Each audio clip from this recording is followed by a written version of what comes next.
Welcome to Meet the Press Now. I'm Kristen Welker in Washington, and we are just hours away from President Trump's State of the Union address, the first of his second term. At the White House this afternoon, President Trump told me and a group of anchors gathered for the traditional pre-State of the Union lunch that he will argue the country is about to have the best 3 years economically in the nation's history, and that it's already started. Even as polling shows voters have grown increasingly frustrated with his agenda and the direction of the country. A senior administration official telling NBC News the president tonight will also unveil new measures to improve affordability. Here's White House Press Secretary Caroline Leavitt. The president will lay out the case for why he and Republicans are better suited to continue tackling the affordability crisis that was created by the Biden administration and Democrats on Capitol Hill. And over the past year, there has been tremendous progress to move the ball forward toward attaining the level of economic prosperity we had under President Trump's first term. The president's address tonight coming as his approval rating is underwater by double digits and as more voters say the economy has gotten worse since he took office last year. Adding to the urgency tonight, the threat that his party could lose control of Congress in the upcoming midterms, with primary voting already underway in key contests. Today, Republicans urging the president to maintain focus on an upbeat message that they can run on. I expect it'll be a positive, affirming statement about all the things that we have accomplished together and all the plans we have going forward. I'll tell about all the good news. The last year has been a great year for President Trump. His leadership around the world, his leadership economically, the big beautiful bill, the tax cuts for working class families, no taxes on tips, no taxes on overtime. I want to hear an optimistic, forward-looking vision for the country. I think just some positive things have been going on in this country. We've shut the border down. Murder has gone down, even in my own state. I think the economy's turned around. I think the price of gasoline's down. Inflation's down. One big question on everyone's minds this evening: what will the president say about Iran? With the senior administration official telling NBC News a portion of the speech will be devoted to foreign policy. Today, his Secretary of State Marco Rubio briefing the bipartisan Gang of Eight on the issue, with another round of nuclear talks set for later this week, as the administration weighs potential military action and warns Tehran could be just days away from producing nuclear bomb-making material. Joining me now from the White House is Monica Alba. Mel Zanona is on Capitol Hill, and Brian Chung has a look at the state of the economy ahead of tonight's big speech. Monica, let me start with you, where the final touches are being put on that speech. We know that the economy will be a significant portion tonight. The president telling myself and a group of reporters he's going to advocate for more tax cuts. What else are you hearing about what the president's going to announce? Well, it sounds like, Kristen, something that the president has teased before might actually be unveiled and talked about tonight in the speech, which is this idea that tech companies, AI companies, need to pay for electricity costs that are going up around the construction of data centers. Since Americans are footing that bill, that could be something that could help to alleviate that concern for some. But this, of course, speaks to the major overall concern that this White House is confronting, which is that Americans are not satisfied with the president's performance when it comes to the economy, his signature issue. And I think you can hear the president in this speech tonight likely lay out a defense of why he feels people should feel better than they actually do. And if that sounds like deja vu, it's because we know that in the last administration, that was a very vexing issue for them as well. So this White House is trying to figure out how to wrap their arms around that. And it sounds like that could be in the way of additional economic proposals. Overall, we know that the theme of the speech tonight is America's 250th birthday, that it is strong, that it is prosperous, and that it is respected, according to White House officials. Kristen. And Monica, I think you touch on a key point in talking to some Republicans. They say that they want the president to paint a picture of what he perceives to be his biggest accomplishments on the economy, the path forward, but also to express to Americans he understands that there is still work to be done. As we know, during former President Biden's administration, as you noted, the president tried to argue that the economy was getting better, even though people didn't necessarily feel that way. How will President Trump address that problem tonight? And candidate Donald Trump really seized on that. He talked about that all the time on his way to this second term. So, yes, now he is here. He is the president. He says this is the Trump economy, that he owns it. But he has also signaled to people that maybe they need to be a little bit patient. Maybe they need to wait to feel the full benefits. But, of course, the backdrop and a major concern to all of this is what happens now with the economy, with that major blow to his tariff policy that we know the president is really, really frustrated over. And we know that he is likely going to address that, and how much he actually goes into and addresses specifically the Supreme Court justices who delivered that major setback to his policy is unclear. But I know that's something we're all going to be watching for tonight as well.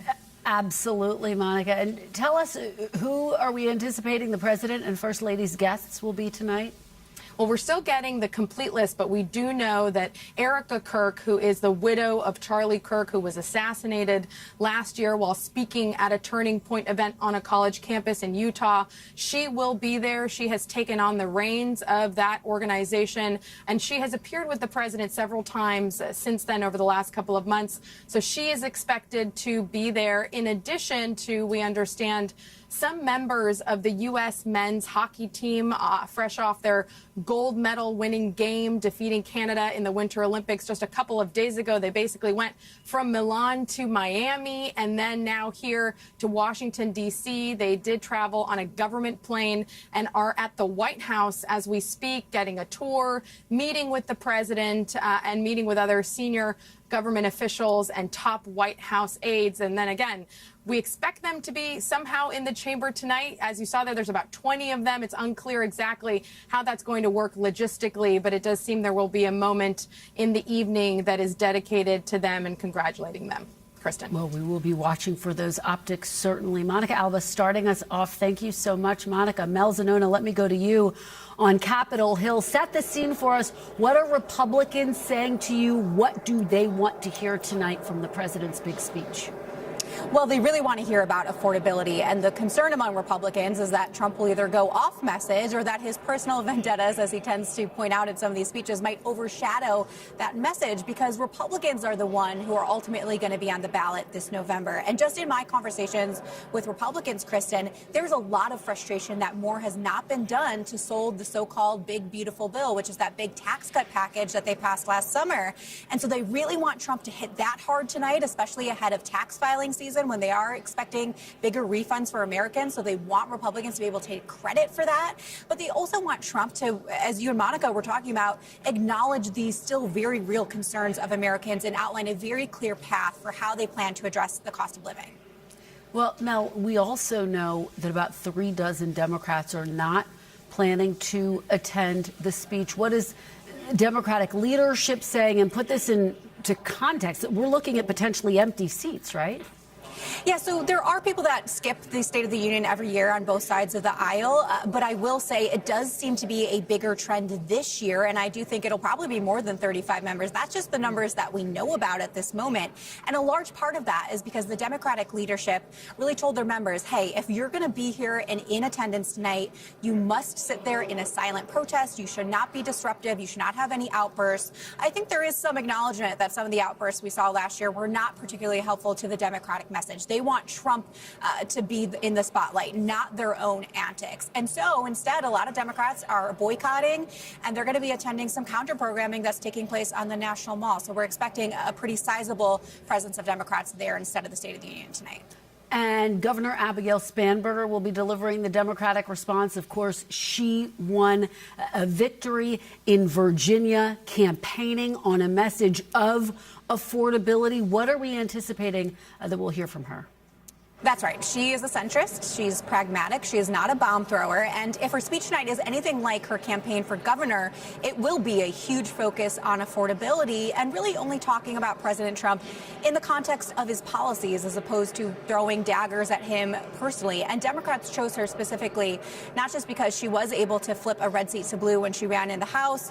You know, she ran the successful campaign for governor last November, but they really see her as the model for how Democrats can win back power this November.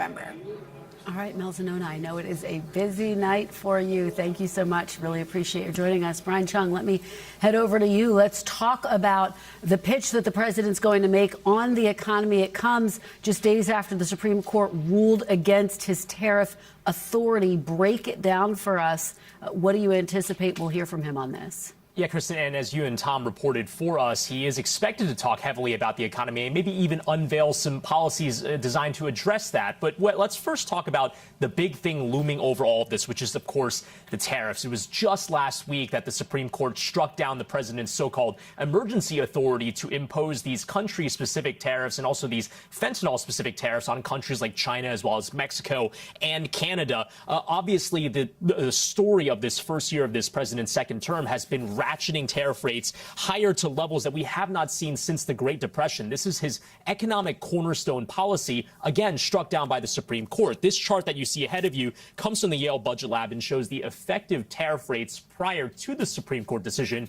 But interestingly, after that decision, the president said, well, I'm just going to pursue other avenues to stand those tariffs up and use what they call Section 122 to stand up a 10% tariff that took effect midnight coming into today. So for that reason, now you have some estimates saying the effective tariff rate with that new tariff is actually about the same as it is right now. So the story for the economy, at least with regards to tariff, is going to remain kind of largely as it has even prior to the Supreme Court, which is that the president, using different avenues, is going to make sure that remains a part of his economic policy.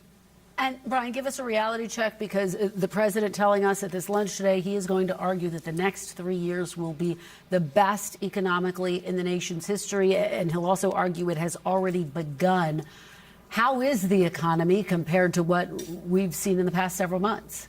Yeah, and the president's commentary that the next 3 years are going to be where we see a lot of that might suggest that there's still a lot of work to be done, at least from the numbers that we're seeing so far. And that is corroborated by some of these cost of living measurements that we've been watching. When you take a look at things like electricity, auto insurance, housing, groceries, over the last year, again, the president's first year under his second term, all of those costs have gone up. The one area where costs have gone down is in gas prices, where that's down almost 7%. That's obviously, of course, good news for Americans that can use that savings to spend on other things. Now, of course, when we talk about other things, the overall picture, if you zoom out, real GDP, the measure of economic growth, 2.2%. That's how much the economy grew in 2025. That's basically in line with what we had seen if you exclude, of course, the very unusual years of the pandemic and then the reopening after. 2.2%, I think by most standards, economists would say not all that bad, especially when you consider a lot of those headlines that we saw around tariffs. And one last thing I want to point out here. We talked about prices. We talked about economic growth. We've talked about affordability. But jobs, that's really what it's all about. The president promising a manufacturing renaissance. We're not seeing that quite yet. 180,000 jobs, that's how much were added in 2025. That was the slowest pace that you had seen outside of a non-recession year, Kristen, since 2003. That's something the president's going to have to address in the messaging tonight. All right, the backdrop to tonight's State of the Union address. Brian Chung, thank you so much for that. Really appreciate it. Joining me now is Republican Senator Markwayne Mullin of Oklahoma. Senator Mullin, thank you so much for being here. Really appreciate it. Big night. It is. It's like our politics Super Bowl Sunday, right? It sure is. Right. So set the stage, set the field for us. What do you want to hear from President Trump tonight? What do you think would be a win for him and Republicans? Well, I think he can take a victory lap on where we're moving as a country. I mean, when you start talking about the border, right? President Joe Biden went out and said he needed Congress to act to secure the border. The border is completely secure. We've had months where we've had zero illegal releases inside the country. He can start talking about the economy. The economy is on track. It's moving in the right direction. We are creating jobs. We're onshoring manufacturing. Trillions and trillions of dollars has been guaranteed to invest to bring back those manufacturing jobs. You know, for too long, we have offshored our manufacturing, and we have built the middle class in other countries while we've lost our middle class. Bringing that on is a national security issue that we're going to be able to right the wrong, meaning that we're going to start building things here in the United States again. Start talking about how much more secure we are in our streets. He said he was going to bring law and order back to our streets.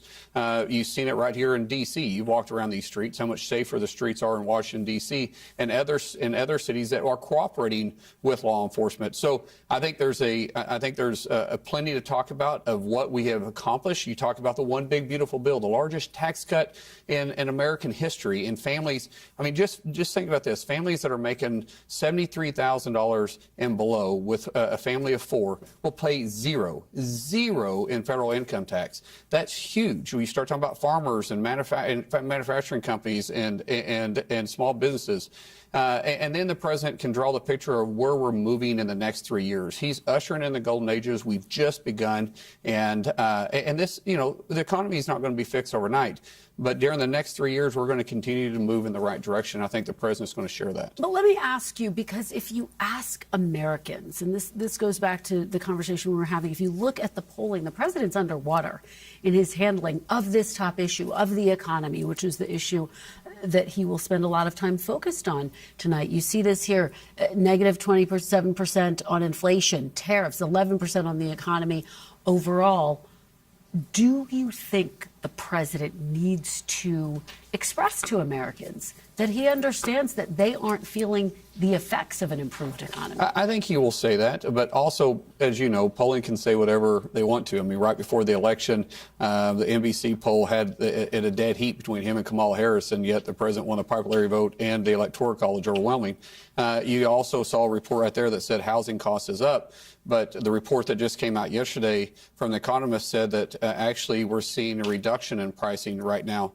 And so polling is one thing, but expressing what the American people feel is vitally important. And I believe the president will be able to draw the picture of what has begun, and meaning what's happened in the last 12 months and where the country will be going in the next 3 years. Think about the stock market. I mean, no one thought it would hit 50,000, and it did. But so people are optimistic. You think he will express some empathy for what Americans are feeling right now? Well, the president is a businessman. He's not a politician, and he understands the economy as good as anybody. What the speech is going to say. He's not a two-term president. I think he can characterize as a politician. Well, he's been in office for 5 years. Chuck Schumer's been in office since before I was born, and so I don't know exactly what the president said, and I purposely did not ask him or anybody in the White House because I don't want to be accused of leaking the speech. But I do believe that the president is going to paint a picture of what we've done and where we're going. Let me ask you about tariffs. He's going to be delivering this speech in front of not just Congress, but members of the Supreme Court. I don't have to tell you that. We'll be listening very closely and hanging on his every word as it relates to the justices who ruled against him. But let me put a question to you that has been asked of the president.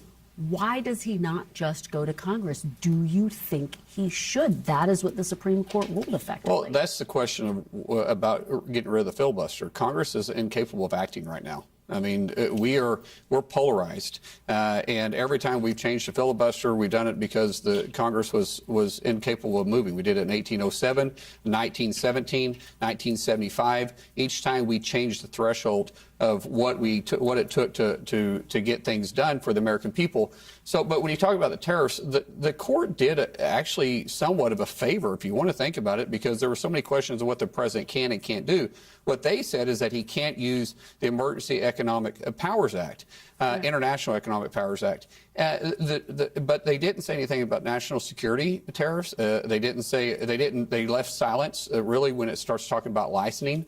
There's Section 122, I think it was quoted. So there is opportunities for the president to continue to move forward and force countries to quit taking advantage. I say force countries to start righting the wrong and quit taking advantage of the United States generosity when it comes to our economy. Well, Neil Gorsuch, though, Justice Gorsuch, who the president, of course, did nominate, just for folks who are watching, he wrote, quote, "Americans fought the revolution in no small part because they believed that only their elected representatives, not the king, not even parliament, possessed authority to tax them." I understand what you're saying. There is a lot of gridlock in Congress. No one would debate that.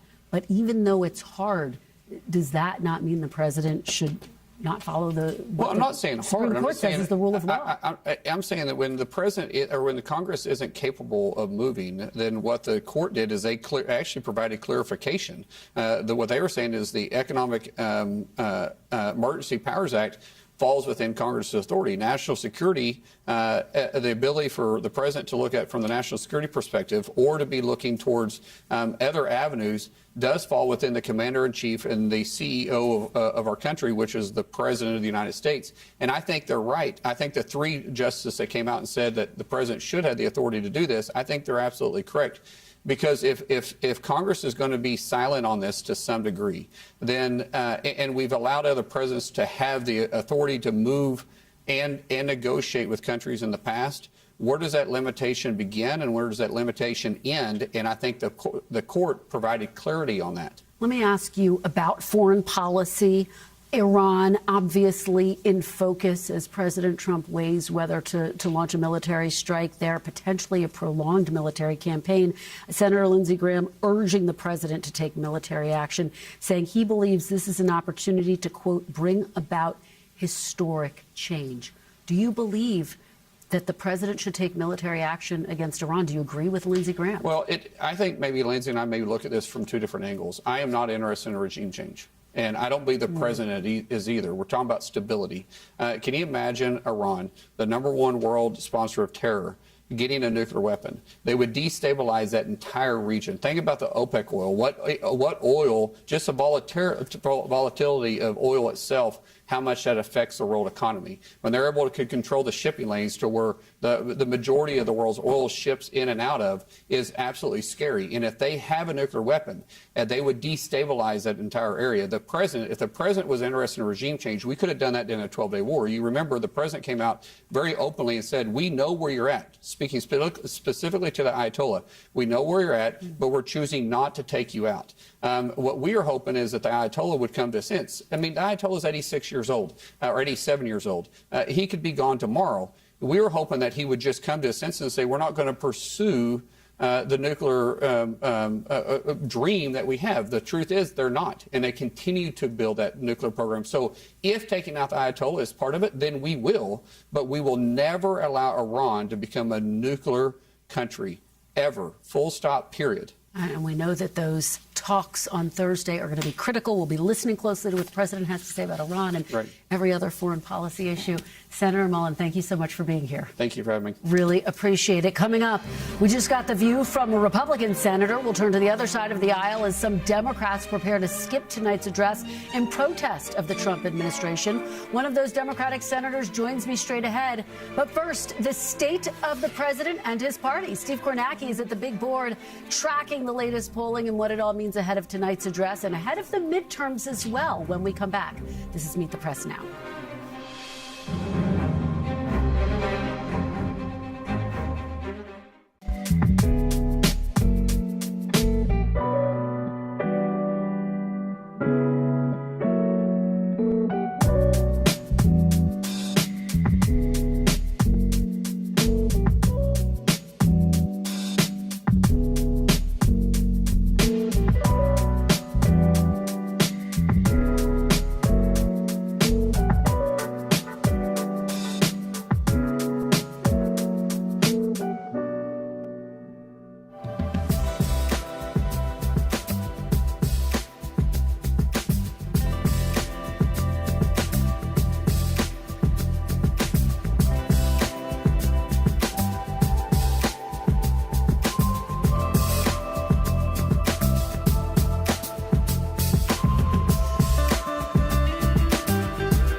Welcome back. On top of selling Americans on his foreign policy wins, the president in his address tonight will have to sell voters on the overall results of his presidency with the midterms fast approaching. Chief data analyst Steve Kornacki is tracking the numbers for us, and he joins me now. Steve, great to have you here as we gear up for the State of the Union. So break this down. Where does the president stand ahead of tonight's address? Yeah, Kristen, a few hours from tonight's address and, of course, the countdown on to November. Well, where Donald Trump stands when it comes to public opinion, it's deja vu all over again, as the saying goes. Take a look right now in the average of all of the polls that are out there right now. There have been a whole bunch of new ones in the run-up to this speech tonight. A 40% job approval rating, majority disapproval for Trump. At this same point in 2018, back in his first term, heading into that midterm year, his average approval rating was 40%, with a majority disapproval rating, too. Take a look, too, at the state of his party, the Republican Party versus the Democrats on the generic ballot. We're always asking this question, which party do you want to see control Congress? Right now, the Democrats, on average, with a 5-point advantage over the Republicans on the generic ballot. That is a little bit less. It was 7 at this point in 2018, 5 right now. But in both cases, clear leads for the Democrats in the generic ballot. Trump's first term and now his political position, Kristen, looks an awful lot like it did 8 years ago to the day. Well, and that takes me to my next question. What does the history show us about what this could all mean for Republicans keeping control of Congress in November? Yeah, broaden this out. We say Trump's numbers now look like they did in his first term. They also look like pretty much every modern president now going back 2 decades at this point, heading into the midterm year. Again, we just showed you Trump at 40%. We showed you Trump 40% in his first term. Joe Biden in 2022 at this point, 41% approval. Obama was 43% in 2014, 45 in 2010. George W. Bush was down in the mid-30s in 2006. So Trump's numbers really right in the middle of that range right there we see with modern presidents. And what happened with all of them? They all lost seats. They all saw their party lose control of at least one chamber in those midterm elections. Some of these, Trump's 40-point loss in 2018, Obama's 63 in 2010. Some of these were very, very deep losses. If there's one solace that the Republicans can maybe take from this, it would, ironically enough, be from Joe Biden, the Democratic president. Biden had that approval rating 4 years ago that's almost identical to Trump's right now. Biden had very low marks on the economy. His party controlled the House. And for all of that, they only lost 9 seats. Democrats only lost 9 seats in 2022. That was enough still for them to lose control of the House. If Republicans were to lose 9 now, they too would lose control of the House. But the floor didn't fall out for Democrats in 2022. They did have a fighting chance. Republicans, if you said right now, if you told them you have a fighting chance to keep your House majority, I think they would take that right now, given all of the other conditions we're describing. Absolutely. And given how tight the margins are, Steve Kornacki, thanks for setting up what will be the backdrop to tonight's address. We really appreciate it. Well, as we mentioned, Secretary of State Marco Rubio is briefing a select group of congressional leaders this afternoon amid escalating tensions between the U.S. and Iran. Today, during the president's annual State of the Union lunch with anchors, President Trump told me and the other anchors there, quote, Iran wants to make a deal more than I do, but they just won't say the sacred phrase, we won't build nuclear weapons. It comes as the U.S. is amassing military hardware and bolstering defenses in the Mideast and threatening a potential strike on Iran if it doesn't halt its nuclear program. Joining me now is Chief Washington and Chief Foreign Affairs Correspondent Andrea Mitchell. Andrea, thank you so much for being here. Good to be with you. Big day. It's a big day, and we know that foreign policy is going to be one of the big topics that the president addresses, and you and I are going to be listening very closely for what he has to say about Iran. What are you going to be watching for? I think the world is going to be listening closely for what he has to say. Right now, Marco Rubio is briefing what we call the Gang of Eight. They are the leaders of both Republican and Democrats in the House and Senate in the key committees, Armed Services and Intelligence. And it's significant because they have not briefed Congress, not before Venezuela, not before other strikes, not before the previous Iran strike back in June. So this time, they are taking that step. And they've always argued they don't have to under the War Powers Act, and that is certainly debatable. The Democrats in Congress say they should. So it's interesting that he's briefing them, especially because Marco Rubio and others in the administration have said, we didn't brief them because they always leak. Well, the These 8 leaders have never leaked over decades. You've covered them, I've covered them. That doesn't happen. But what's really significant is that they've got this armada, 2 carrier groups. They're spending $1 million plus just keeping that weaponry there. And so the thinking in the region, and I talked to a lot of Arab leaders, Israeli leaders, is you don't build up that much without doing something, because otherwise you appear weak. Well, Andrea, talk a little bit, and you're right, we don't anticipate leaks, but based on your conversations heading into this briefing today, what types of concerns are you hearing from Democrats and Republicans about the possibility, the threat of a potential protracted U.S. military engagement if the United States were to take some type of action? Well, I think the argument against it is this is not Venezuela, one and done. They don't have exquisite intelligence on the whereabouts as they did of Maduro, and they had help from the inside. We do not believe they have inside information, and in fact, some of the allies who all have embassies and intelligence services on the ground in Tehran, our European closest allies, tell me that they have not been consulted for help. They have better knowledge about what's going on with the IRGC, the military wing, and the people who cracked down and killed tens of thousands, we believe, of Iranians. So what is the mission? Is it a big mission? Is it a strike to get the missiles and the launchers, which is what Israel and the Arab countries want, to try to reduce the possibility of retaliation against them and against 30 to 40,000 American troops in the region? Or is it regime change? That's protracted. This is 89 million people. This is bigger than Iraq, better armed than Iraq. It's an old military. They are at their weakest ever because of all of the Israeli strikes and the U.S. strikes, not only the nuclear strikes, but the Israeli takedowns of the leaders of Hezbollah and Hamas and others. But still, they're powerful. They've got missiles, and they can do a lot of damage in the region. That's the concern. And I think your point about just how different a situation this would be than Venezuela must be looming very large as they have these sensitive talks. Andrea, thank you so much. Great to see you. Look for your analysis throughout the day and evening. And we will have more of the State of the Union coverage tonight right here on Meet the Press Now. And all night long, I'll be joined by my colleagues Peter Alexander, Tom Yamas, Hallie Jackson, and Steve Kornacki throughout the evening. You do not want to miss it. We'll be right back.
My fellow Americans, every time I prepare for the State of the Union, I approach it with hope and expectation and excitement for our nation. But tonight is very special because we stand on the mountaintop of a new millennium. Behind us, we can look back and see the great expanse of American achievement. And before us, we can see even greater, grander frontiers of possibility. Welcome back. That was former President Bill Clinton's 2000 State of the Union address, which was the longest ever speech to Congress, that is, until last year, when President Trump's joint address to Congress ran for almost an hour and 40 minutes, besting that Clinton speech by just over 10 minutes. And yesterday, President Trump hinted that tonight could be another long one, saying, quote, "We have so much to talk about." So we will be ready, and the panel is ready for all of it as well. Let's bring them in now. Mariana Sotomayor, congressional reporter at The Washington Post, Adrian Elrod, former senior advisor to the Harris-Walz campaign, and Michael Dubke, former White House communications director during President Trump's first term. Thanks to all of you for being here on the big State of the Union Day. Mariana, let me start with you. What are you going to be watching for tonight? Set the stakes for us. I mean, there's so many things I'm going to be watching. Yes. First and foremost, of course, how long is Trump going to be speaking? I think we all have to buckle up for a long night. But, you know, one of the first things that I've been hearing from Republicans on Capitol Hill is they really want him to stay focused on the economy, talk about what the One Big Beautiful Bill does, because the public doesn't really know a lot of the benefits that Republicans have been touting for this time. One thing I think that kind of encompasses the big picture thing that I'm watching is tariffs. How strongly is Trump going to go after Republicans, potentially even the Supreme Court? The justices are going to be right there about that tariff decision. Is he going to be asking congressional Republicans, please codify my tariffs, which if you ask any of those swing district Republicans and also Republicans defending their seats in the Senate, they don't want to do that. They do not want to be voting on anything related that could be incredibly difficult for them in the midterm. So those are kind of the top things I watch. There's many others. But I think you're right. The economy is going to be front and center, Mike. I mean, it needs to be. Right. And in terms of tone, what do you think the president needs to do? I think it needs to be more about where we're going than where we've been. I don't want him to make the mistake on the economy that Joe Biden made about talking how great everything is, and then, you know, people don't feel that anymore. Too late. He's already done that. Well, I know. And today, that's what State of the Union addresses are for, resetting the agenda, resetting the dialogue. We're going into the midterm elections. This is an opportunity for him to do it. The problem always for Donald Trump is we get him every day. This isn't a special event. I loved, Bill Clinton biting his lower lip. That was a perfect stop that you had. But that was like one speech, and you didn't see the guy. You see Trump every day. Adrian, these speeches are and can be resets. Obviously, Democrats are fighting to take back Congress. What will you be watching for, and what, from your perspective, would put Democrats in a defensive position when you wake up tomorrow? Honestly, Kristen, I'm not sure what he can say that would put us in a defensive position. I mean, you showed in the previous block his approval numbers are very low right now.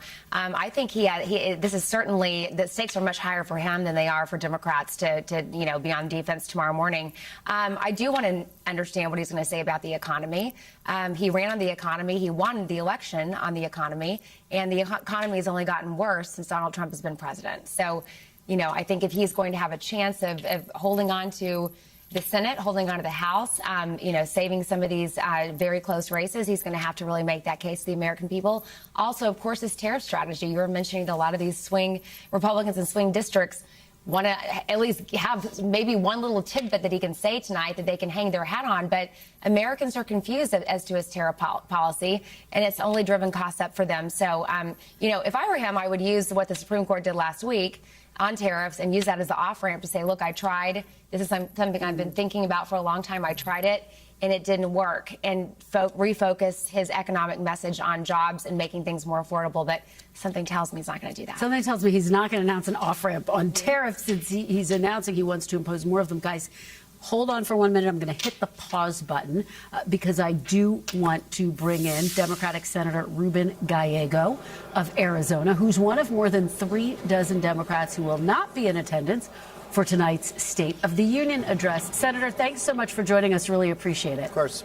Thank you. My pleasure. So talk to me about what's behind this decision, because we know that leadership has said, look, if you are going to be in the chamber, please listen, follow decorum. Why did you decide not to be there at all tonight? Well, because the State of the Union speech is actually not going to be the State of the Union. It's going to be a speech full of lies and excuses. And I'd rather spend that time with my family. I have 3 young kids. I'd rather do productive things for my community. This president does not know how to talk about the country, does not know how to fight for the country. He only knows how to fight for himself. And we see this all the time. Instead of actually taking the out when it came to the tariff decision by the Supreme Court, he's going to double down. What does that mean for everyday Americans? It's going to cost that you're talking about an extra $1,000, $1,200. We've already paid $1,000, $2,200. None of them are getting their refunds. Big corporations will eventually get their refunds, but Americans are going to hurt, and all he wants to do is just double down. People are hurting. People feel it every day. This country is sicker and poorer because every decision President Trump has made, and he's only going to continue pushing that. This whole massive deportation plan that is now racially profiling Americans, detaining them until they can prove their citizenship, killing American citizens in the streets of our country, was all paid for on the backs of cutting Medicaid for millions and millions of Americans. He's not going to talk about solutions to that. He's not going to talk about solutions about how to stop the chaos that he moved from the border now to the chaos into our communities. He will talk about excuses. He will talk about grievances, but he will not talk about where this country needs to go, and that's what Americans really need to be hearing right now. Well, Senator Mark Kelly of Arizona has a slightly different take than you. I want to play what he said about why he is attending tonight's address and get your reaction on the other side. Take a listen. This guy thought I would be in jail, maybe right now. Wants to send me to prison. I'm going to continue to do my job, and I'm going to be sitting there right in front of him. And, maybe he'll notice, maybe not. But I feel it's my obligation, to be there. What do you make of that argument that as a sitting senator, you just have an obligation to be there, whether you like the president or disagree with every single thing he says, as you are laying out? Well, listen, this is the difference between me and Mark. He is a pilot. I'm a Marine. That man will be in a cockpit and both engines will be going out, and he's going to land that plane, right? I'm a Marine. I know when to get in, when to get out, and sometimes I know there's some very futile fights. I respect Mark's decision. I'm sure he respects mine. We have better things to do at our time, and we're going to basically hear the same message. The message of a president does not care about this country. He's using the country to basically enrich himself, and we're all becoming poorer because of it. And this State of the Union speech, whether you're there or not, is not going to change that trajectory. Let me ask you, because last year Democrats were open to the criticism that the protests that they enacted seemed to be in disarray. Everyone was doing something a little bit different. Do you run the risk of that again this year, given that some Democrats are going to be attending rallies, others will simply be boycotting the speech, some might walk out in the middle of the speech? Are you concerned about that? No, that's a bunch of insider baseball talk of a bunch of us people here in D.C. and the talking heads. What you will be hearing is about Americans that still, no matter what comes from this speech, are going to have to pay higher costs for groceries, for example, for tariffs that are not just costing more, but are also costing our jobs. Our manufacturing base, our employee has decreased since tariffs have started. People are poorer because of this man. People in Arizona. Hundreds of thousands of Arizonans are now looking for affordable health care because they could not get this president to take any leadership when it comes to expanding and supporting the extension of Obamacare subsidies and or protecting Medicaid. People are going to be suffering and hurting from that.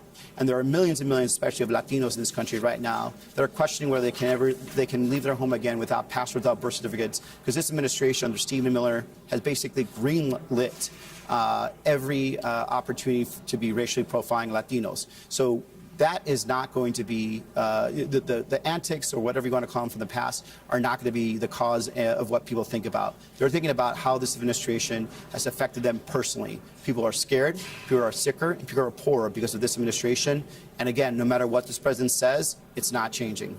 Senator, let me ask you about Democrats' message heading into the midterms, because if you look at the latest polling, the Democratic Party actually gets lower approval ratings than Trump does. 33% trust Democrats to handle the country's biggest problems. Compare that to 37% for President Trump. It's a narrow margin, but how do you turn that around, Senator? but we're not running against Trump. He's not on the ballot. That certainly has an electoral effect. Number two, look, elections matter, and when the election happens, what you've seen in the past, especially in 2018, for a good example, is that people start deciding that they want to see a balance against this president. They start understanding that, again, this president is not looking out for their best interests. He's using government to corrupt himself, his family, and to enrich his family, I should say. And they're going to find that the Democrats are the party that's there to turn this around. We are going to ensure that this country has a prosperous future. You have a chance at the American dream, and that government is not going to be just another, ATM that could be robbed by politicians like it's happening right now under this president. Virginia Governor Abigail Spanberger, a moderate, of course, who was recently elected, is going to deliver the Democratic response. What do you want to hear from her tonight? What's a win for her and for Democrats tonight? Well, look, I think we want to hear what Abigail ran on, and I was very happy to support her, and we campaigned for her in Virginia. She talked about cost of living. She talked about bringing stability to our community. She talked about actually fighting for a chance for your family, no matter what part of Virginia you are, to have a chance at the American dream. And that's why she was able to not just win, but really have a huge blowout and a very, very hard, potentially a hard year. And I think that message is what we're going to hear from her. One that specifically calls to the best of America, one that actually talks about what the future looks like, and the fact that this administration is not giving us a brighter future. If anything, it's only much dimmer. But with her leadership and leadership of the Democrats, we can move forward. We can put this country back on track, and certainly can move it away from the world that Trump has made. Senator, just finally, the president is going to deliver his State of the Union address tonight. We believe it's the first in the midst of a partial government shutdown. How do you see the government reopening? Do you think that the president's speech will, to some extent, be a catalyst to finally get a deal and reopen the government completely? Well, from my experience with Donald Trump, President Donald Trump, is that he certainly is a catalyst, but he's never really a catalyst for compromise. The American public is very clear. They're sick of federal law enforcement invading our towns. In a city like Minneapolis, we only had 600, sworn police officers. There was 2,000 ICE agents and federal agents that were swarming that town, violating people's rights. Police officers, sworn police officers in Minnesota and Minneapolis were pulled over by ICE agents because they were black or Latino and forced to prove their citizenship. That's not professional law enforcement.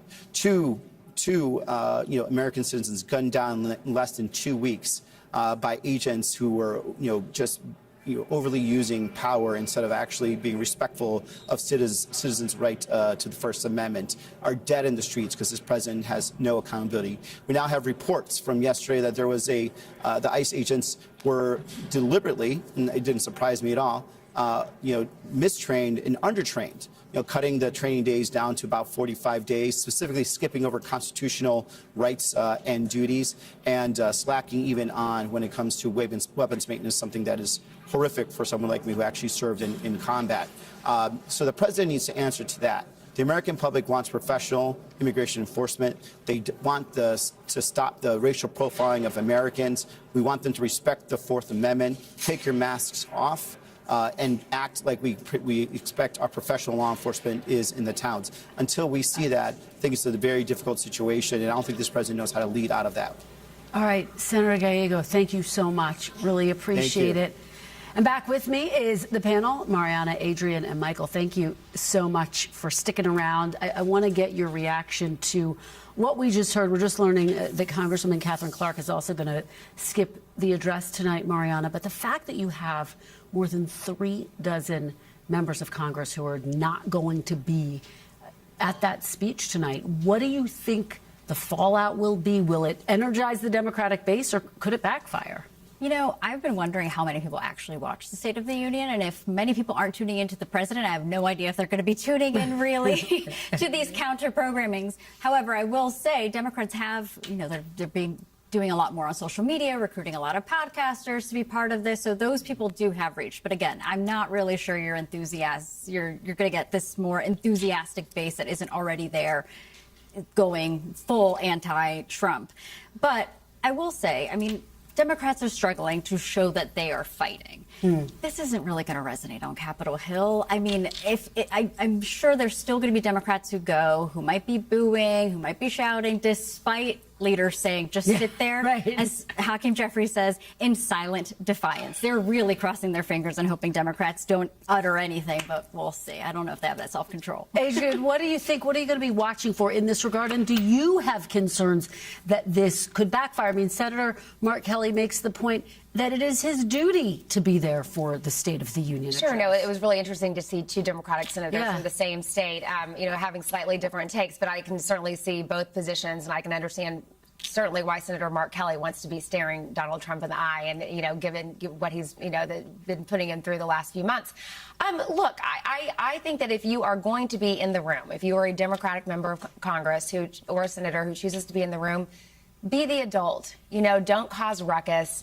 Do what your leadership is asking of them to do. I think a lot of Americans are looking for some real leadership. They're not seeing it from Donald Trump.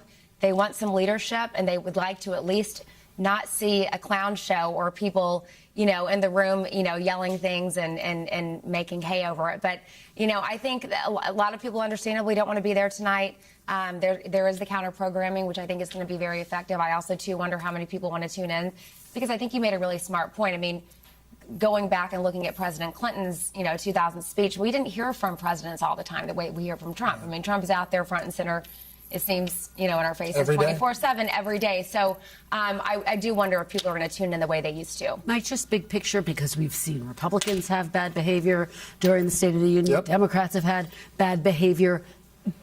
Do you think Americans have an appetite for that at this point in time, even the base of both parties? So, first of all, I think the senators should be worried about that 33% number that you put out there. I mean, this is the weird thing that we've got going. The president's numbers are down in terms of favorability and trust, but the Democrats' numbers aren't coming up. They should be concerned about that. I don't know that you regain that trust with the American people by doing 15 other programs, draining the swamp or whatever it is, State of the Swamp and all these other programs, and acting out and having antics on the stage, on the big stage during the State of the Union. I have a high level of confidence, I think, that the Democrats will perform some level of self-harm tonight.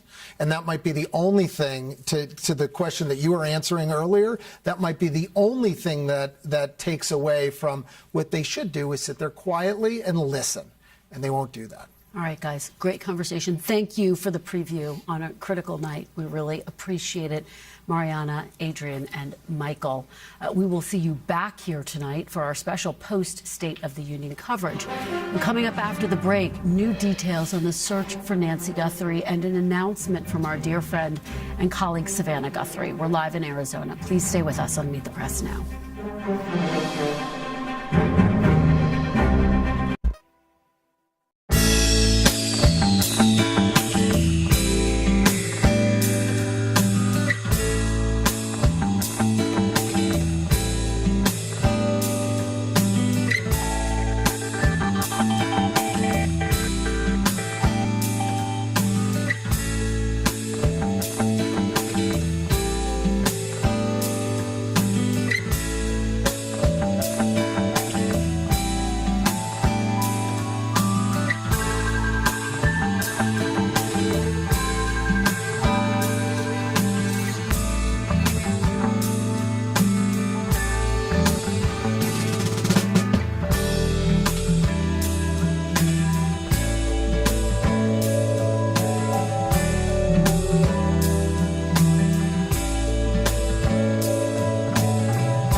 Welcome back. We want to turn now to the agonizing search for Nancy Guthrie, now in its 24th day. Our friend and colleague Savannah Guthrie released a new video today announcing the Guthrie family is offering a $1 million reward for information leading to the return of her beloved mom. Savannah also pleading with the public to keep her mom in their thoughts and prayers. Please keep praying without ceasing. We still believe. We still believe in a miracle. We still believe that she can come home. Hope against hope. As my sister says, we are blowing on the embers of hope. We also know that she may be lost. She may already be gone. She may have already gone home to the Lord that she loves and is dancing in heaven with her mom and her dad and with her beloved brother Pierce and with our daddy. And if this is what is to be, then we will accept it. But we need to know where she is. We need her to come home. As the investigation moves forward, we are also learning more about those images of a man seen on Nancy Guthrie's porch. 2 law enforcement sources tell NBC News one of those images, in which the person is not wearing a backpack, may have been captured before the morning she disappeared. NBC News correspondent Aaron McLaughlin joins me now from Tucson. Aaron, such a heart-wrenching video to see our beloved Savannah in so much pain. We know that authorities continue to search for her mom. What are the FBI and Pima County sheriffs saying about these images outside of Nancy Guthrie's home? Well, Kristen, back on February 10th, the FBI director, Kash Patel, tweeted a series of images as well as the video at the time, saying that it shows a suspect on Nancy Guthrie's doorstep the night of her kidnapping. However, a lot of internet sleuths started to point out that one of the images in that tweet in particular had some features that stood out. That feature, that still that you see on your screen there, the internet sleuths pointing out that there was no backpack, that the gun was missing, that it appeared darker. And now 2 sources with knowledge of the investigation say that that image, they believe, comes from another date, an earlier date. However, the Pima County Sheriff says that that is still being investigated. He said that the Nest camera images and stills that were extracted did not have a date and a time. So that is still very much part of this investigation, Kristen. All right, Aaron McLaughlin, thank you so much for that. Keep it right here for special coverage of President Trump's State of the Union speech. And I'll be back for live analysis and news-making interviews after tonight's speech. We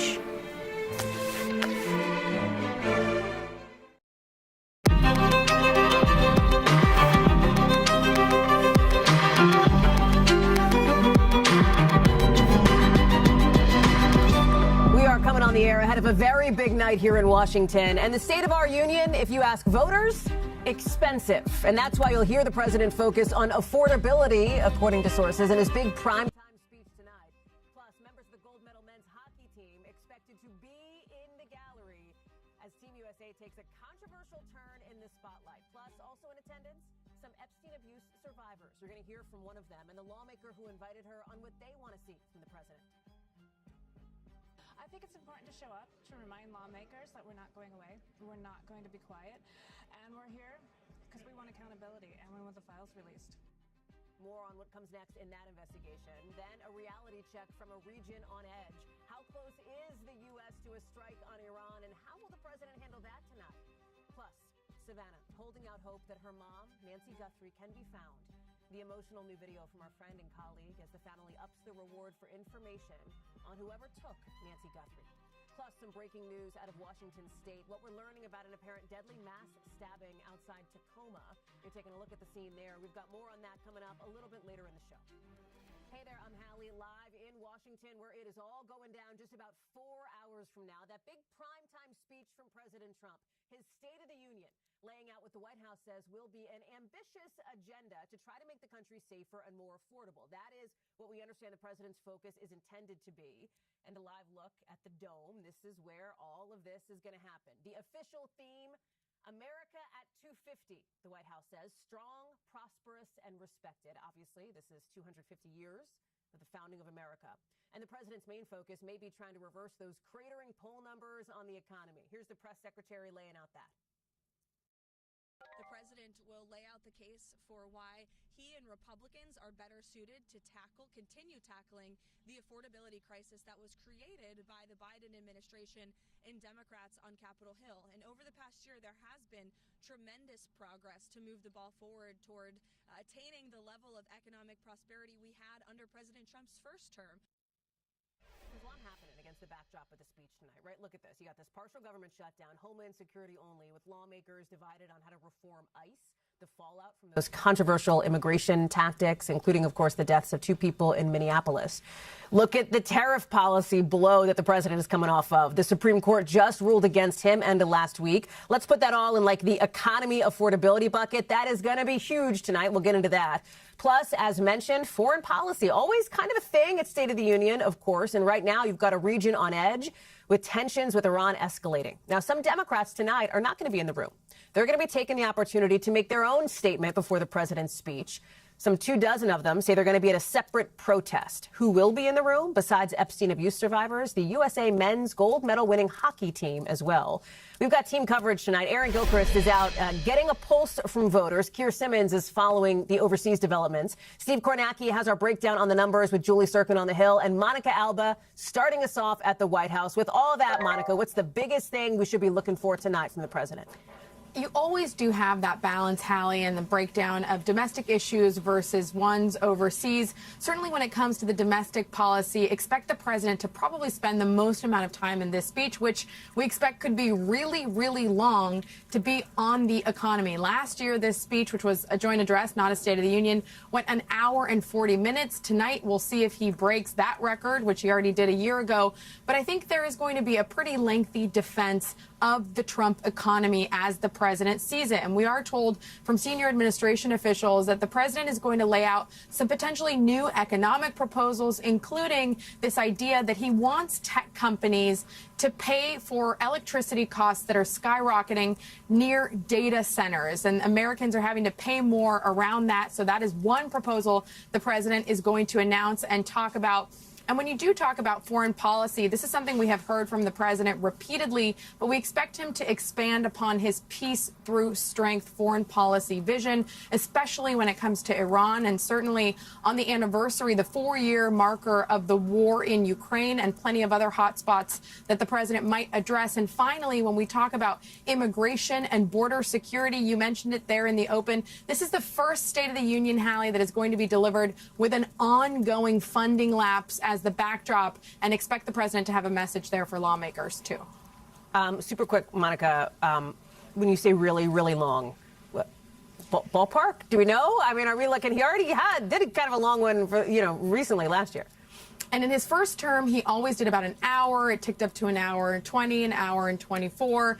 Last year was an hour and 40 minutes. So he could go beyond that. We have seen him talk for that long during campaign-style rally speeches.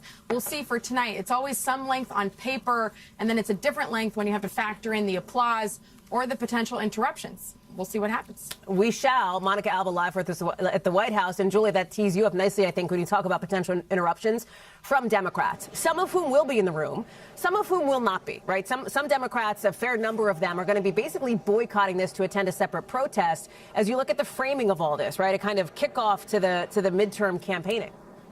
Yeah, absolutely, Hallie. And tonight is not just a moment for the president, right? As you heard Monica lay out there, a stage and a platform for him to not only outline what has already been done in this first year, but also his vision for the next three years. It's also an opportunity for Democrats, for the opposing party, to show what their message is about encountering the president. In this case, they have an opportunity to either boycott the speech, as you mentioned. We saw some interruptions in past years, not only for Republican presidents. We saw this in the case of Democratic presidents as well. Of course, nearly 30 of them, Democrats that is, planning not to attend the speech. They're going to be at a counter-programming rally put on by left-leaning groups on the National Mall. Those who are bringing guests, though, this is an opportunity for them to highlight areas in which they feel like the president is most vulnerable heading into the midterms. For example, you mentioned some of the Epstein survivors that we're going to have in the room today, but we're also going to have individuals impacted by the immigration enforcement operations from Minneapolis, other cities as well, that has been impacted by this affordability, the cost of living issue. We know that Democratic leadership planning to bring guests related to those areas. So a wide range of policy objectives that Democrats are hoping to highlight to contrast themselves from what we're hearing from the president tonight. Julie, when you look at some of the guests in the room, we know that some Epstein abuse survivors will be there. We know the Democratic response you mentioned, the governor of Virginia, Abigail Spanberger. Can you give us a sense? I spoke with one Democrat who said, I hope she brings the fight, basically, in the response to the president after the speech, which is obviously going to also be carried on prime time to millions of Americans. How important is that piece of it? Yeah, it's incredibly important, and it's a really interesting and notable choice in Abigail Spanberger. She is somebody who, when she was a House member, she flipped a seat that has been held for decades by Republicans. She just won her governorship last cycle. She's somebody who ran on affordability, on pocketbook issues. She describes herself as a moderate, and you see a graphic on your screen of what we expect her to highlight there today. Affordability, again, what Americans are seeing on their streets, that idea of immigration enforcement trying to hit the president on an issue that was most successful in ushering him to the White House last cycle, something that we saw him see some slippage in polls in, especially in those enhanced operations that we've seen around the country. So Spanberger is a notable choice. She's somebody with a national security background. She's not so much of a progressive in another voice that Democratic leadership could have chosen. So I think this is a real defining moment for Democrats as they're just months away from a midterm election in which they hope that they can kind of win back some ground from their losses in 2024, flip the House, flip the Senate. And so this is going to be important for them, too. Julie Sirkin, live for us on the Hill. I'm sure you ate your Wheaties this morning, Julie. You'll be pounding the hallways. I know. Thank you. We'll be talking, of course, with Congresswoman Jayapal and Marika Chartouni in just a few moments. But I want to bring in now, as we talk about guests, the White House and lawmakers, each planning a handful of notable guests to be in the audience. You see this every year, right? You always see this with people sort of in the gallery. The president may gesture to some of them. The First Lady's box, for example, Erica Kirk, the widow of conservative activist Charlie Kirk, is set to be there, along with the aforementioned survivors and potentially the parents of the National Guard member shot and killed in Washington last year. According to a White House official, the president has extended the invite to the parents of Sarah Beckstrom. But you know what's getting a ton of attention? These guys. The U.S. men's hockey team, fresh off that gold medal win at the Olympics in dramatic style. This is them on a plane headed to Washington, and you just saw them at the White House, too. According to a senior White House official, they met with the president this afternoon. Let me bring in Gabe Gutierrez, who's following this angle for us. It's the wrong sport, Gabe, but curveball would be apropos in this instance, because nobody expected the men's hockey team, most of them, to be showing up at the State of the Union tonight. What is this about? Talk us through it. Yeah, that's right, Hallie. I'll forgive your mixed metaphor, but certainly it was quite a whirlwind for the men's hockey team, who just arrived into here to the White House a short time ago. You saw that photo of them on the South Lawn. White House officials have just been in the past few minutes posting some pictures of them meeting with the president as well. And this all comes after some controversy had been brewing. The president inviting them here to Washington just a few days ago, shortly after the dramatic victory over Canada. But it was during that phone call that some critics of the president have been saying that he appeared to snub the women's team. Let's listen to that portion of the congratulatory call the president made to Team USA. I must tell you, we're going to have to bring the women's team. You do know that. Absolutely. Probably would be impeached, okay? And so that sparked some outrage online with some critics saying that the president was snubbing the women's team there, also calling out the men's team for apparently laughing at that. And still others thought, look, this is much ado about nothing, that this should be a moment of national unity, and there perhaps is a rush to judgment here. Now it's curious that the Hughes brothers, stars of Team USA, their mother has become known as America's hockey mom. She also works for the women's team as well. She was asked about this bubbling controversy this morning on Today. Let's listen. But I'm glad you brought up the women, because it was, amazing to spend some time with them too. And then obviously watch them. Me and Jack were there. We watched them win the gold medal, and they came to our game and were able to watch us. So just the support back and forth. the men's and the women's team go over to Italy and win the gold medal. It's so special for the U.S.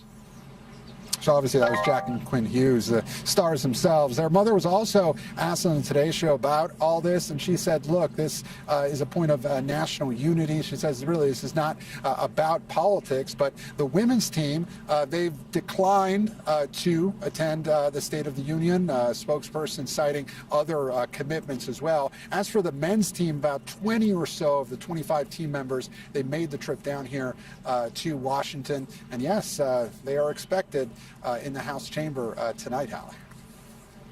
What about some of the logistics here, Gabe? Because it's also interesting, right? The maneuvering, where they end up. Like, pull back. You know, we love to pull back the curtain. Pull it back. That's right.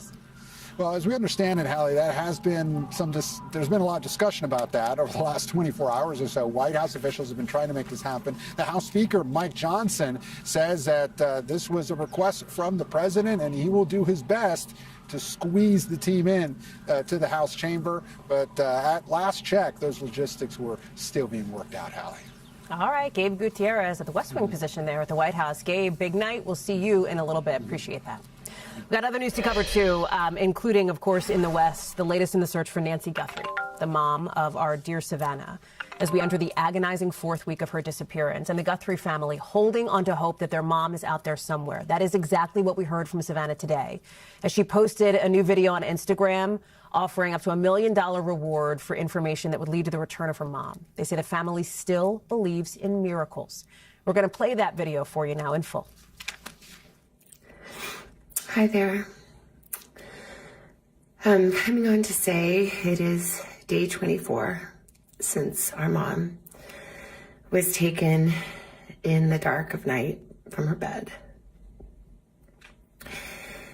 And every hour and minute and second and every long night has been agony since then, of worrying about her and fearing for her and aching for her, and most of all, just missing her, We know that millions of you have been praying. So many people have been praying, of every faith and no faith at all, praying for her return, and we feel those prayers. Please keep praying without ceasing. We still believe. We still believe in a miracle. We still believe that she can come home. Hope against hope. As my sister says, we are blowing on the embers of hope. We also know that she may be lost. She may already be gone. She may have already gone home to the Lord that she loves and is dancing in heaven with her mom and her dad and with her beloved brother Pierce and with our daddy.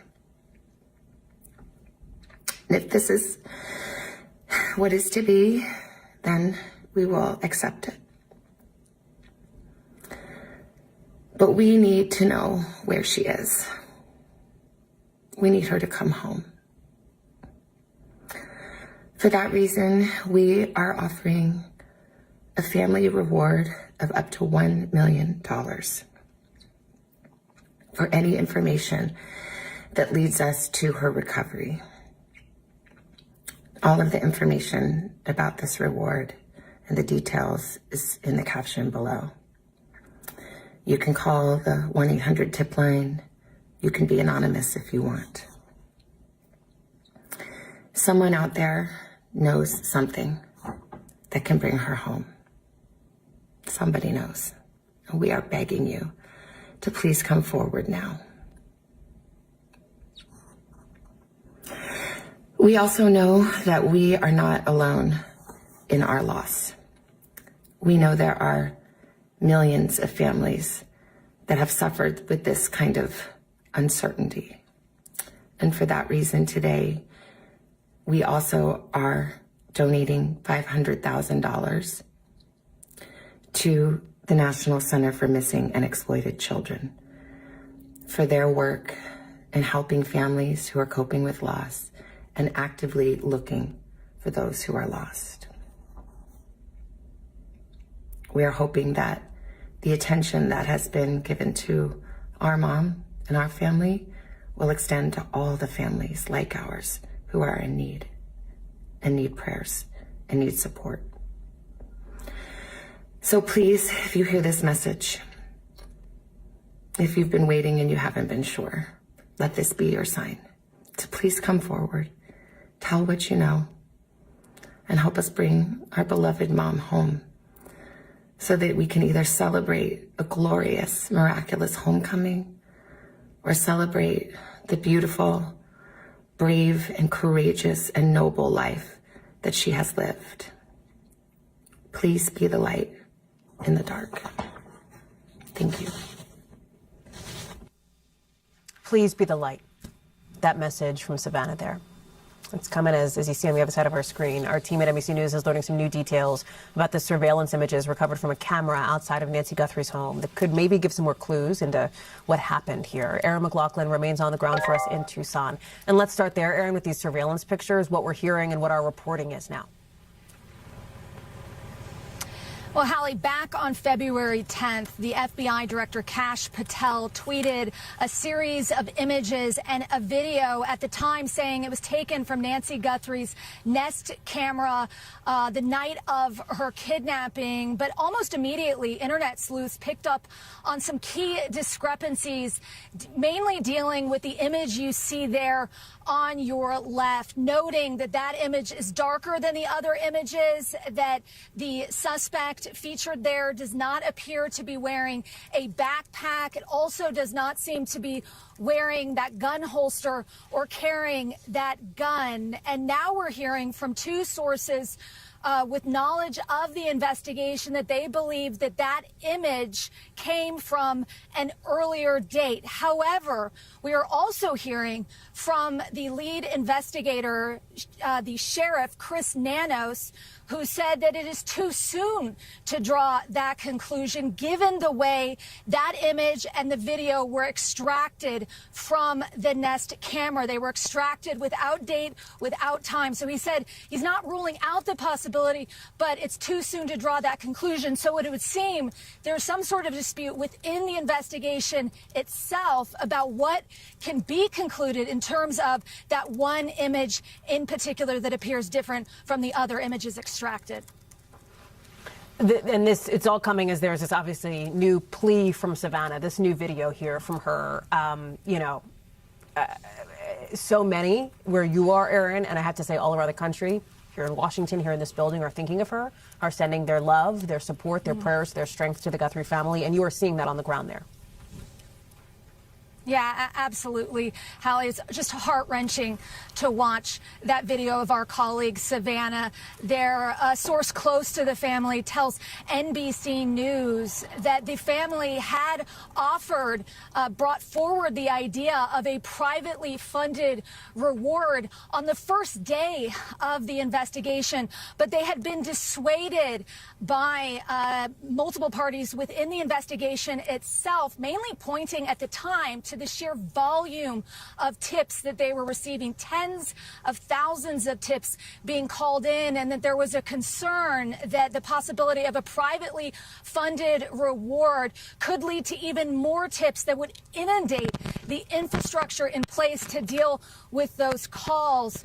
Clearly, though, at this point, that calculus has changed. It's unclear why we are told that the Guthrie family remains in lockstep with investigators at this time. Aaron McLaughlin live for us there in Tucson. Aaron, thank you for being there. Got to take you a little further to the west, where we're learning at least 4 people have been killed after a stabbing attack in Washington state. You see police on the scene here outside a home where they got a call about a man allegedly breaking a no-contact order. And while officers were on their way, multiple witnesses say that person started stabbing people outside the home. Police shot and killed the suspect when they arrived. Dana Griffin is covering this one for us. What else do we know, Dana? Hallie, this one, the reason why this stabbing occurred is still unknown at this hour, but investigators say the suspect knew the victims to some capacity. There was a no protective order, as you mentioned, but it turns out deputies had yet to serve that protective order. So once the initial call came in that this person had showed up, deputies printed that order and were planning to hand it to the suspect. But when they got there, they say he was actively stabbing the victims. So the deputies shot and killed the 32-year-old suspect in this case. And so far, we know 5 people, including the suspect, have been killed. 3 people were declared deceased on the scene. Another person died at the hospital.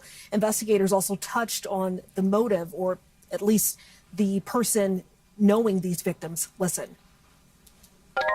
It was a protection order, so there was somebody involved in this was known. Relation to the stabbing victims, we're uncertain what the relations were of each of them. Investigators also said that the genders here are mixed, but they have not identified the ages of those victims. Obviously, just a terrifying moment for people early this morning and for the family involved. Hallie. And still so many details still coming in. Dana Griffin, thank you.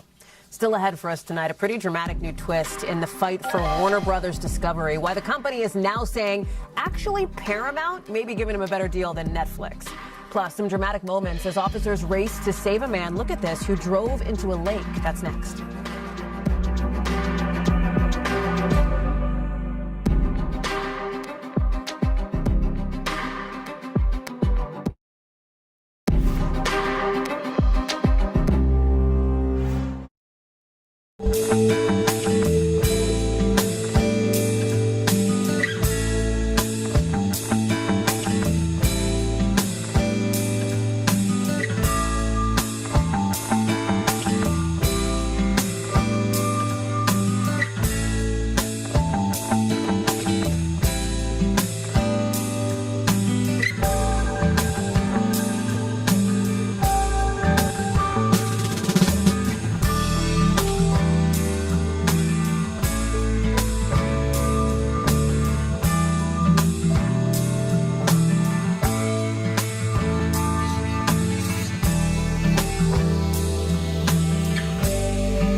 Back to our top story tonight. The president's State of the Union address here in Washington, just a couple of blocks from where we're sitting in D.C., just a few hours from now.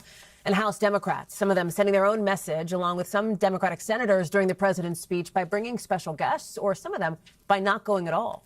More than a dozen Democratic lawmakers have invited survivors of Jeffrey Epstein's abuse to be their guests during the speech. The show of force going bipartisan. You have Congressmembers Ro Khanna and Thomas Massie set to sit together during tonight's address. If these two are familiar, it's because they're the two that really led that push for the Epstein Transparency Act, that push that would force the DOJ to turn over, of course, to release the Epstein documents, those files that we've seen. That's significant, right? Typically, Democrats and Republicans sit on opposite sides of the chamber. Not long ago, I spoke with one of the lawmakers who is not attending tonight, Democratic Congresswoman Pramila Jayapal, and her guest, Marika Chartouni, who is an Epstein abuse survivor. Thank you both so much for being with us tonight. I know it is a busy night ahead. Marika, if I can, I'd like to start with you. This is obviously not your first time on the Hill. You and I have spoken before. But tell me why you felt like it was important to be here tonight in Washington. I think it's important to show up, to remind lawmakers that we're not going away, we're not going to be quiet, and we're here because we want accountability and we want the files released. Congresswoman Jayapal, you will actually not be in the chamber tonight. Of course, Marika will be there. Tell me more about why you decided to invite her as your guest and why you decided to make that move. What message are you sending? Yeah, absolutely. Marika is my constituent, so I proudly represent her in Seattle, and she's been an incredible, courageous voice for survivors across the country, across the world, and I think it's really important that we have survivors right there in the gallery looking at Donald Trump and ensuring that he looks at them, ensuring that he is accountable for his Department of Justice that has released only 50% of the files that need to be released and unfortunately redacted the names of powerful predators and left the names of survivors unredacted. Those are all things that he needs to respond to, and the investigations that need to happen are under his watch. Right now, we need accountability for these survivors, and we need to bring to justice these horrible predators and pedophiles that are in the Epstein files. Every single person needs to be brought to justice. Congresswoman, you have talked about accountability before. There is obviously more to come congressionally here. We're looking ahead later this week, potentially, to those Clinton depositions. You've expressed your frustration pretty clearly directly to the Attorney General, of course, in that hearing just recently. What is your message to the administration, to the White House on this? They can't keep covering this up. We are not going to sit down. The survivors are not going to go away. This is not a hoax. We're not moving on. And they need to release the files, and they need to start investigations where I believe there is prosecutable evidence. At minimum, there are real investigative leads in there that need to be followed up on. And we need to bring these people to justice, just like the UK is doing. These are all the kinds of things that need to be happening right here in the United States. Marika, I'll ask you here. What do you want to see next? What do you expect to see next? I know that, there had been a question about any potential further conversations with the Department of Justice. Have you had any of those conversations? I have not. I would just like to say that Maria Farmer reported this crime 30 years ago. She's still waiting for justice. Where's her file? Where's her report? I'd like to see her report. So you think there's still more, Marika, that could come out of these Epstein case files that the Department of Justice released that we haven't even, necessarily seen surface publicly yet? Absolutely. Do you release think all the files? We're asking the DOJ to release all the files. Marika, just so I understand, you will be sitting with a group of other Epstein abuse survivors there in the gallery, right? Correct. Do you think the president will look at you, the First Lady? Do you think you'll be visible to them? It would be nice to be acknowledged, yes, but I'm not hopeful. Congresswoman, how about you? Look, I don't think that he is going to recognize the pain that the survivors have gone through, nor is he going to take accountability for his Department of Justice. Pam Bondi didn't. I'm not sure he will. But what I do know is that these survivors are going to continue to demand it. They're going to demand it in the gallery tonight, but also tomorrow and the next day and the next day. And we're not going to stop until we get that. I was there at the DOJ yesterday for 4 hours looking through these files. And the things that are in these emails are so significant. And there are still redactions. There are missing files, like Marika said, and there are files that are still redacted, even in the unredacted versions. So what are they hiding? Why don't they unredact all of that information, protect the survivors, of course, and start investigations? Not everybody that's named in these files is guilty, but there are many that are. And the people that I mentioned and the files that I went through yesterday, to me, are more than enough proof to start those investigations. And let's go through the investigation and hold these people to account if it's warranted. Congresswoman Jayapal, Marika Chartouni, thank you both so much for being with us tonight. We really appreciate your time on what I know is a busy evening for both of you. Thank you, Hallie. Thank you. Let's get you over to the 5 things our team thinks you should know about tonight. Number 1, major flooding in Brazil turning deadly. More than 20 people killed from that. Look at the destruction here. Houses torn apart, streets filled with mud. Officials say they've been hit with more than double the expected rainfall for this month and that more rain is expected in the days to come. Number 2, today, Congressman Tony Gonzalez responding to several calls to resign over recent affair allegations. Listen to what he said. I will not resign. I will not resign. And I serve the people of Texas every single day. Remember, he allegedly had an affair with a former staffer who died by suicide last year. And new texts obtained by NBC News reveal the congressman sent sexual text messages to her. Gonzalez has previously denied allegations of the affair. Number 3, some new drone video shows Colorado first responders, look at this, in a freezing lake rescuing somebody inside a sinking car. Look, they're jumping on top of it there. They're trying to break in.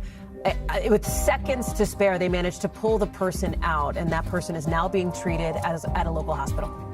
Number 4, some breaking news just into us in the last couple of minutes. Warner Brothers Discovery says Paramount's new bid for the whole company, including its cable networks, could be better than what Netflix has put out there. Remember, back in December, it was Netflix announcing this $72 billion deal to buy the Warner Brothers film studio and HBO. Warner Brothers says the board is going to look at the new bid. Netflix hasn't commented yet on the new offer. They still have a chance to match the bid, so potentially more drama to come. Speaking of drama, the Louvre. The museum director over there is resigning months after that now infamous jewel heist. I don't even have to remind you about what happened, right? When those thieves broke in, stole like $100 million worth of crown jewels from the Louvre in under just about 8 minutes.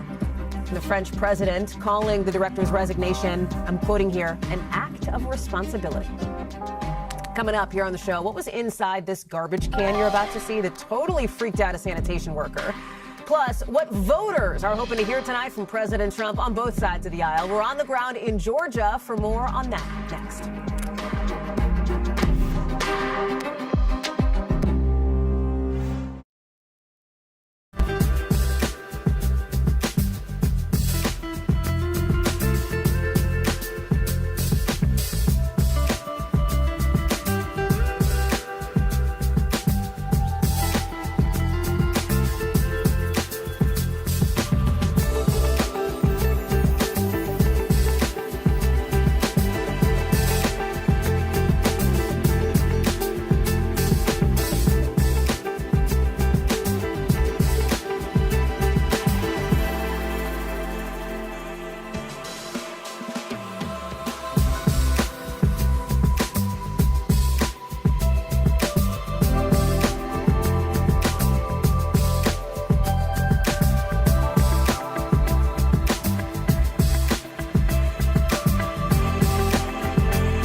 big moment for President Trump tonight. Not often that you got a prime time stage, right, to deliver a speech like this to potentially millions of Americans, usually roughly in the 30 million range. It's a lot of people.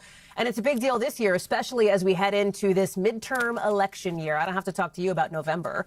So for the president, it's really a chance to kind of lay out his agenda, try to do what he can to start this year to ultimately maybe carry his party over the finish line, preview the next few years ahead. The question, what do voters actually want to hear? Our Aaron Gilchrist has been talking with Democrats and Republicans down in Georgia to see what they're hoping to hear from the president tonight. It's going to be his ability to explain where the economy is going. Health care and benefits, of course. People are suffering, and he's not realizing. Talk to us a little bit about what you're going to do in the next 3 years. I would be enthusiastic if he would say we go back to having justice again. He needs to be focused. He needs to tone down the rhetoric. I would want to hear more about how he's going to unite the country. We've got Christine Roman standing by to break down what you just heard from those voters, the economic angle. But I want to start with Aaron Gilchrist, who's live for us in Fayetteville, Georgia. So I'm so interested in this, Aaron. I've also been making calls the last couple of days to a bunch of Trump voters. And one of the things that I keep hearing again and again, it's the heating bill, it's the groceries, it's people who feel strapped. I had one person say to me, I want to hear less about Greenland tonight and more about like how you're going to put money in my pocket, how you're going to help me pay the bills. And it sounds like that's what you're hearing, too. Yeah, absolutely. That's what we're hearing here. We're in Fayette County, Georgia, which is just south of Atlanta. This has been a reliably red county for a very long time, although it is increasingly a purple county, one where we saw Mitt Romney, for example, win by 31 percentage points in the presidential cycle that year. And then last year, President Trump won this county by just 3 percentage points. And so we've seen this less conservative movement happen here in this county. But as we talk to Republicans here, they support President Trump. They believe that the things that he has been doing over the last year have been working. At the same time, they feel like they want to hear from him tonight, a message where he drills down on things that they say impact people very directly. We're talking about costs. We're talking about grocery costs. We're talking about inflation costs, not necessarily about sort of these big national or global issues around tariffs, for example, or things about Iran or Venezuela or Greenland. They want him to really drill down on these kitchen table issues that are affecting all Americans. Listen to some of our conversation. Trump is trying to help Americans through the tariffs. He's trying to bring the jobs back, the investment back, and he's trying to create a fair market. That Trump derangement syndrome, it's there. And all the things that we're talking about, those accomplishments that he's made, a lot of that gets lost in the, well, Trump did it. And they just can't get past that. From the gas prices, I'd like them a little lower. Grocery prices are a little high. And what are you doing on that? Because that impacts me. One of the other big things we heard from this group of Republicans is a concern about the president's accomplishments as they see them getting lost, Hallie. They feel like if the president tonight can be focused, if he can be concise, if he can skip the bombast and the name calling, that it will be possible for Republicans who've long supported him and for people who maybe have been a bit on the fence about President Trump to hear just the message about things that matter to them and not have to worry about a message that is filled with things that people don't really need to be hearing from the president of the United States, Hallie.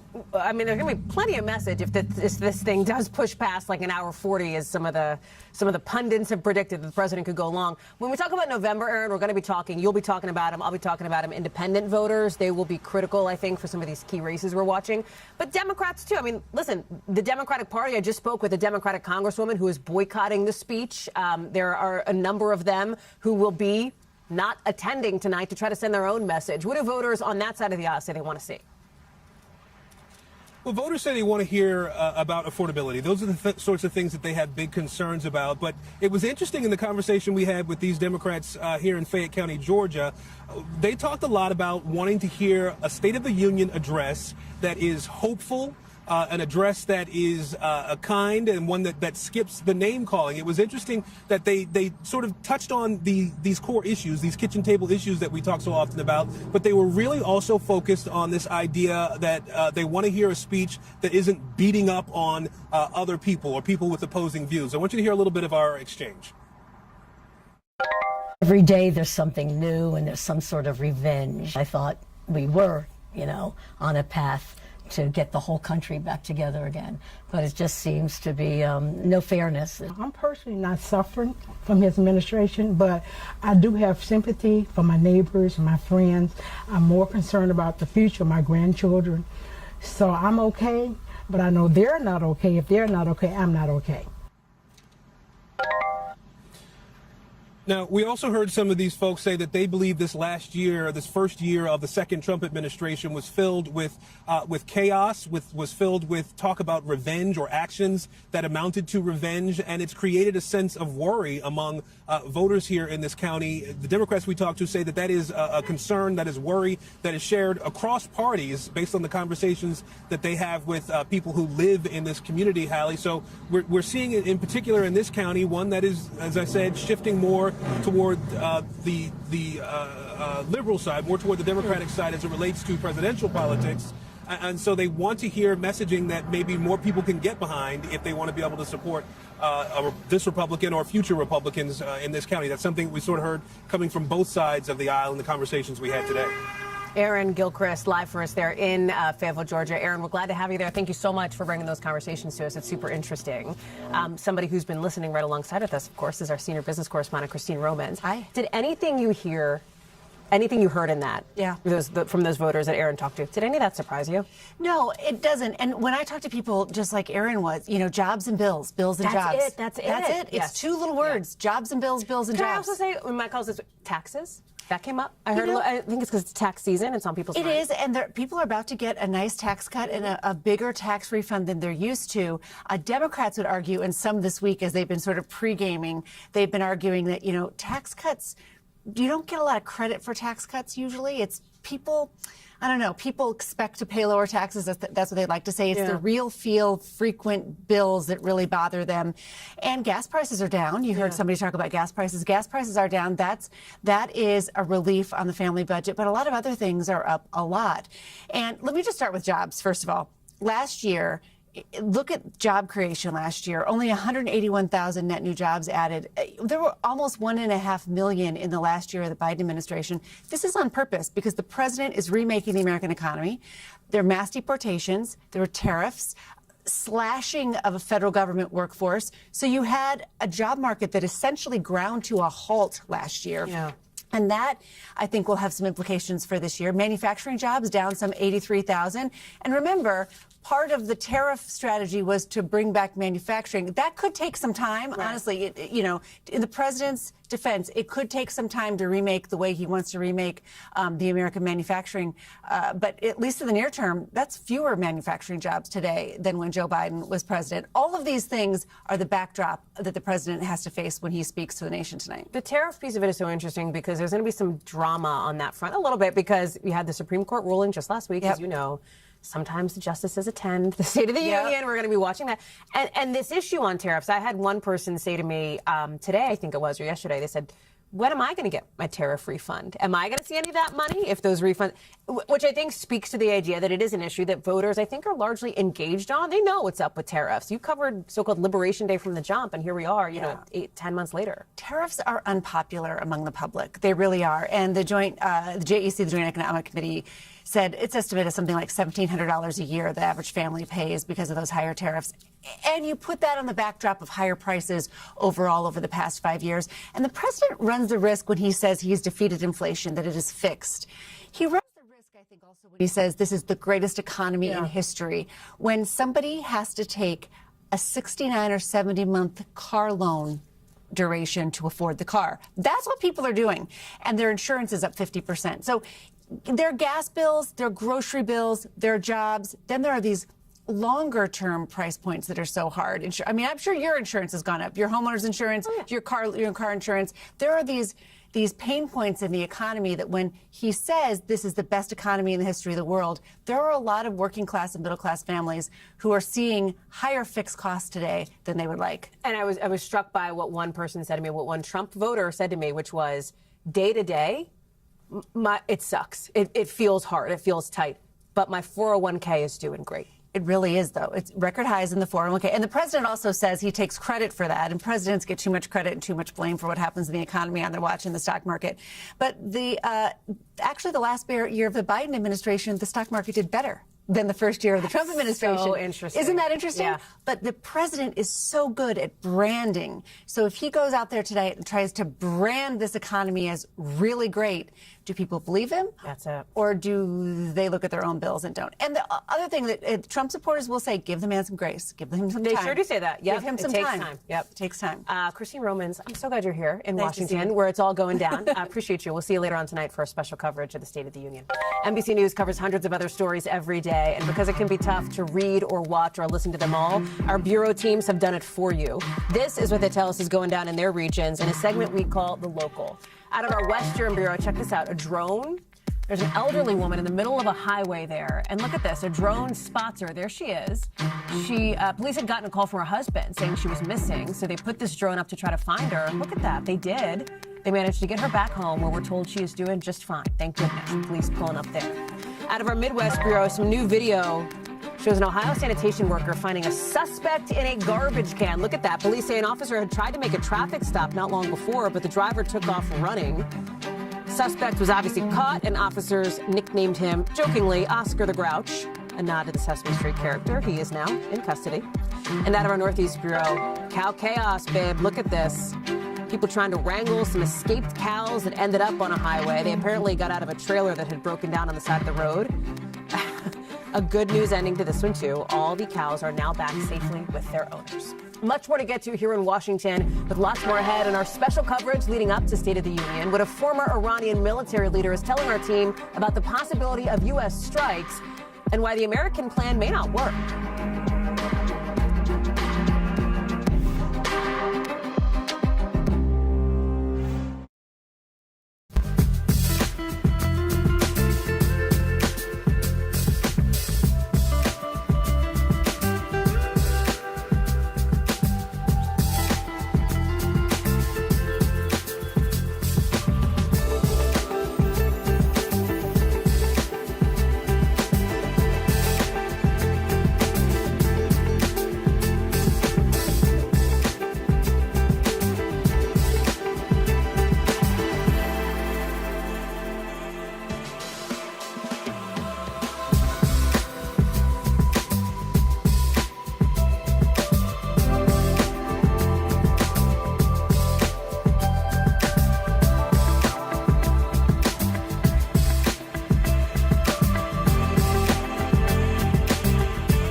President Trump telling reporters that Iran wants to make a deal more than he does, even as they won't commit to stopping their nuclear program. That's according to our colleagues at the president's annual State of the Union lunch, as President Trump weighs what could be one of the most consequential decisions of his term, whether or not to hit Iran. It comes as Iranian state TV put this out today. Look at this. The military there testing out missiles. Now, we don't know when exactly this was filmed, but President Trump says he has already brought together what he calls an armada in the region. Aircraft carriers, fighter jets, firepower on the American side that we haven't really seen there since the Iraq War. It's all happening ahead of negotiations in Geneva Thursday, with the president's son-in-law and envoy with Iranian leaders. Keir Simmons is joining us now for all things on this, because there's a lot on the table at these upcoming negotiations potentially, especially as you look at the president who has suggested, 10 to 14 days, 10 to 15 days, he's going to have some sort of decision on Iran.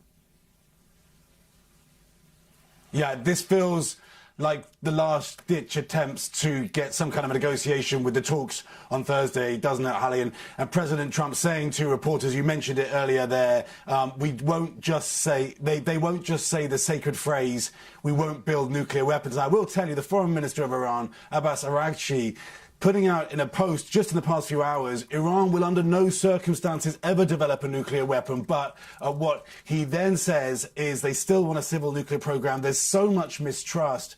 He goes on to say we have a historic opportunity to strike an unprecedented agreement that addresses mutual concerns and achieves mutual interest, and that a deal with is within reach. But at the same time, as you mentioned, Hallie, both sides are threatening each other big.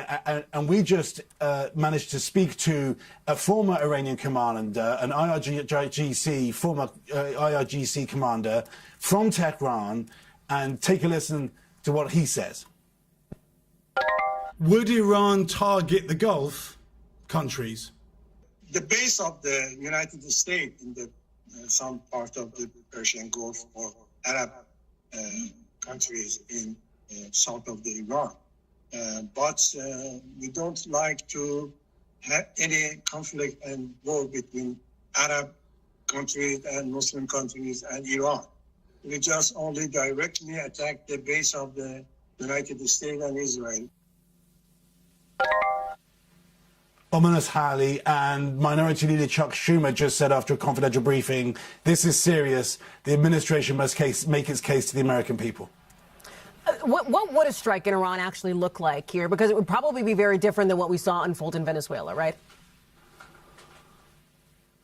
Yeah, look, if you listen to Senator Graham, who has been touring this region and is talking about the reason why there should be strikes, he says Iran has never been weaker. This is an opportunity for the United States. But when I spoke to that former commander in Iran, what he says is very different. Take a listen. If the Trump administration targeted the leadership, would that be the end of the Islamic Republic? Would the Islamic Republic fall? No. If you remember, after the died Imam Khomeini, that's the supreme leader, after 24 hours, instead of the Imam Khomeini, the Ayatollah Khomeini, the government can change and new leader for the Iran. There is no problem for the Iranian government. Can we just say, Hallie, we really don't know. We don't know whether strikes will empower protesters in Iran. We don't know whether the country would crumble. We don't know whether the regime would reconstitute itself and be more hardline. That's the challenge for President Trump. Keir Simmons following all of it for us. Keir, we'll look for more of you tonight, I know, in our special coverage as well, right here on NBC News Now. Appreciate that, friend. Still ahead, guess who's posted up at the big board? I don't have to tell you. You know it's going to be Steve Kornacki talking polls, prices, approval ratings. Next.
State of the Union coming up just a couple of hours from now. Big speech means big board, obviously. And you know Steve Kornacki has posted up on that. He's joining us now to break down all of it. Because, Steve, so much of what we're thinking about, I think, tonight, at least what I'm thinking about, is the president setting the tone for the year ahead. The president setting the tone for this critical midterm year. Obviously, the Republicans control the levers of power now. But if they want to keep it that way, they got to buck some historical trends, right?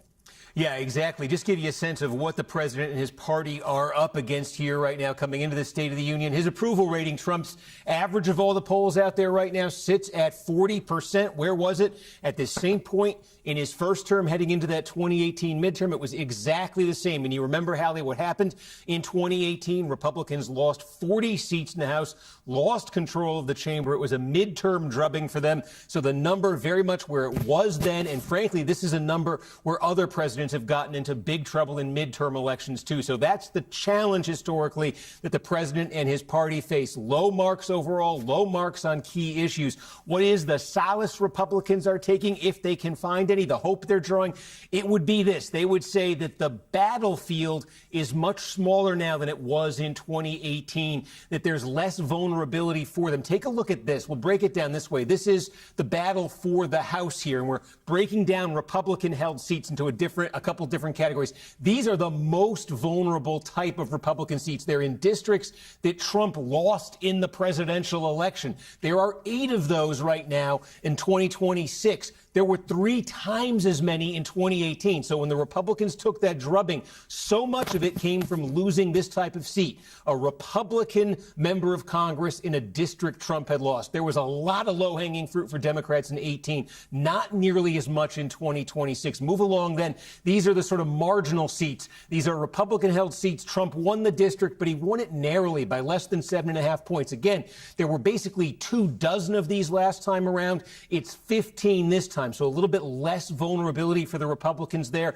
And then on the flip side of it, the Republicans have drawn themselves into, in many cases, safer seats, too. 133 Republican-held seats in landslide Trump districts where he won by more than 20 points. Again, that number is up from where it was in 2018. And also, is there a chance for the Republicans to play offense? Are there vulnerable Democrats? Democrats who represent districts that Trump actually won in the presidential election? The answer is yes. There are 16 of those offensive opportunities for Republicans. Again, a little bit more than they had in 2018. So the Republicans would say, look, the numbers are very low. It's a challenging climate for them. They think, though, that it's a much narrower battlefield than has been seen in the past, and that they draw some hope from that. Of course, Hallie, the bottom line, though, for Republicans, if they lose 3 so that's seats, it. That's exactly. They lose the House. I was just about to lead you to that path, Steve, because the point is, even though the margins are tighter in some of these instances, as you've so capably pointed out, we're talking razor, paper thin margins to actually flip the majority, which is what would make the difference potentially in the House, right? Exactly. And you say, look, the Democrats, weirdly enough, Republicans can look at the last midterm, Democratic president, Joe Biden, approval rating basically exactly where Trump's is now. Democrats lost 9 seats then. That was considered actually a pretty strong performance historically. Yeah. But even 9, they would lose the House, Republicans would. Steve, I wish we had 3.5 to 7 more hours to talk about all things politics. Good news is we do, because you'll be around, I know, all night here on our coverage of NBC News. Thank you, Steve. Appreciate that, as we've got much more for our State of the Union special coverage continuing ahead right here on NBC. I will see you tonight at 9 o'clock Eastern on NBC News, and a little bit before that here on NBC News Now. More coverage picks up right now.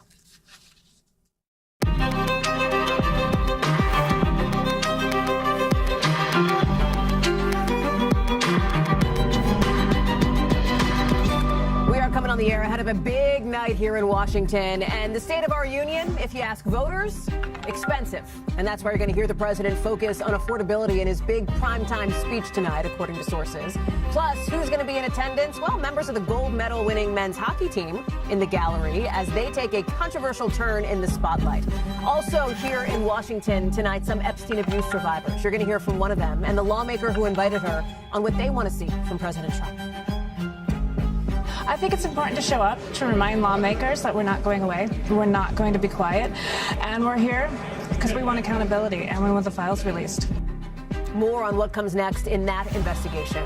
Plus, a reality check from a region on edge. How close is the U.S. to a strike on Iran, and how's the president going to handle that tonight? Plus, Savannah holding out hope that her mom, Nancy Guthrie, can be found. The emotional new video from our friend and colleague as the Guthries up the reward for information on whoever took Nancy. Plus, breaking news out of Washington State, what we're learning about an apparent deadly mass stabbing outside Tacoma. That's coming up a little bit later on in the show. Hey, I'm Hallie, and in just about 3 hours from now or so, the president is going to be making his big primetime State of the Union speech. Big deal, big night, primetime moment for him to lay out what the White House calls an ambitious agenda. The big focus to make the country safe and affordable, they say. As you take a live look now at the Hill, where we expect to see the president arriving a little bit from now. The official theme, America at 250. Strong, prosperous, and respected. That's what officials say, celebrating 250 years, of course, since the founding. And the president's big focus may be trying to reverse his cratering poll numbers on the economy. Right, here's the press secretary laying out that a little bit earlier. The president will lay out the case for why he and Republicans are better suited to continue tackling the affordability crisis that was created by the Biden administration and Democrats on Capitol Hill. And over the past year, there has been tremendous progress to move the ball forward toward attaining the level of economic prosperity we had under President Trump's first term. There's a lot happening against the backdrop of this speech tonight. You've got this partial government shutdown, Homeland Security only, as Democrats demand reforms to ICE, for example, over those controversial immigration tactics and after the deaths of those 2 Americans in Minneapolis. You've got the president coming off this ruling against him on his tariff policy by the Supreme Court. We'll see some justices perhaps in the audience tonight. And then, of course, foreign policy, this region on edge. What is going to happen with Iran? Some Democrats tonight are actually going to be taking the opportunity to make their own statement. They will not be in this building that you see. Some 24 Democrats will instead be at a separate kind of boycott protest. But you know who will be there? The U.S. men's gold medal hockey team. That's them earlier today at the White House, according to a White House official, showing up fresh off their stint in Milan and then Miami. We're going to have more on their controversial turn in the spotlight in a bit. Lots of team coverage tonight. Look at this crew. Aaron Gilchrist talking with voters. Christine Romans talking economy. Keir Simmons on foreign policy. Steve Kornacki at the big board. We've got Julie Surkin on the Hill. Gabe Gutierrez and Monica Alba are both at the White House. Monica, we will start with you because a lot to get to. Apparently a lot in this speech. Apparently it's going to go pretty long, perhaps. And we know that a big focus of the president's, according to what's been previewed, is expected to be the economy. Absolutely, Hallie. This is a president who just days ago declared that he has won affordability. Remember, over the last couple of weeks and months, this concept was one in which he sometimes called the discussion around affordability a hoax. He tried to dismiss it. Now he is saying that it's his economy that has arrived and has defeated inflation, even though that is not exactly what we have seen in the recent economic indicators. And this is a president who likes to make claims about the economy that just don't really square with what actual Americans are feeling when they are polled and when they are asked about their top concerns.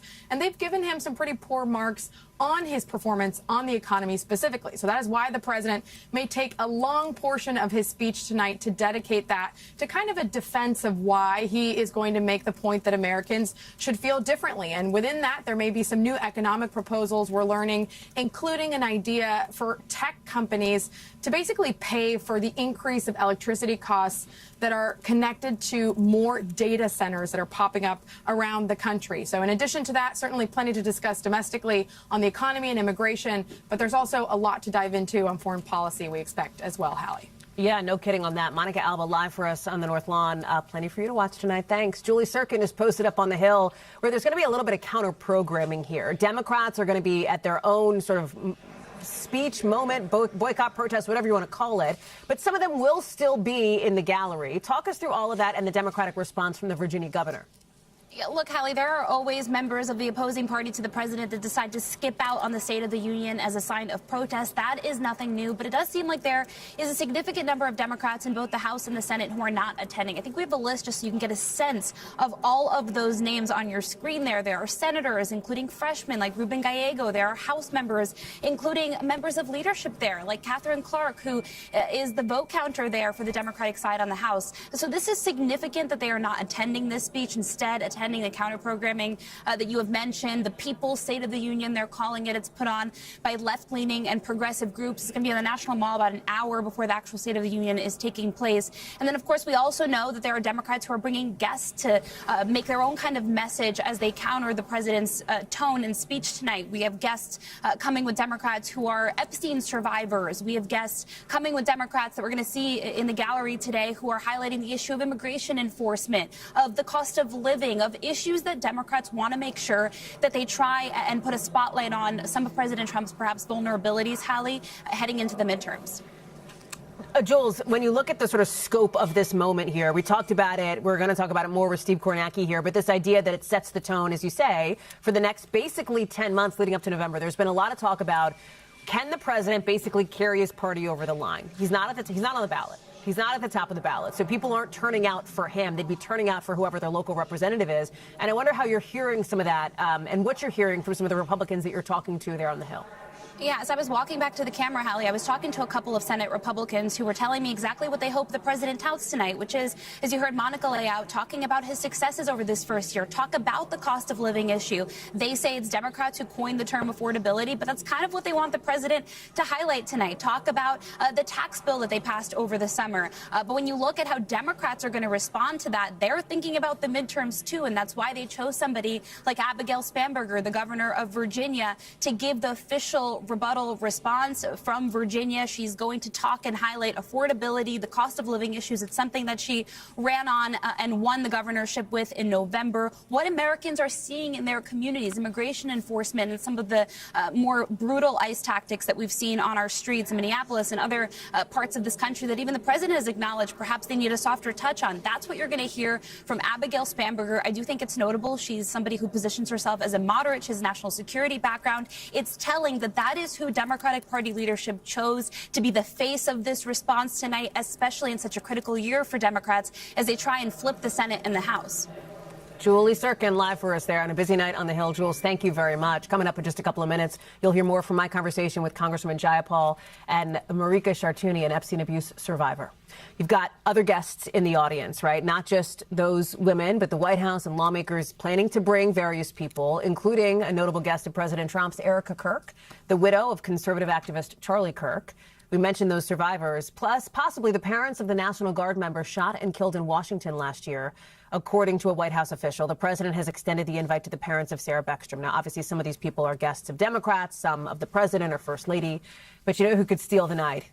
These guys, the U.S. men's hockey team, fresh off their gold medal win in Milan. From Milan to Miami to D.C., showing up at the White House and the Capitol apparently tonight. Let me bring in Gabe Gutierrez, who's following this angle for us. It's the wrong sport, Gabe, but curveball would be apropos in this instance, because nobody expected the men's hockey team, most of them, to be showing up at the State of the Union tonight. What is this about? Talk us through it. Yeah, that's right, Hallie. I'll forgive your mixed metaphor, but certainly it was quite a whirlwind for the men's hockey team, who just arrived into here to the White House a short time ago. You saw that photo of them on the South Lawn. White House officials have just been in the past few minutes posting some pictures of them meeting with the president as well. And this all comes after some controversy had been brewing. The president inviting them here to Washington just a few days ago, shortly after their dramatic victory over Canada. But it was during that phone call that some critics of the president have been saying that he appeared to snub the women's team. Let's listen to that portion of the congratulatory call the president made to Team USA. I must tell you, we're going to have to bring the women's team. You do know that. I do believe I probably would be impeached, okay? And so that sparked some outrage online with some critics saying that the president was snubbing the women's team there, also calling out the men's team for apparently laughing at that. And still, others thought, look, this is much ado about nothing, that this should be a moment of national unity, and there perhaps is a rush to judgment here. Now, it's curious that the Hughes brothers, stars of Team USA, their mother has become known as America's hockey mom. She also works for the women's team as well. She was asked about this bubbling controversy this morning on Today. Let's listen. But I'm glad you brought up the women, because it was, amazing to spend some time with them too. And then obviously watched them, me and Jack were there, we watched them win the gold medal, and they came to our game and were able to watch us. So just the support back and forth. The men's and the women's team go over to Italy and win the gold medal. It's so special for the U.S. So obviously that was Jack and Quinn Hughes, the stars themselves. Their mother was also asked on the Today Show about all this, and she said, look, this is a point of national unity. She says, really, this is not about politics, but the women's team, they've declined to attend the State of the Union, spokesperson citing other commitments as well. As for the men's team, about 20 or so of the 25 team members, they made the trip down here to Washington. And yes, they are expected in the House chamber tonight, Hallie. What about some of the logistics here, Gabe? Because it's also interesting, right? The maneuvering, where they end up. Like, pull back. You know, we love to pull back the curtain. Pull it back. That's right. Well, as we understand it, Hallie, that has been there's been a lot of discussion about that over the last 24 hours or so. White House officials have been trying to make this happen. The House Speaker, Mike Johnson, says that this was a request from the president, and he will do his best to squeeze the team in to the House chamber. But at last check, those logistics were still being worked out, Hallie. All right, Gabe Gutierrez at the West Wing position there at the White House. Gabe, big night. We'll see you in a little bit. Appreciate that. We've got other news to cover, too, including, of course, in the West, the latest in the search for Nancy Guthrie, the mom of our dear Savannah, as we enter the agonizing fourth week of her disappearance, and the Guthrie family holding on to hope that their mom is out there somewhere. That is exactly what we heard from Savannah today, as she posted a new video on Instagram offering up to $1 million reward for information that would lead to the return of her mom. They say the family still believes in miracles. We're going to play that video for you now in full. Hi there. I'm coming on to say it is day 24 since our mom was taken in the dark of night from her bed. And every hour and minute and second and every long night has been agony since then, of worrying about her and fearing for her and aching for her, and most of all, just missing her, We know that millions of you have been praying. So many people have been praying, of every faith and no faith at all, praying for her return, and we feel those prayers. Please keep praying without ceasing. We still believe. We still believe in a miracle. We still believe that she can come home. Hope against hope. As my sister says, we are blowing on the embers of hope. We also know that she may be lost. She may already be gone. She may have already gone home to the Lord that she loves and is dancing in heaven with her mom and her dad and with her beloved brother Pierce and with our daddy. And if this is what is to be, then we will accept it. But we need to know where she is. We need her to come home.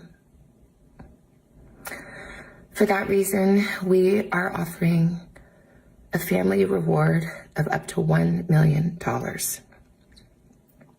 for any information that leads us to her recovery. All of the information about this reward and the details is in the caption below. You can call the 1-800-TIP line. You can be anonymous if you want. Someone out there knows something that can bring her home. Somebody knows. And we are begging you to please come forward now. We also know that we are not alone in our loss. We know there are millions of families that have suffered with this kind of uncertainty.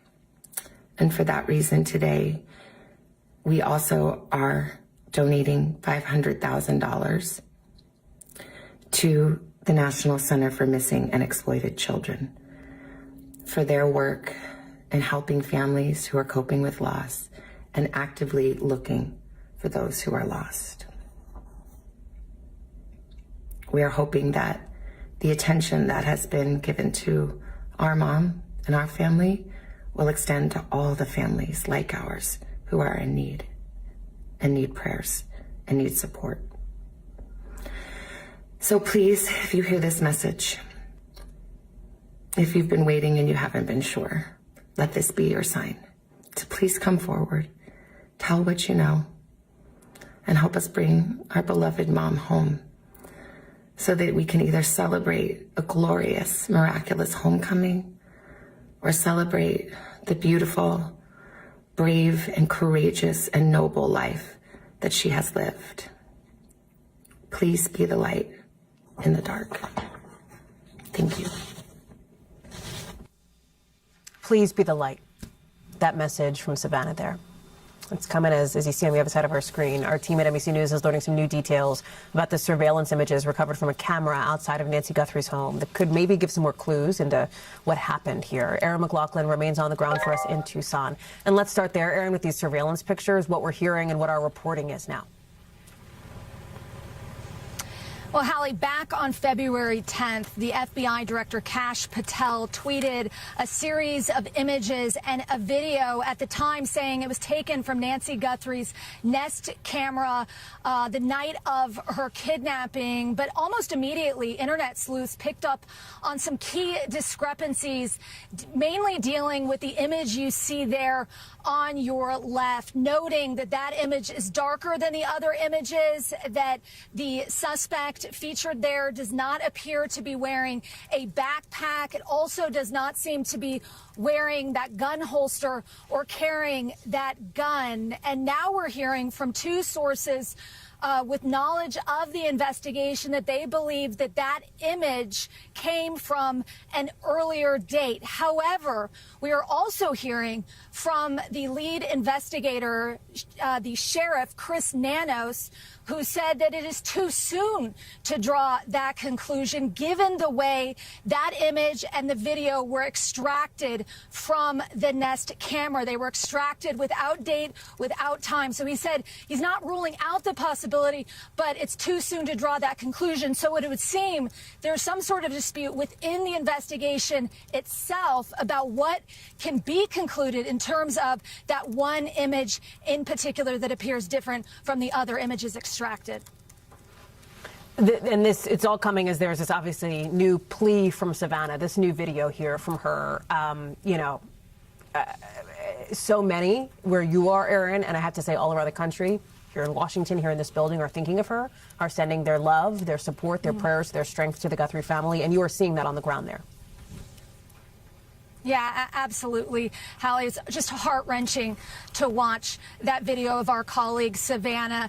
Their source close to the family tells NBC News that the family had brought forward the idea of a privately funded reward on the first day of the investigation, but they had been dissuaded by multiple parties within the investigation itself, mainly pointing at the time to the sheer volume of tips that they were receiving, tens of thousands of tips being called in, and that there was a concern that the possibility of a privately funded reward could lead to even more tips that would inundate the infrastructure in place to deal with those calls.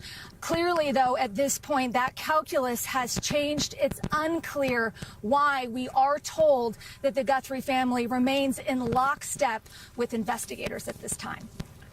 Erin McLaughlin live for us there in Tucson. Erin, thank you for being there. Got to take you a little further to the west, where we're learning at least 4 people have been killed after a stabbing attack in Washington state. You see police on the scene here outside a home where they got a call about a man allegedly breaking a no-contact order. And while officers were on their way, multiple witnesses say that person started stabbing people outside the home. Police shot and killed the suspect when they arrived. Dana Griffin is covering this one for us. What else do we know, Dana? Hallie, this one, the reason why this stabbing occurred is still unknown at this hour, but investigators say the suspect knew the victims to some capacity. There was a no protective order, as you mentioned, but it turns out deputies had yet to serve that protective order. So once the initial call came in that this person had showed up, deputies printed that order and were planning to hand it to the suspect. But when they got there, they say he was actively stabbing the victims. So the deputy shot and killed the 32-year-old suspect in this case. And so far, we know 5 people, including the suspect, have been killed. 3 people were declared deceased on the scene. Another person died at the hospital. Investigators also touched on the motive, or at least the person knowing these victims. Listen. It was a protection order, so there was somebody involved in this was known. Relation to the stabbing victims, we're uncertain what the relations were of each of them. Investigators also said that the genders here are mixed, but they have not identified the ages of those victims. Obviously, just a terrifying moment for people early this morning and for the family involved. Hallie. And still so many details still coming in. Dana Griffin, thank you. Still ahead for us tonight, a pretty dramatic new twist in the fight for Warner Brothers Discovery. Why the company is now saying actually Paramount may be giving them a better deal than Netflix. Plus, some dramatic moments as officers race to save a man, look at this, who drove into a lake. That's next.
To our top story tonight, the president's State of the Union address here in Washington, just a couple of blocks from where we're sitting in D.C., just a few hours from now. And House Democrats, some of them sending their own message, along with some Democratic senators during the president's speech by bringing special guests, or some of them by not going at all. More than a dozen Democratic lawmakers have invited survivors of Jeffrey Epstein's abuse to be their guests during the speech. The show of force going bipartisan. You have Congress members Ro Khanna and Thomas Massie set to sit together during tonight's address. If these two are familiar, it's because they're the two that really led that push for the Epstein Transparency Act, that push that would force the DOJ to turn over, of course, to release the Epstein documents, those files that we've seen. That's significant, right? Typically, Democrats and Republicans sit on opposite sides of the chamber. Not long ago, I spoke with one of the lawmakers who is not attending tonight, Democratic Congresswoman Pramila Jayapal, and her guest, Marika Chartouni, who is an Epstein abuse survivor. Thank you both so much for being with us tonight. I know it is a busy night ahead. Marika, if I can, I'd like to start with you. This is obviously not your first time on the Hill. You and I have spoken before. But tell me why you felt like it was important to be here tonight in Washington. I think it's important to show up, to remind lawmakers that we're not going away, we're not going to be quiet, and we're here because we want accountability and we want the files released. Congresswoman Jayapal, you will actually not be in the chamber tonight. Of course, Marika will be there. Tell me more about why you decided to invite her as your guest and why you decided to make that move. What message are you sending? Yeah, absolutely. Marika is my constituent, so I proudly represent her in Seattle, and she's been an incredible, courageous voice for survivors across the country, across the world, and I think it's really important that we have survivors right there in the gallery looking at Donald Trump and ensuring that he looks at them, ensuring that he is accountable for his Department of Justice that has released only 50% of the files that need to be released and unfortunately redacted the names of powerful predators and left the names of survivors unredacted. Those are all things that he needs to respond to, and the investigations that need to happen are under his watch. Right now, we need accountability for these survivors, and we need to bring to justice these horrible predators and pedophiles that are in the Epstein files. Every single person needs to be brought to justice. Congresswoman, you have talked about accountability before. There is obviously more to come congressionally here. We're looking ahead later this week, potentially, to those Clinton depositions. You've expressed your frustration pretty clearly directly to the Attorney General, of course, in that hearing just recently. What is your message to the administration, to the White House on this? They can't keep covering this up. We are not going to sit down. The survivors are not going to go away. This is not a hoax. We're not moving on. And they need to release the files, and they need to start investigations where I believe there is prosecutable evidence. At minimum, there are real investigative leads in there that need to be followed up on. And we need to bring these people to justice, just like the UK is doing. These are all the kinds of things that need to be happening right here in the United States. Marika, I'll ask you here. What do you want to see next? What do you expect to see next? I know that, there had been a question about any potential further conversations with the Department of Justice. Have you had any of those conversations? I have not. I would just like to say that Maria Farmer reported this crime 30 years ago. She's still waiting for justice. Where's her file? Where's her report? I'd like to see her report. So you think there's still more, Marika, that could come out of these Epstein case files that the Department of Justice released that we haven't even, necessarily seen surface publicly yet? Absolutely. Do you release think all the files? We're asking the DOJ to release all the files. Marika, just so I understand, you will be sitting with a group of other Epstein abuse survivors there in the gallery, right? Correct. Do you think the president will look at you, the First Lady? Do you think you'll be visible to them? It would be nice to be acknowledged, yes, but I'm not hopeful. Congresswoman, how about you? Look, I don't think that he is going to recognize the pain that the survivors have gone through, nor is he going to take accountability for his Department of Justice. Pam Bondi didn't. I'm not sure he will. But what I do know is that these survivors are going to continue to demand it. They're going to demand it in the gallery tonight, but also tomorrow and the next day and the next day. And we're not going to stop until we get that. I was there at the DOJ yesterday for 4 hours looking through these files. And the things that are in these emails are so significant. And there are still redactions. There are missing files, like Marika said, and there are files that are still redacted, even in the unredacted versions. So what are they hiding? Why don't they unredact all of that information, protect the survivors, of course, and start investigations? Not everybody that's named in these files is guilty, but there are many that are. And the people that I mentioned and the files that I went through yesterday, to me, are more than enough proof to start those investigations. And let's go through the investigation and hold these people to account if it's warranted. Congresswoman Jayapal, Marika Shartuni, thank you both so much for being with us tonight. We really appreciate your time on what I know is a busy evening for both of you. Thank you, Hallie. Thank you. Let's get you over to the 5 things our team thinks you should know about tonight. Number 1, major flooding in Brazil turning deadly. More than 20 people killed from that. Look at the destruction here. Houses torn apart, streets filled with mud. Officials say they've been hit with more than double the expected rainfall for this month and that more rain is expected in the days to come. Number 2, today Congressman Tony Gonzalez responding to several calls to resign over recent affair allegations. Listen to what he said. I will not resign, I will not resign, and I serve the people of Texas every single day. Remember, he allegedly had an affair with a former staffer who died by suicide last year. And new texts obtained by NBC News reveal the congressman sent sexual text messages to her. Gonzalez has previously denied allegations of the affair.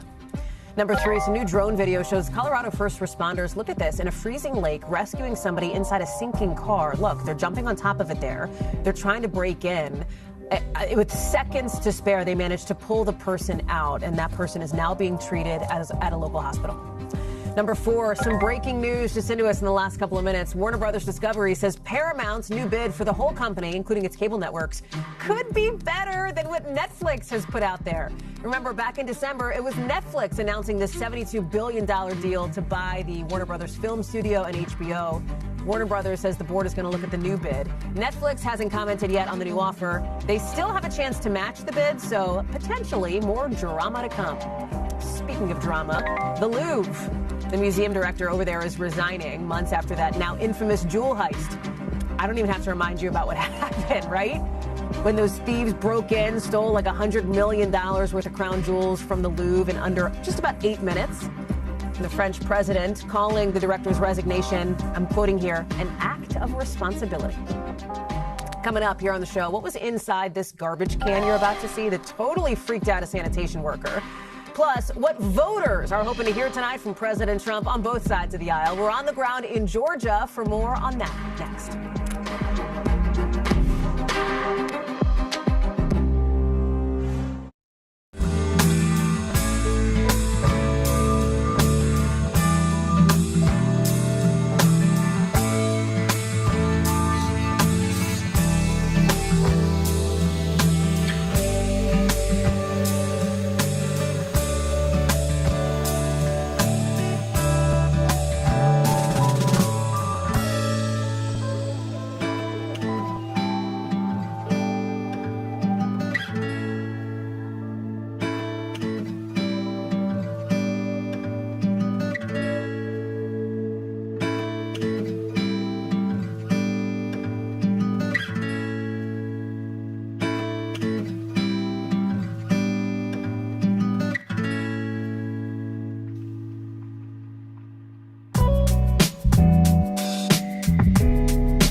big moment for President Trump tonight. Not often that you got a prime time stage, right, to deliver a speech like this to potentially millions of Americans, usually roughly in the 30 million range. It's a lot of people.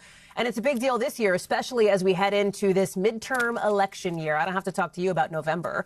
So for the president, it's really a chance to kind of lay out his agenda, try to do what he can to start this year to ultimately maybe carry his party over the finish line, preview the next few years ahead. The question, what do voters actually want to hear? Our Aaron Gilchrist has been talking with Democrats and Republicans down in Georgia to see what they're hoping to hear from the president tonight. It's going to be his ability to explain where the economy is going. Health care and benefits, of course. People are suffering, and he's not realizing. Talk to us a little bit about what you're going to do in the next 3 years. I would be enthusiastic if he would say we go back to having justice again. He needs to be focused. He needs to tone down the rhetoric. I would want to hear more about how he's going to unite the country. We've got Christine Roman standing by to break down what you just heard from those voters, the economic angle. But I want to start with Aaron Gilchrist, who's live for us in Fayetteville, Georgia. So I'm so interested in this, Aaron. I've also been making calls the last couple of days to a bunch of Trump voters. And one of the things that I keep hearing again and again, it's the heating bill, it's the groceries, it's people who feel strapped. I had one person say to me, I want to hear less about Greenland tonight and more about like how you're going to put money in my pocket, how you're going to help me pay the bills. And it sounds like that's what you're hearing, too. Yeah, absolutely. That's what we're hearing here. We're in Fayette County, Georgia, which is just south of Atlanta. This has been a reliably red county for a very long time, although it is increasingly a purple county, one where we saw Mitt Romney, for example, win by 31 percentage points in the presidential cycle that year. And then last year, President Trump won this county by just 3 percentage points. And so we've seen this less conservative movement happen here in this county. But as we talk to Republicans here, they support President Trump. They believe that the things that he has been doing over the last year have been working. At the same time, they feel like they want to hear from him tonight a message where he drills down on things that they say impact people very directly. We're talking about costs. We're talking about grocery costs. We're talking about inflation costs, not necessarily about sort of these big national or global issues around tariffs, for example, or things about Iran or Venezuela or Greenland. They want him to really drill down on these kitchen table issues that are affecting all Americans. Listen to some of our conversation. Trump is trying to help Americans through the tariffs. He's trying to bring the jobs back, the investment back, and he's trying to create a fair market. That Trump derangement syndrome, it's there. And all the things that we're talking about, those accomplishments that he's made, a lot of that gets lost in the, well, Trump did it. And they just can't get past that. From the gas prices, I'd like them a little lower. Grocery prices are a little high. And what are you doing on that? Because that impacts me. One of the other big things we heard from this group of Republicans is a concern about the president's accomplishments as they see them getting lost, Hallie. They feel like if the president tonight can be focused, if he can be concise, if he can skip the bombast and the name calling, that it will be possible for Republicans who've long supported him and for people who maybe have been a bit on the fence about President Trump to hear just the message about things that matter to them and not have to worry about a message that is filled with things that people don't really need to be hearing from the president of the United States, Hallie. I mean, there's going to be plenty of message if this thing does push past like an hour 40, as some of the pundits have predicted that the president could go long. When we talk about November, Aaron, we're going to be talking. You'll be talking about him. I'll be talking about him. Independent voters, they will be critical, I think, for some of these key races we're watching. But Democrats too. I mean, listen, the Democratic Party. I just spoke with a Democratic Congresswoman who is boycotting the speech. There are a number of them who will be not attending tonight to try to send their own message. What do voters on that side of the aisle say they want to see? Well, voters say they want to hear about affordability. Those are the sorts of things that they have big concerns about. But it was interesting in the conversation we had with these Democrats here in Fayette County, Georgia. They talked a lot about wanting to hear a State of the Union address that is hopeful, an address that is kind and one that skips the name calling. It was interesting that they sort of touched on these core issues, these kitchen table issues that we talk so often about, but they were really also focused on this idea that they want to hear a speech that isn't beating up on other people or people with opposing views. I want you to hear a little bit of our exchange. Every day there's something new and there's some sort of revenge. I thought we were, on a path to get the whole country back together again.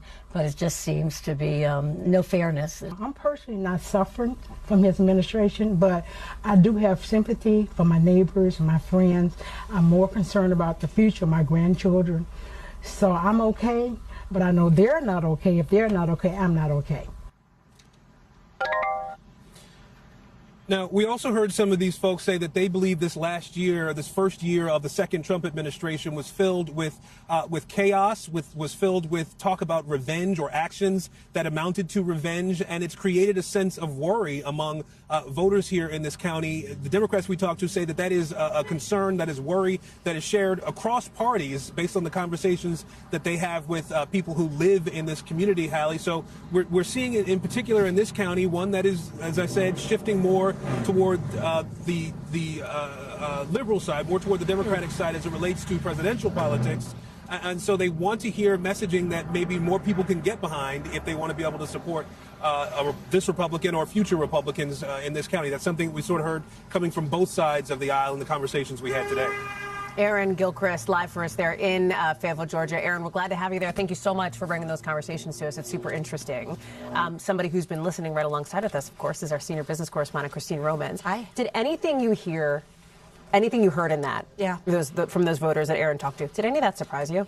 No, it doesn't. And when I talk to people, just like Aaron was, jobs and bills, bills and jobs. That's it. Yes. It's two little words, jobs and bills, bills and Can jobs. I also say, when Mike calls this taxes? That came up. I think it's because it's tax season. It's on people's minds. It is, and people are about to get a nice tax cut and a bigger tax refund than they're used to. Democrats would argue, and some this week as they've been sort of pre-gaming, they've been arguing that, tax cuts, you don't get a lot of credit for tax cuts usually. It's people, I don't know, people expect to pay lower taxes. That's what they like to say. It's the real frequent bills that really bother them. And gas prices are down. You heard somebody talk about gas prices. Gas prices are down. That is a relief on the family budget. But a lot of other things are up a lot. And let me just start with jobs, first of all. Last year, look at job creation last year. Only 181,000 net new jobs added. There were almost 1.5 million in the last year of the Biden administration. This is on purpose because the president is remaking the American economy.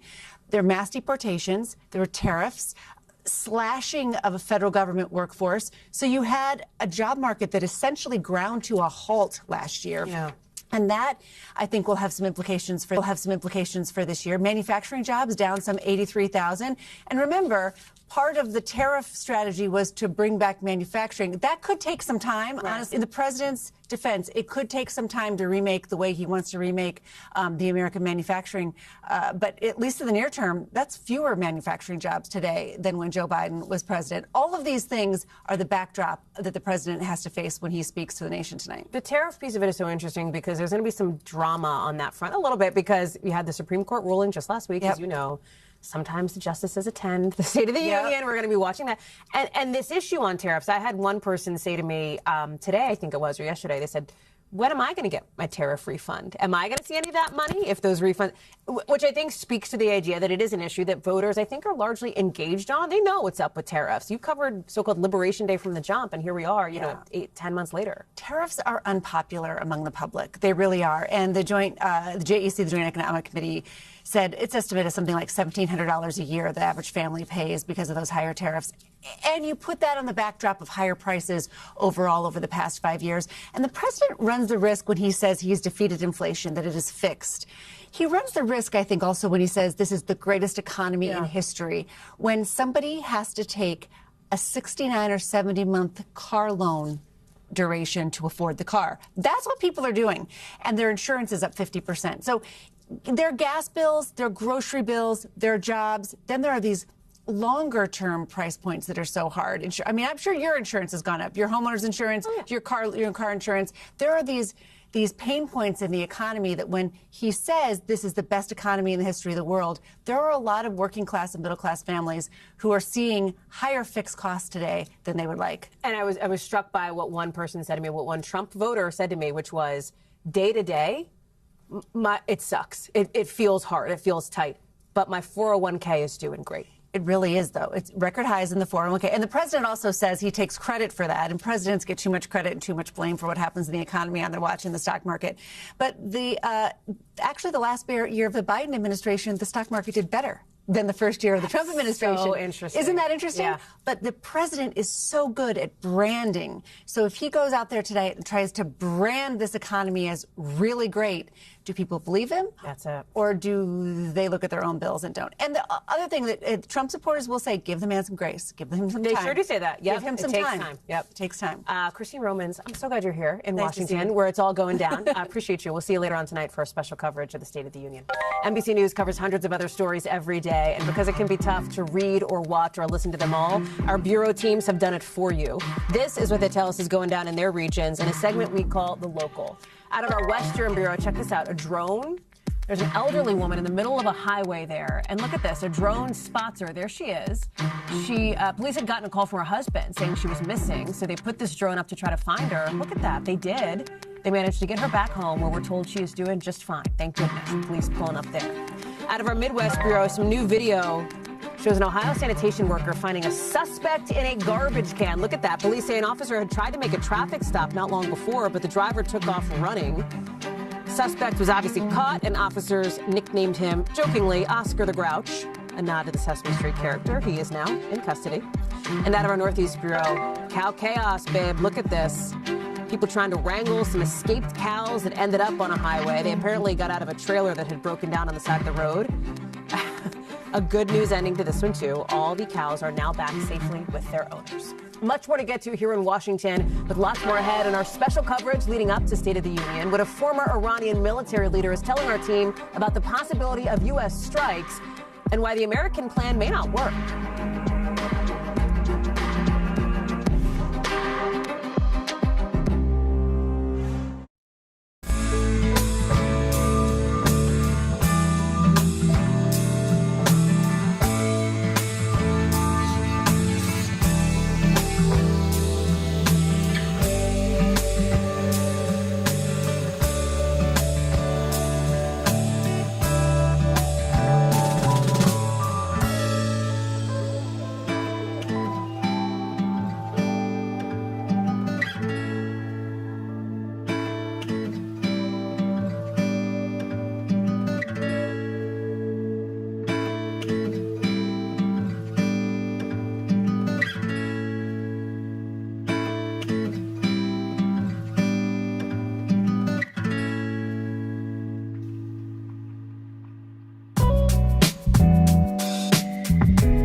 President Trump telling reporters that Iran wants to make a deal more than he does, even as they won't commit to stopping their nuclear program. That's according to our colleagues at the president's annual State of the Union lunch, as President Trump weighs what could be one of the most consequential decisions of his term, whether or not to hit Iran. It comes as Iranian state TV put this out today. Look at this. The military there testing out missiles. Now, we don't know when exactly this was filmed, but President Trump says he has already brought together what he calls an armada in the region. Aircraft carriers, fighter jets, firepower on the American side that we haven't really seen there since the Iraq War. It's all happening ahead of negotiations in Geneva Thursday with the president's son-in-law and envoy with Iranian leaders. Keir Simmons is joining us now for all things on this, because there's a lot on the table at these upcoming negotiations potentially, especially as you look at the president who has suggested, 10 to 14 days, 10 to 15 days, he's going to have some sort of decision on Iran. Yeah, this feels like the last-ditch attempts to get some kind of a negotiation with the talks on Thursday, doesn't it, Hallie? And President Trump saying to reporters, you mentioned it earlier there, we won't just say, they won't just say the sacred phrase, we won't build nuclear weapons. And I will tell you, the foreign minister of Iran, Abbas Araghchi, putting out in a post just in the past few hours, Iran will under no circumstances ever develop a nuclear weapon. But what he then says is they still want a civil nuclear program. There's so much mistrust.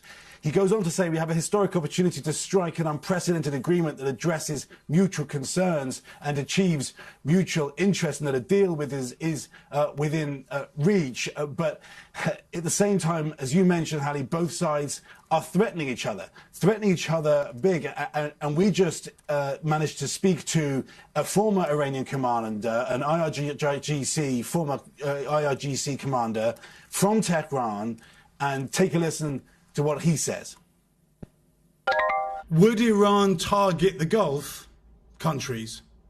The base of the United States in the some part of the Persian Gulf or Arab countries in south of the Iran. But we don't like to have any conflict and war between Arab countries and Muslim countries and Iran. We just only directly attack the base of the United States and Israel. Ominous, Hallie, and Minority Leader Chuck Schumer just said after a confidential briefing, this is serious. The administration must make its case to the American people. What would a strike in Iran actually look like here? Because it would probably be very different than what we saw unfold in Venezuela, right? Yeah, look, if you listen to Senator Graham, who has been touring this region and is talking about the reason why there should be strikes, he says Iran has never been weaker. This is an opportunity for the United States. But when I spoke to that former commander in Iran, what he says is very different. Take a listen. If the Trump administration targeted the leadership, would that be the end of the Islamic Republic? Would the Islamic Republic fall? No. If you remember, after the died Imam Khomeini, as the supreme leader, after 24 hours, instead of the Imam Khomeini, the Ayatollah Khomeini, the government can change and new leader for the Iran. There is no problem for the Iranian government. Can we just say, Hallie, we really don't know. We don't know whether strikes will empower protesters in Iran. We don't know whether the country would crumble. We don't know whether the regime would reconstitute itself and be more hardline. That's the challenge for President Trump. Keir Simmons following all of it for us. Keir, we'll look for more of you tonight, I know, in our special coverage as well, right here on NBC News Now. Appreciate that, friend.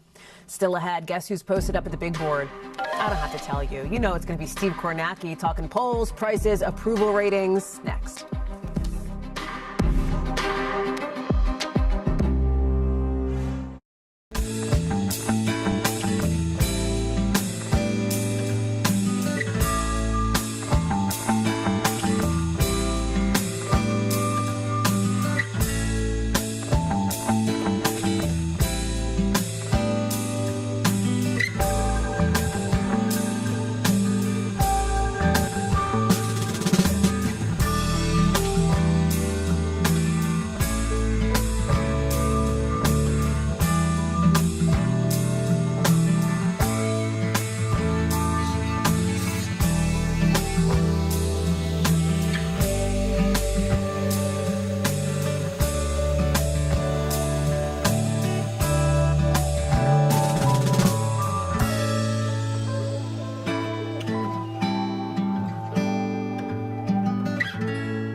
up just a couple of hours from now. Big speech means big board, obviously. And you know Steve Kornacki has posted up on that. He's joining us now to break down all of it. Because, Steve, so much of what we're thinking about, I think, tonight, at least what I'm thinking about, is the president setting the tone for the year ahead. The president setting the tone for this critical midterm year. Obviously, the Republicans control the levers of power now, but if they want to keep it that way, they got to buck some historical trends, right?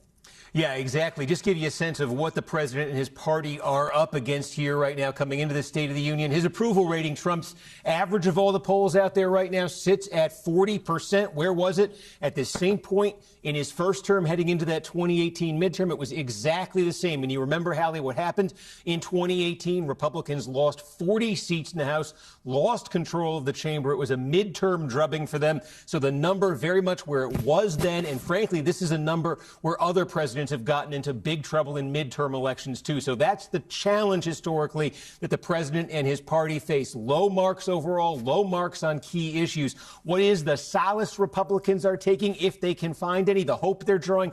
It would be this. They would say that the battlefield is much smaller now than it was in 2018, that there's less vulnerability for them. Take a look at this. We'll break it down this way. This is the battle for the House here, and we're breaking down Republican-held seats into a couple different categories. These are the most vulnerable type of Republican seats. They're in districts that Trump lost in the presidential election. There are 8 of those right now in 2026. There were 3 times as many in 2018. So when the Republicans took that drubbing, so much of it came from losing this type of seat, a Republican member of Congress in a district Trump had lost. There was a lot of low-hanging fruit for Democrats in 18, not nearly as much in 2026. Move along then. These are the sort of marginal seats. These are Republican-held seats. Trump won the district, but he won it narrowly by less than 7.5 points. Again, there were basically 24 of these last time around. It's 15 this time. So a little bit less vulnerability for the Republicans there. And then on the flip side of it, the Republicans have drawn themselves into, in many cases, safer seats, too. 133 Republican-held seats in landslide Trump districts where he won by more than 20 points. Again, that number is up from where it was in 2018. And also, is there a chance for the Republicans to play offense? Are there vulnerable Democrats who represent districts that Trump actually won in the presidential election? The answer is yes. There are 16 of those offensive opportunities for Republicans. Again, a little bit more than they had in 2018. So the Republicans would say, look, the numbers are very low. It's a challenging climate for them. They think, though, that it's a much narrower battlefield than has been seen in the past, and that they draw some hope from that. Of course, Hallie, the bottom line, though, for Republicans, if they lose 3 that's seats. That's exactly. They lose the House. I was just about to lead you to that path, Steve, because the point is, even though the margins are tighter in some of these instances, as you've so capably pointed out, we're talking razor, paper-thin margins to actually flip the majority, which is what would make the difference potentially in the House, right? Exactly. And you say, look, the Democrats, weirdly enough, Republicans can look at the last midterm, Democratic president, Joe Biden, approval rating basically exactly where Trump's is now. Democrats lost 9 seats then. That was considered actually a pretty strong performance historically. Yeah. But even 9, they would lose the House, Republicans would. Steve, I wish we had 3.5 to 7 more hours to talk about all things politics. Good news is we do, because you'll be around, I know, all night here on our coverage of NBC News. Thank you, Steve. Appreciate that, as we've got much more for our State of the Union special coverage continuing ahead right here on NBC. I will see you tonight at 9 o'clock Eastern on NBC News, and a little bit before that here on NBC News Now. More coverage picks up right now.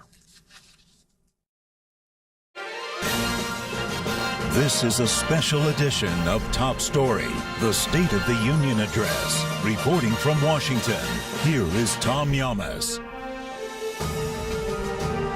And good evening. We are live from the nation's capital tonight, where in just 2 hours, President Trump will deliver a critical State of the Union address in prime time.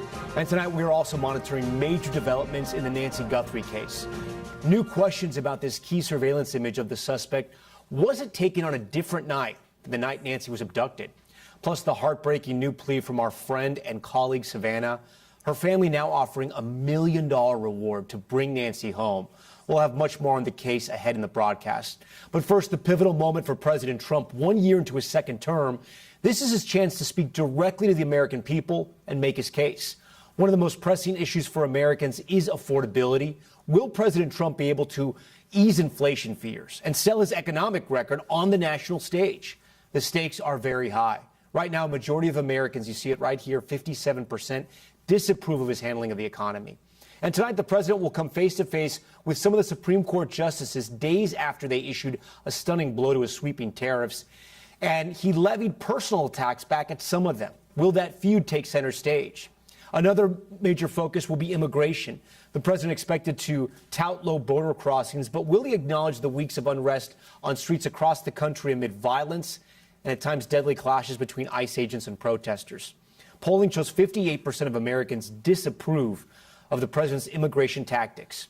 If we break that down by party, nearly all 94% of Democrats disapprove of his immigration tactics. That disapproval rating among Republicans, just 13%.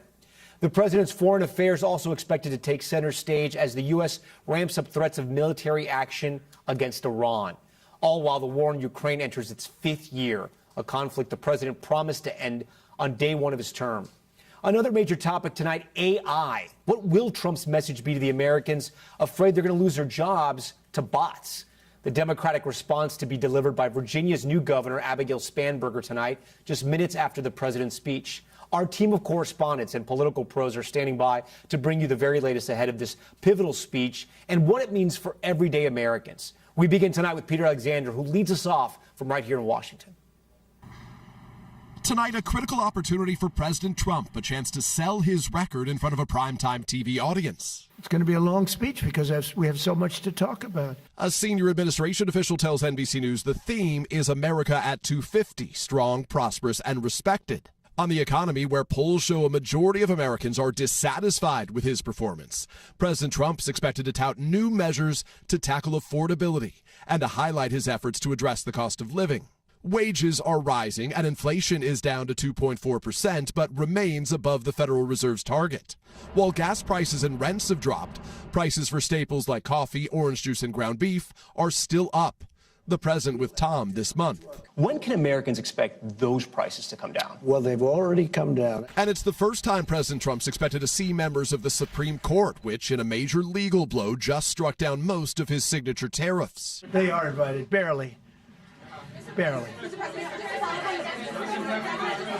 3 are happily invited. The president's also expected to highlight that the homicide rate has dropped to a 125-year low, continuing a post-COVID decline, and a historic plunge in illegal border crossings. But his administration has also faced outrage following the shooting deaths of Renee Good and Alex Preddy in Minneapolis. On foreign policy, the president's likely to mention the Gaza ceasefire and the capture of Venezuela's authoritarian leader, Nicolas Maduro, all as he weighs a new round of potential military strikes against Iran.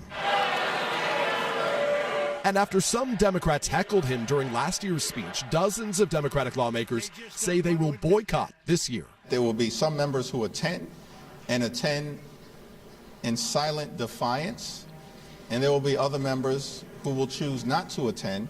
Ahead of tonight's address, President Trump hosted members of the gold medal-winning U.S. men's hockey team at the White House. After this post-game call with the team sparked criticism online, the president inviting the U.S. men to tonight's speech and joking about the women's team, which also won gold. We have medals for you guys, and we have to, I must tell you, we have to bring the women's team. You do know that. I do believe I probably would be impeached, okay? The women's team declining its invitation, citing timing and previously scheduled academic and professional commitments. All right, Peter Alexander joins us now in studio along with moderator of Meet the Press, Kristen Welker. Peter, I'm going to start with you because there's this real back and forth between the Speaker of the House and the President over the men's hockey team. Will they fit in the chamber? Yeah, that's right. It's a good question. Speaker Johnson says that the President reached out and he said he wanted the whole team to be in attendance. The team isn't small. That's going to be a challenge there. They can't be on the floor. That's not allowed. The gallery, the Speaker says, is already full, but he also says somehow they will manage to squeeze them in. And Tom, I think that's going to be one of perhaps many surprises we may be looking for tonight. Hopefully no hockey gear, just the hockey team. All right. Kristen, we had lunch with the president today along with other network news anchors. This is a big moment for him, and you could tell at the lunch the way he was talking to us. There's no doubt the economy is going to be front and center. This is one of the biggest issues for voters. It's one of the reasons why he was elected, and right now he's underwater in his handling of the economy. So he told us he's going to argue the next 3 years are going to be the strongest 3 years in the economy, and that it's already begun. One of the big questions, I think, looming over all of this, is he going to express empathy for what people are going through right now? You can see that, yes, some of the prices of goods are coming down, but certainly not all of them. Will he acknowledge that? He says he's also going to be calling for some new taxes. So I think there's going to be a lot of focus on his tone as he talks about what is one of the critical issues. What have you seen a lot of these State of the Unions, and you've seen presidents at different points sort of in their term. What are you going to be looking for? Well, look, he has now been in office for 1 year of his second term. I will be looking for, to what extent is he upbeat? To what extent does he lay the groundwork for more policies? We're, of course, heading into the midterms. The idea that he's going to get a big policy passed with this sharply divided Congress is going to be nearly impossible. So how much does he detail does he get into about that? And then also on foreign policy, all eyes are on Iran. Is he going to take military action? We know that there are going to be high stakes talks on Thursday. He's likely not going to make a decision until those talks take place. But does he tip his hand at all tonight? Does he give us a sense, a window into his thinking at this moment? And that brings me back to Peter. You know, Peter, he told me in the White House when I interviewed him, we are in the Trump economy, even though he had blamed President Biden for all the economic problems we were having. So he has to explain that to all the voters out there. Also talk about Iran, because he said he, destroyed their nuclear program, and yet we may launch another military strike. What does it have to do with America first? Well, I think the priority for the president, obviously, at the end of the day, has to be on the economy. You talk to Republicans right now, those allies, those consultants on the outside, they all say that's where he needs to make his focus. Let's be clear, Tom. The first joint address of the second term, there were about 36, 37 million Americans who watched this go around. Not clear how many will see it, but the president is so omnipresent in our world right now that whatever he says today may not be any more important than what he says tomorrow and the next day. Can he maintain that tone? Obviously, ahead of the midterms, this is going to be a priority. And on that topic of affordability, and particularly the challenge for the president, not too dissimilar from the one his predecessor Joe Biden has, how do you explain to voters that things are better than you feel like they are right now? It's less about the words than it is about their wallets and the experience people are having at home. And how much they're paying at the grocery store. All right, Peter and Kristen, we'll talk much more later. So great to see you guys. You too. Tonight, more Democrats than we've ever seen, at least 35, are boycotting President Trump's address to Congress. That accounts for roughly 16% of Democrats. 24 of them in the House, represented by that group of blacked out seats you see there. Another 11 in the Senate. You see them here as well. Some of those lawmakers instead attending a protest against President Trump. Others holding an alternative State of the Union. But one vocal critic in the Senate, who the president has even threatened with jail time, says he has an obligation to be in that room tonight. And that's Democratic Senator from Arizona, Mark Kelly. Senator Kelly, we thank you for joining Top Story tonight. Talk to us about your decision to attend tonight's State of the Union. And do you think your Democratic colleagues have a responsibility to attend as well?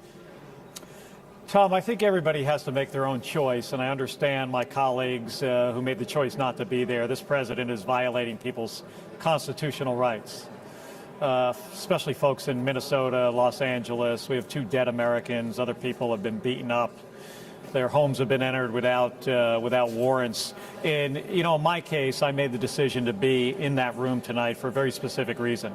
3 weeks ago, this president, tried to indict me and send me to jail. He was, if things worked out well for him, I might be sitting in a jail cell right now. So I want to show him and others in his administration that he failed.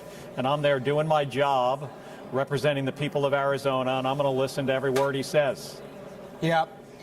Senator, the Pentagon has investigated you since you brought this up. They even tried to prosecute you over that video where you told troops they didn't have to follow military orders if they were illegal. How concerned are you about possible future legal action? Well, I learned today that the Department of Defense, despite the judge in my lawsuit, me suing Pete Hegseth to stop the process where they're trying to demote me and take away some of my retirement pay. So I sued Pete Hegseth. We had a court hearing. The judge said they were in violation of my First Amendment rights, not only me, but millions of retired service members and other service members. But despite that, Pete Hegseth and the Department of Defense is appealing that ruling. to the U.S. Court of Appeals, the D.C. Circuit.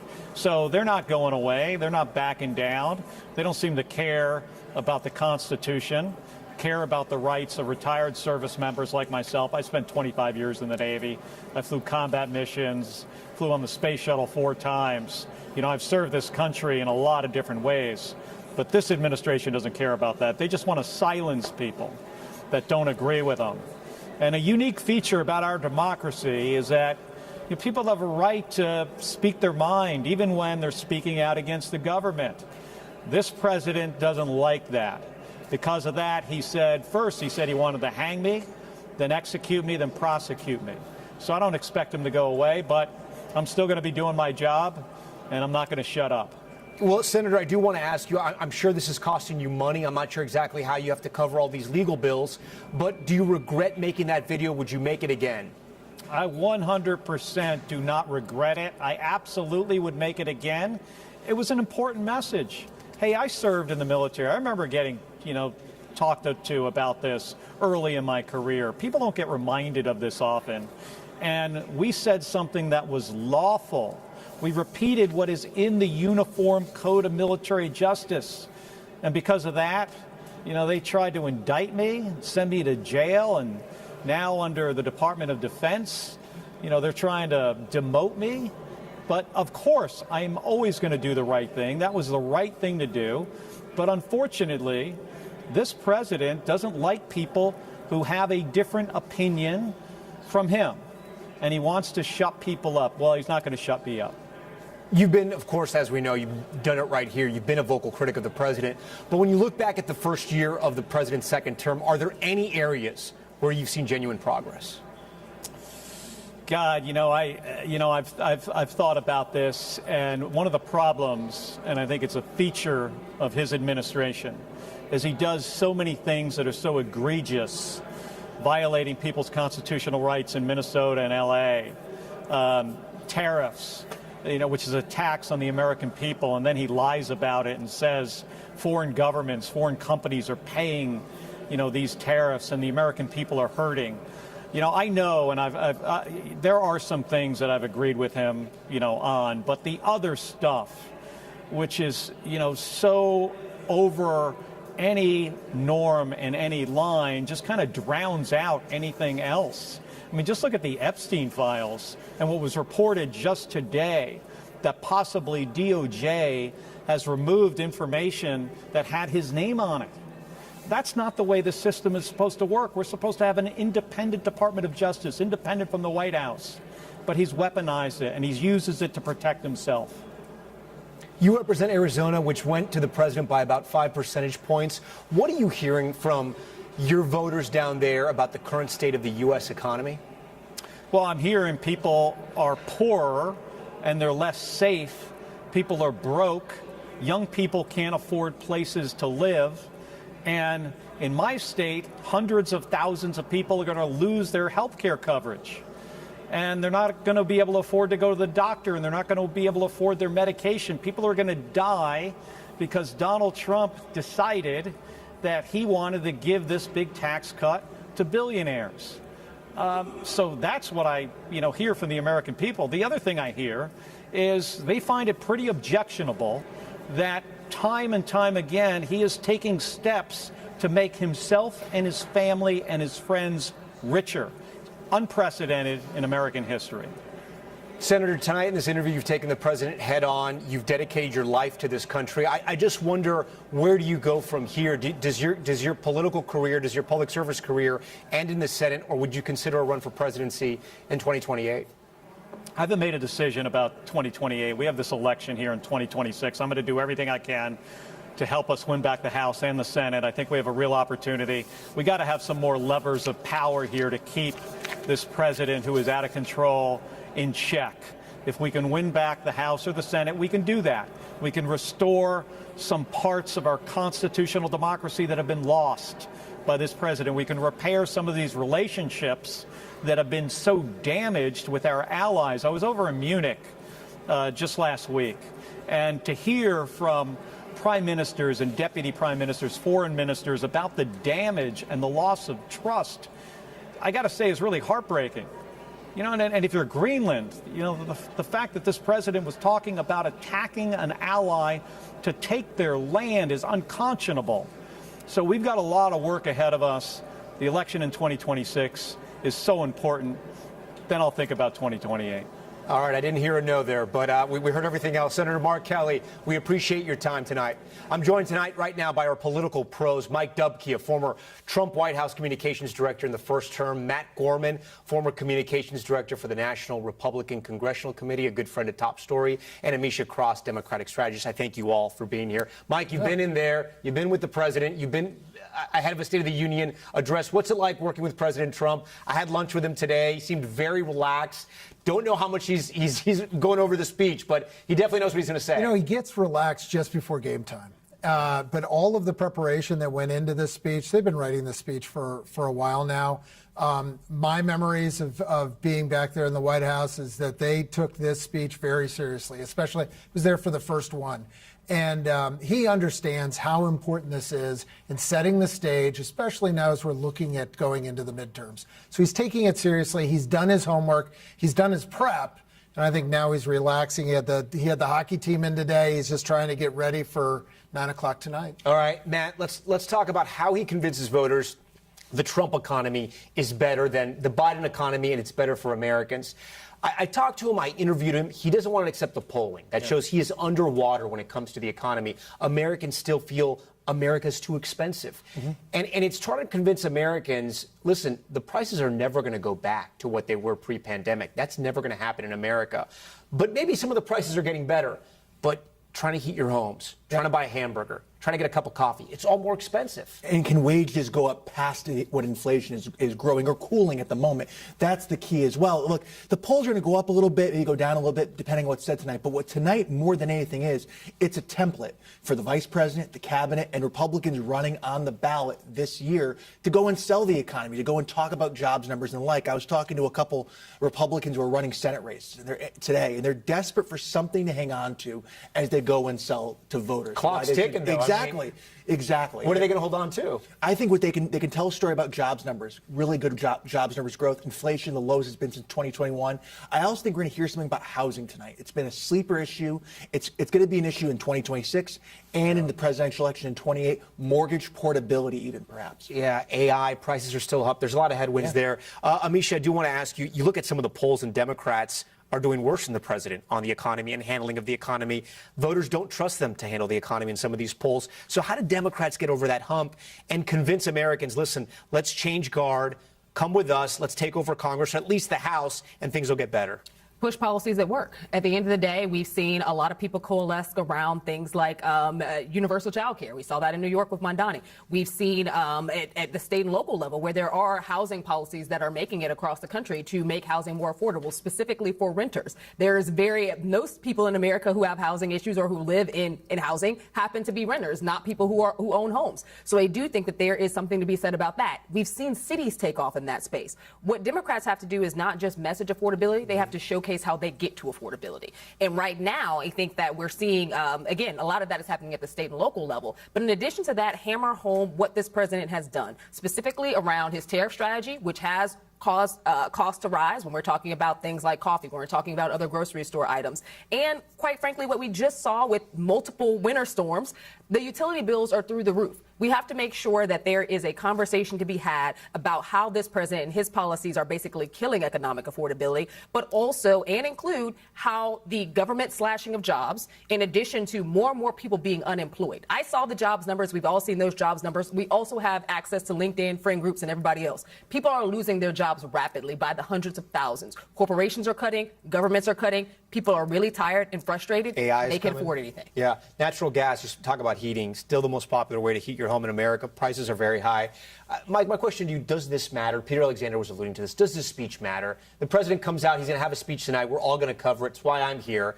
But he could come out and announce something tomorrow, whatever he wants to announce, and the news cycle will go that way. Well, one of the issues, and I think this is maybe a detriment, is that Donald Trump has been so available to the media and to others that these set pieces of the State of the Union that were so important in years past have lost a little bit of their luster because he is out there all the time. But no, I do think it matters. I think, again, as Matt pointed out, this is an opportunity to really work down that list of things that the White House believes the American people have not heard loud enough yet on taxes, on inflation coming down, on mortgage prices coming down, on wages going up. So this is his opportunity to encapsulate all of that in one fell swoop with the American people. He's got the border under control. America's not loving the immigration enforcement. I'm not sure if that'll determine votes in the midterm elections. Crime is down. Is there anything else, or is it all about the economy going in the midterm? I think it's all about the economy. There's an opportunity cost for either party if you're focusing on something other than what the overwhelmingly both voters, both parties care about. I mean, one thing we haven't talked about, we're in a partial government shutdown, and it's kind of background noise for a lot of what we're doing right now in D.C. So, again, I don't think that's going to change anytime soon, but it just really shows the potency of, again, affordability, inflation, as to all other issues. Amisha, can Democrats win on just being anti-Trump, or do they have to have some new, bold, progressive ideas to get voters to the polls and to vote for them?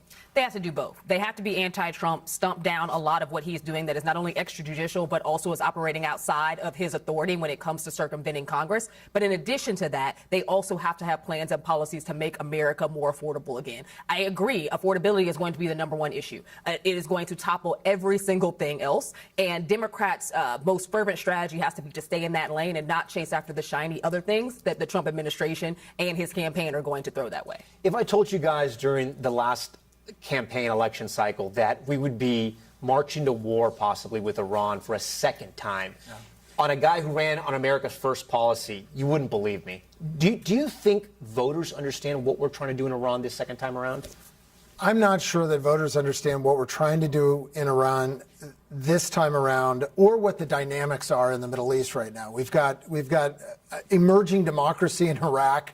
We've got America actually ascendant in the area because Tehran is coming down, but we've not done a very good job of explaining any of this. And this military buildup right now that we've got going is, a precursor, hopefully, to Friday's, peace negotiations. So there's a lot going on, but again, it's this tonight is all going to be about the economy. What do you think he does with Iran, Matt? I think it's a fine line. I think he'll talk about Iran, but if we spend too much time in foreign policy, you're not winning votes there. Right. He has to explain his rationale, but also he'll take credit for Israel, Gaza, and Venezuela. All right. Matt, Mike, Amisha, so great to see you guys. We thank you. We'll have much more of our special State of the Union coverage later in the broadcast. But just ahead, the new details in the search for Nancy Guthrie and the new questions about these photos of the suspect. Were they taken on different nights? And the new $1 million reward for any information that helps bring her home. Stay with us.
We're back now with a heartbreaking plea from our colleague Savannah. She and her family now offering $1 million for any information that leads to her mom, Nancy. This as tonight, 2 law enforcement sources say the suspect may have been at Nancy's home before the night she was taken. Here's Liz Kreutz. Tonight, a new heartbreaking call for help from Savannah. It is day 24 since our mom was taken in the dark of night from her bed. And every hour and minute and second and every long night has been agony since then, of worrying about her, and fearing for her and aching for her. And most of all, just missing her. Just missing her. In the video, Savannah announcing a $1 million reward for any information that leads to her mother, Nancy, along with a $500,000 donation to the National Center for Missing and Exploited Children to help others. We still believe in a miracle. We still believe that she can come home. Hope against hope. As my sister says, we are blowing on the embers of hope. We also know that she may be lost. She may already be gone. She may have already gone home to the Lord that she loves and is dancing in heaven with her mom and her dad and with her beloved brother Pierce and with our daddy. And if this is what is to be, then we will accept it. But we need to know where she is. We need her to come home. A source close to the Guthrie family says Savannah and her siblings raised the idea of a reward on the very first day of the investigation and were advised by all involved that doing so earlier could overwhelm the infrastructure to field tips. The source says the family's decision to do so now comes after close consultation with law enforcement. Tonight, we're also learning more about the masked man. Two law enforcement sources familiar with the investigation tell NBC News that this image, which doesn't appear to show the suspect wearing a backpack or that gun holster, was actually captured on an earlier date before the morning of Nancy's abduction. But the sheriff disputes that conclusion, saying the date of the image is still being investigated. It is all speculative if for someone to suggest that that photo is from a different day. Liz Kreutz joins us tonight now from Tucson, Arizona. Liz, I know you have some new reporting. Law enforcement there in the stands to reason preparing for another wave of calls after the family reward was announced. Yeah, Tom, understandably, they're likely going to get an influx of more tips because of this reward from Savannah's family. But officials say that's really not the point here. Actually, it's all about quality of tips right now over quantity. As one federal official told NBC News, money can erode allegiances. It's really not about getting another 1,000 tips. It's just about getting that one tip that they need. And our understanding is that the family, now 24 days into this search, has decided to offer this reward with the hope that it will now incentivize anybody who perhaps has some information they've been reluctant to share. Maybe they've been protecting someone, that it will now incentivize them to come forward. Tom. All right, Liz, we thank you for that. I want to bring in two experts who have been following developments in this case closely. Chip Massey, he's a former FBI hostage negotiator and special agent, and Cece Moore, she's an investigative genealogist. We thank you both for being here. Chip, I'm going to start with you. What's your sense?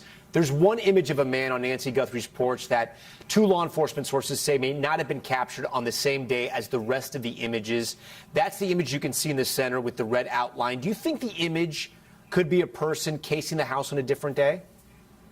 Absolutely, Tom. The last time you and I spoke, we didn't have this image. We didn't have this other reward. This image tells me that this individual was probing. He was looking for weaknesses in the system. He was making sure that the system wasn't looking at him and notifying authorities. So he goes in his full regalia, in his mask, absent the backpack, and nothing happens after he does that. The system isn't tripped. He feels secure. He now has a green light to go. Why do you think that he shows up one day like that, the next day with the backpack, and it looked like the backpack was full?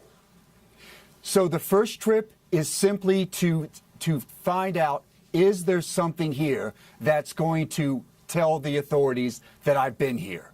That's what he's waiting for. So this is him planning. This is him prepping. He's getting ready to cross that threshold. He feels confident now. Now he's moving ahead. The next time we see him, he's got a backpack. It's full. He's not going there to take things for items, for a cash grab, for jewelry. He's there to grab Nancy. And then finally, why do you think, if this indeed is the case, that these were on different days, why wouldn't investigators just come out and say that from the get-go? Tom, it is quite possibly that they are peeling back these layers from the video, the forensics that they're conducting here. But what's really important in this reward idea, Tom, is that now there are a million reasons for somebody to come forward. They're thinking in their head. I recall a conversation in his inner circle that might be protecting him now, but now they're going to be turning against him because that is a lot of money. Cece, how does this affect the DNA investigation? Does it affect it at all, or it's two separate sort of branches of this investigation? Well, it could, because we leave DNA everywhere we go. It looks like he was well suited up to try to avoid that. However, he could have had his DNA on the outside of the gloves. So if he touched anything, and also if he dropped anything. You know, it was really dark out there. I think it's certainly possible. I'm sure they have been combing the area with a fine-tooth comb, looking for anything that could potentially have the DNA. Of course, inside the home, where there was some type of altercation, direct contact with Nancy is always going to be our best hope. Cece, you know, our viewers have been seeing a lot of you lately on News Now, on Top Story, and it's because the DNA or the partial DNA was discovered there, and there were hopes they could maybe find someone who did this. It's been a while now. Is this timeline normal, or is this taking a little bit too long, and this could sort of not lead them to where they want to go? Well, it's absolutely normal because you really don't know how long the process will take. From what we've heard from the sheriff, there were some challenges. There was a mixture from inside the home, which again is the most promising DNA source. That can take longer because they may need bioinformatics scientists to look at that. It sounds like it's a complex mixture, which means there's at least 2 unknown individuals in that, rather than a simple mixture with Nancy's DNA and 1 unknown male. There could be 3 or 4 people all having their DNA mixed there. And so that is not a unique challenge. It's something that we've seen a lot. We've certainly solved cases with complex mixtures, but it might take some time to extract out that DNA. The other problem is, how do they know which one of those unknown individuals is the one who needs to be identified? So it doesn't necessarily mean, you know, there won't be success still. Cece, I have sort of a broad question for you. If somebody's DNA is inside this house, right, but they're not in that federal FBI system, and they've never partaken in you know, the 23andMe or any of those genealogy websites, is there still a way to track them down? Would it have to be that one of their relatives, a cousin, a brother, would have to be part of one of those sites too? I'm just wondering, are there people whose DNA can never be matched? If let's say they are an American citizen that could never be matched. Everybody has some matches in the databases, especially the very large databases that we're not allowed to access for this work. And so they may have, you know, just a few matches in GEDmatch, Family Tree DNA, and DNA Justice. If law enforcement were to serve a warrant on the larger companies, then they would find many, many more relatives. So I suspect if they don't find enough relatives to work with in the small databases, they likely will go that route. And they can. That's something they can do, Cece. Yeah. They can get a warrant. They can go to 23andMe and get that information if it were to be there. Certainly try, and 23andMe or Ancestry could choose to fight it, and it would have to go, you know, to a hearing likely that could drag this out a little bit longer, which none of us will. But yeah, it's certainly a step they could take and probably will take if this doesn't resolve soon and they have a viable profile that they want to search in those. I can't imagine that'd be great public relations if it would to come out they were to reject a warrant connected to Nancy Guthrie in this case. Before we go, Chip, I do want to ask you, do you think this $1 million reward will do anything? Oh, absolutely, Tom. It's all about making the person on the inner circle start to question things. That's what we need to happen. You know, if they think about it, you know, they're not just turning in somebody who's a horrible criminal, very violent, but they're bringing a mother home. And that's what we want them to focus on. You know, if the hesitation has been, this is a life-changing amount of money, that's one thing. But also, think about the suffering that this family's going through. We need them to do the right thing.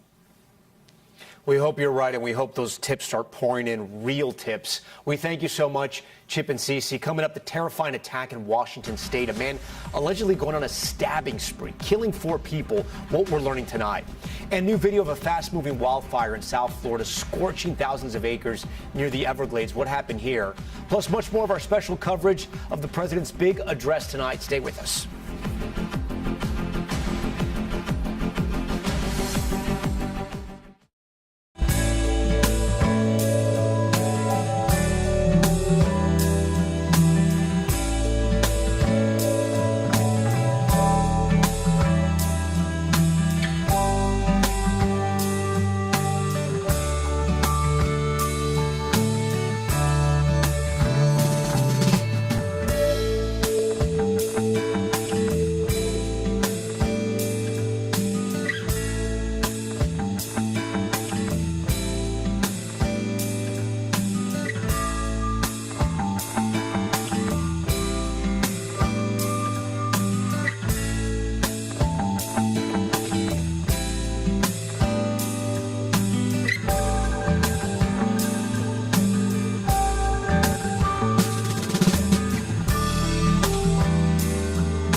Back now with Top Stories newsfeed. We started in Washington State, where 5 people are dead, including a suspect after a man allegedly went on a stabbing spree outside of a home. It happened today in Gig Harbor, about 20 miles south of Seattle. Authorities say they responded after getting calls about a stabbing attack and someone violating a protection order. Deputies shot and killed the suspect at the scene. Police say he had a known relation to at least one of the victims. New video just in of a fast-moving wildfire in South Florida. Take a look at this one. You see flames and smoke billowing next to this highway. We're told it's near the Everglades in Collier County, east of Naples. Officials say the fire broke out Sunday and has already scorched about 25,000 acres. Smoke is reportedly impacting visibility for drivers in that area. And an update on the battle for Warner Brothers Discovery. WBD announcing today a new bid from Paramount Skydance could top the deal with Netflix. If Warner's accept Paramount's deal, Netflix could raise its bid. And a shocking find for a sanitation worker in Ohio, opening a garage can to find a wanted suspect hiding inside. Look at this. Video shows the workers opening a trash bin there and scrambling out of the road. Moments later, that suspect pops out, running away as officers chase after him. Police say the man had been hiding following a traffic stop where he got away on foot. They finally caught him and took him into custody, nicknaming him Oscar the Grouch. Good nickname. All right, coming up, the countdown is on to President Trump's State of the Union address. We'll hear from one of his close allies, Republican Congresswoman Nancy Mace, about what she's looking to hear from the president tonight. That's next.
We're back now. There's special coverage of the State of the Union. President Trump making final preparations ahead of his address to a joint session of Congress tonight, with Republicans holding an extremely narrow majority in the House ahead of the 2026 midterms.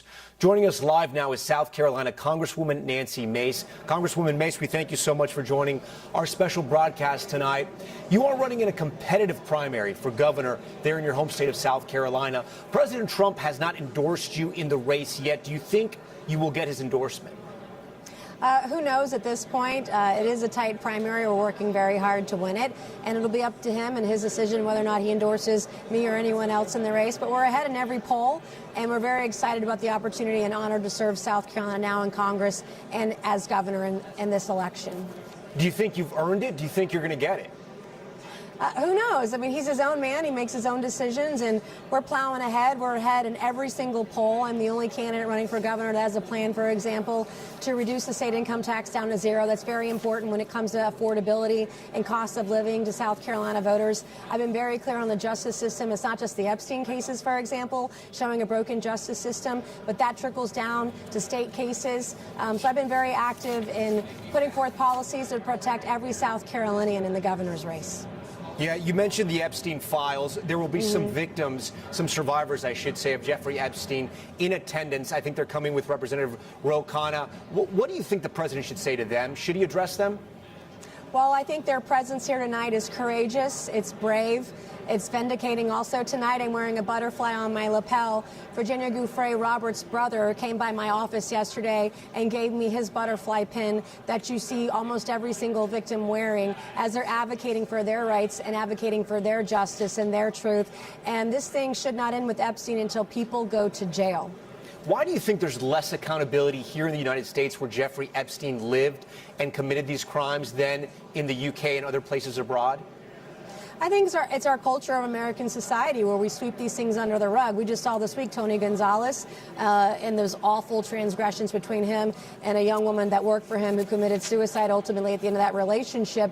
I called for his resignation too. And, you know, we just sweep everything under the rug. And both sides, at least the political parties, cover for one another. And also, that's just the way that it is, which is why I say there's a two-tiered system of justice in America. There's one for the rich and powerful, and then there's one for everybody else. And it's not fair, and the system needs to be fixed. And I'm glad to see the UK taking the task to former Prince Andrew and Lord Mandelson, holding them accountable for potentially their crimes. We need to do the same here in the U.S. This thing should not end until people go to prison. Let's talk about your colleague, Representative Gonzalez, there from Texas, a border state, a very important district. Are you satisfied with the amount of Republicans that have come out and spoken against Representative Gonzalez, asking him to resign?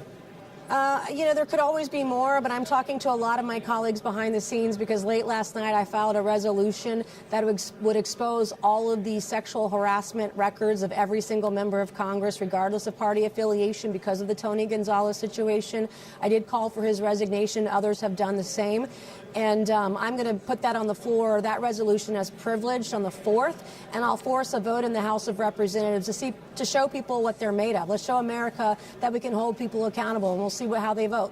How frustrated are you with House Speaker Johnson and how he's handled the situation with Congressman Gonzalez? Well, I love Speaker Mike Johnson. I think he's a great human being, and I understand due process and all of that. But at some point, people have to be accountable. And we have known, everyone on the Hill has known this has been going on for months now, and why no action has been taken. And I can say the same thing about any other number of colleagues, right or left, but that's why I say both parties protect each other, because what ends up happening, which will end up happening in my resolution next week, it'll just get referred to the Ethics Committee, where it goes to die, and nothing ever happens. And both sides protect one another, and it's very frustrating. And if we can't be an example in Congress, how can we be an example for the rest of the country? Because normal human beings in America get fired for that kind of behavior in their jobs. President Trump is the unofficial leader of the Republican Party. Maybe he is the official leader. In his eyes, Speaker Johnson is the leader of the Republicans in the House. If you had them both in a room tonight, what would you tell them about Tony Gonzalez? That they should force his resignation. They should take away their endorsements of him if they have endorsed him, and endorse Brandon Herrera and get a candidate in there that will be that will have the moral clarity and ethics to help lead that district. I think it's really disingenuous that he came out of the Speaker's office today defiant, saying he wasn't going to resign and there was more to the story. No one needs to know any more to the story than those text messages, and he needs to be fired. What should the president tell voters? What do the voters of South Carolina want to hear about the economy from the president tonight? The voters in South Carolina are concerned about the cost of living and affordability. I think it would be very important for the president to talk about wage growth last year, over 1% wage growth, economic growth. On average, he had over 3% GDP growth in the economy. 2 quarters last year were over 4%. Those are all good things for American workers, the middle class. Obviously, reducing our taxes, child care tax credit, all of those things are very important for hardworking Americans. Also, communities and keeping them safer, law and order, deporting the worst of the worst illegal immigrants, the rapists, the murderers, the pedophiles. Those are all success stories in his first year of his second term in office. Why, if there are so many success stories, at least with the economy, in your opinion, why are the polls still so bad for President Trump? Why is he underwater with the economy? How would you explain that to him? Because I interviewed him. I told him the polls aren't in his favor in the economy. He just dismisses the polls, but it's quite literally every poll that's out there.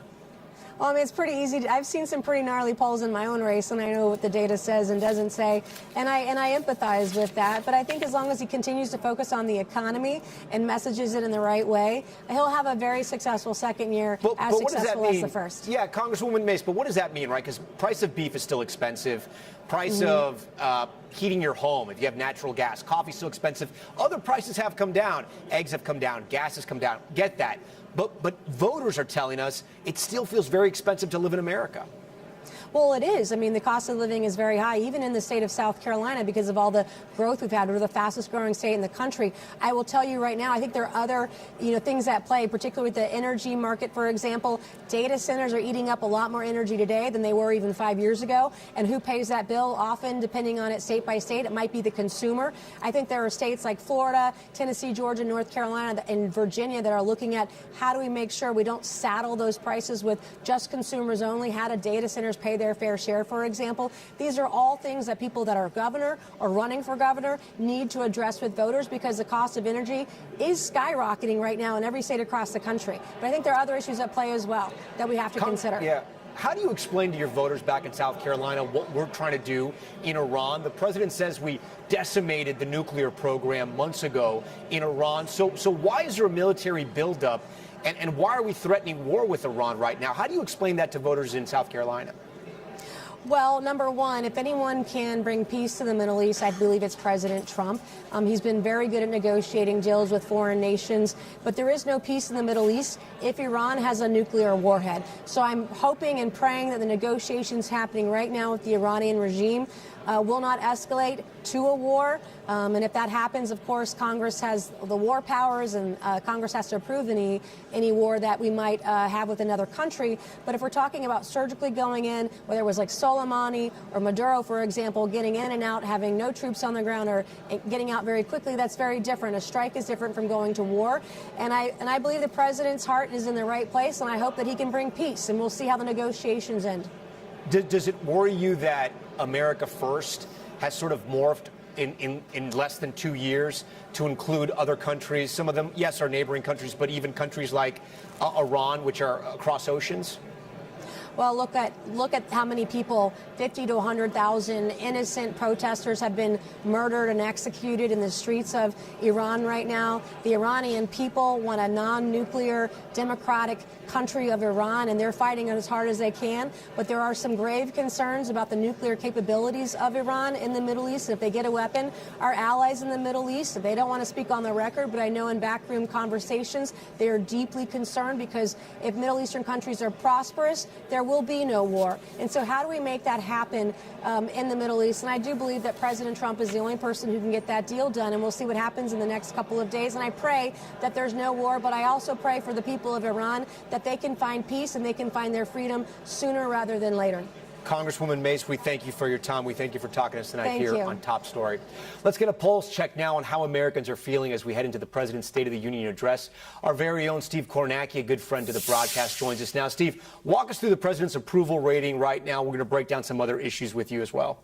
Yeah, Tom, I mean, big picture for President Trump. This is his approval rating, an average of every poll that's out there right now. He's sitting at 40% approval, majority disapproval, you see right here. And I think what's most striking about this is if you look back at this exact same point in Trump's first term, the start of 2018, the midterm year then, look where he was. He was also at a 40% approval rating. So he's in the same boat as he was then. And of course, what happened then in 2018 for the Republicans, they lost 40 seats. They lost control of the House. That was a bad midterm for them. And on that front here, you take a look. This is the generic ballot. We're always asking folks, which party do you want to see control Congress? Heading into this year's midterms, Democrats right now with an advantage of 5 points over Republicans. Back in 2018, that bad midterm for Republicans, at this point it was 7 points for Democrats. So looking somewhat similar to that, and you broaden it out, it's not just Trump versus his first term. Trump's number right now, that 40% approval rating, that is basically in line with Biden, Trump in his first term, Obama in 2014, Obama 2010, George W. Bush 2006. These are all presidents who in these midterm elections, Tom, saw their party lose control of at least one chamber of Congress.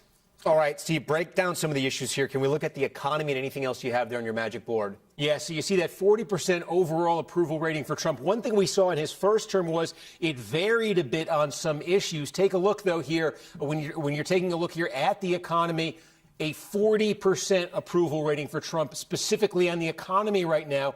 In his first term, this was actually one of his strengths. He had a 50% approval rating on the economy at this point in his first term.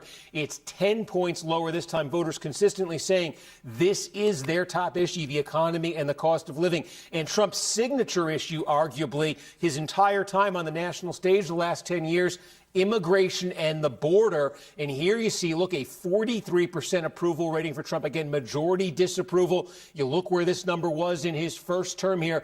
Again, that is a low number for him on an issue he's tried to make the centerpiece. So the economy and immigration, Trump in a tough spot on both of those issues. And one other thing we can show you here, Tom, some key groups.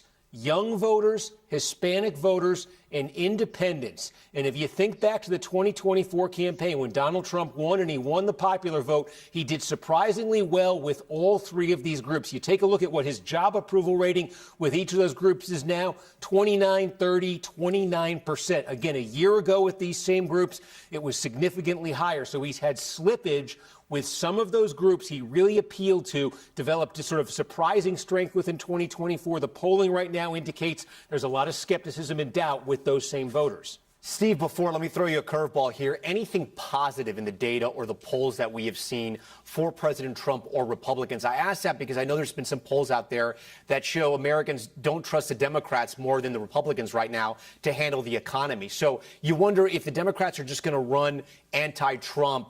Is there anything else they should run on? Is there anything Republicans should be running on as well? You know, Tom, it's interesting. It's weird to say this, but where do Republicans draw their inspiration when it comes to this midterm election?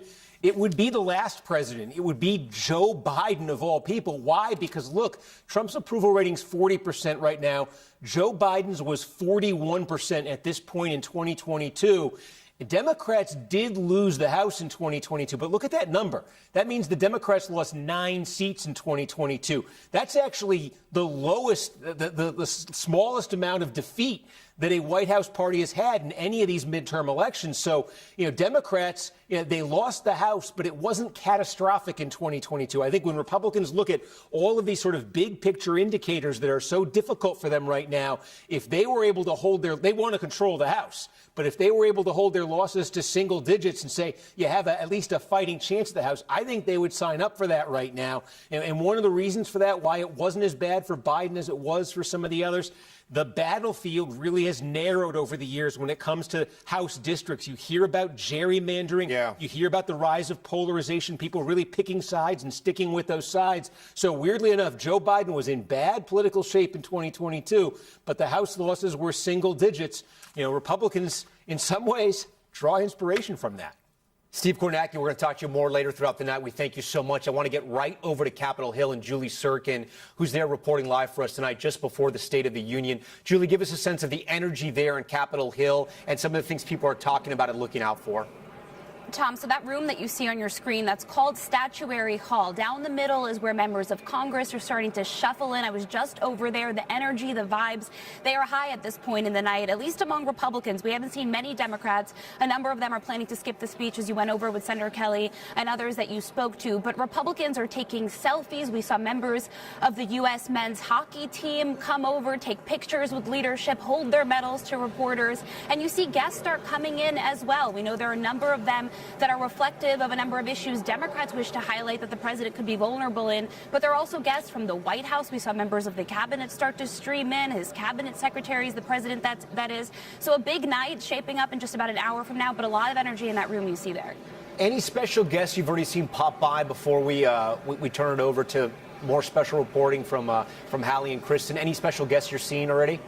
Well, there's a big focus, Tom, as you've been talking about all hour, all evening, on survivors of Epstein's horrific crimes. We also know that in the chamber, typically Republicans and Democrats stick to their sides of the aisle, but we know that Ro Khanna and Thomas Massie, a Democrat and Republican, really behind that effort to force those files to come to light. They're going to sit together to try and draw attention to this issue. We also know that a number of Democrats who are not skipping this speech are bringing guests to reflect the issue of immigration enforcement. They're trying to sort of poke holes and put into the spotlight issues that maybe the president may not be performing so well in terms of his poll numbers, as you saw Steve break down there. But there are also going to be guests that Republicans are bringing in. The hockey team that I mentioned, of course, we've been watching them all day at the White House. We saw them taking pictures, posing with Speaker Mike Johnson. They visited with some members beforehand. A lot of excitement to have them here for that today. But of course, a big night ahead and a long speech as we're getting ready to hear from the president. Julie Sirkin, part of our massive team out there at the Capitol Hill, covering every angle of the State of the Union tonight. We thank you for watching this special edition of Top Story. I'm Tom Yamas in Washington. We have so much more coverage coming up. We want you to stay right there because Hallie Jackson and Kristen Welker are picking up our special State of the Union coverage right now.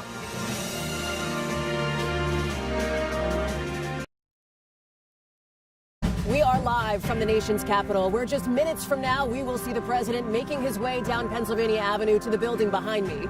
The president set to present his vision for America's future to Congress, to invited guests, and of course, to all of you, the millions watching at home. Our special coverage begins right now.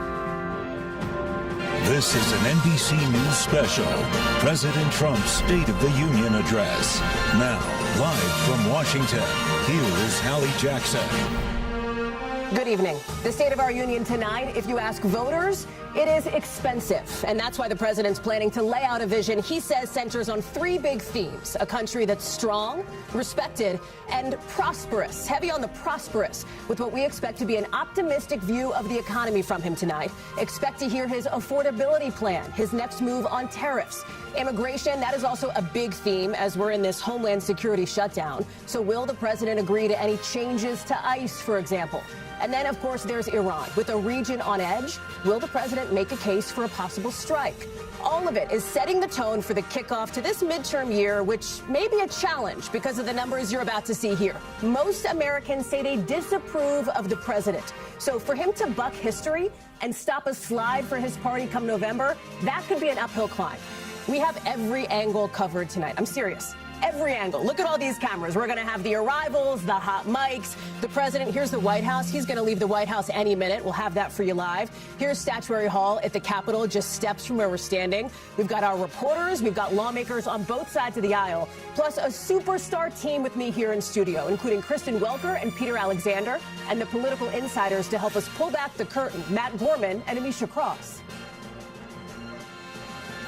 All the action. We've got Gabe Gutierrez posted up at the White House. Ryan Nobles on Capitol Hill. Ryan, to you first, my friend. What's it like on the ground where you are? What are the expectations? Set them for us. Well, at this time of night before State of the Union, Hallie, there's obviously a ton of anticipation and excitement around the chamber. I'm in Statuary Hall right now, just feet from where President Trump will deliver his State of the Union here in the next hour or so. And I do have to say, one of the things that people are most anticipating is the appearance of the U.S. Olympic hockey team, which we have already spotted. They were in the rotunda just a few minutes ago taking pictures with the Speaker of the House, Mike Johnson. They are now in the Speaker's office. One of the things that we aren't exactly sure of is how they will appear during this speech, how they will be honored. They were obviously late ads to this speech, the president inviting them during their locker room celebration after the game on Sunday. And there was some question as to where they could be fit in. All of the seats, all the tickets in the gallery were already accounted for. They can't come to the floor of the chamber because it is an active session that's taking place while the president delivers his speech. So Speaker Mike Johnson has hinted at some of the ways that we may see and hear from them throughout the speech, but it is certainly one of the most anticipated aspects of this speech here tonight.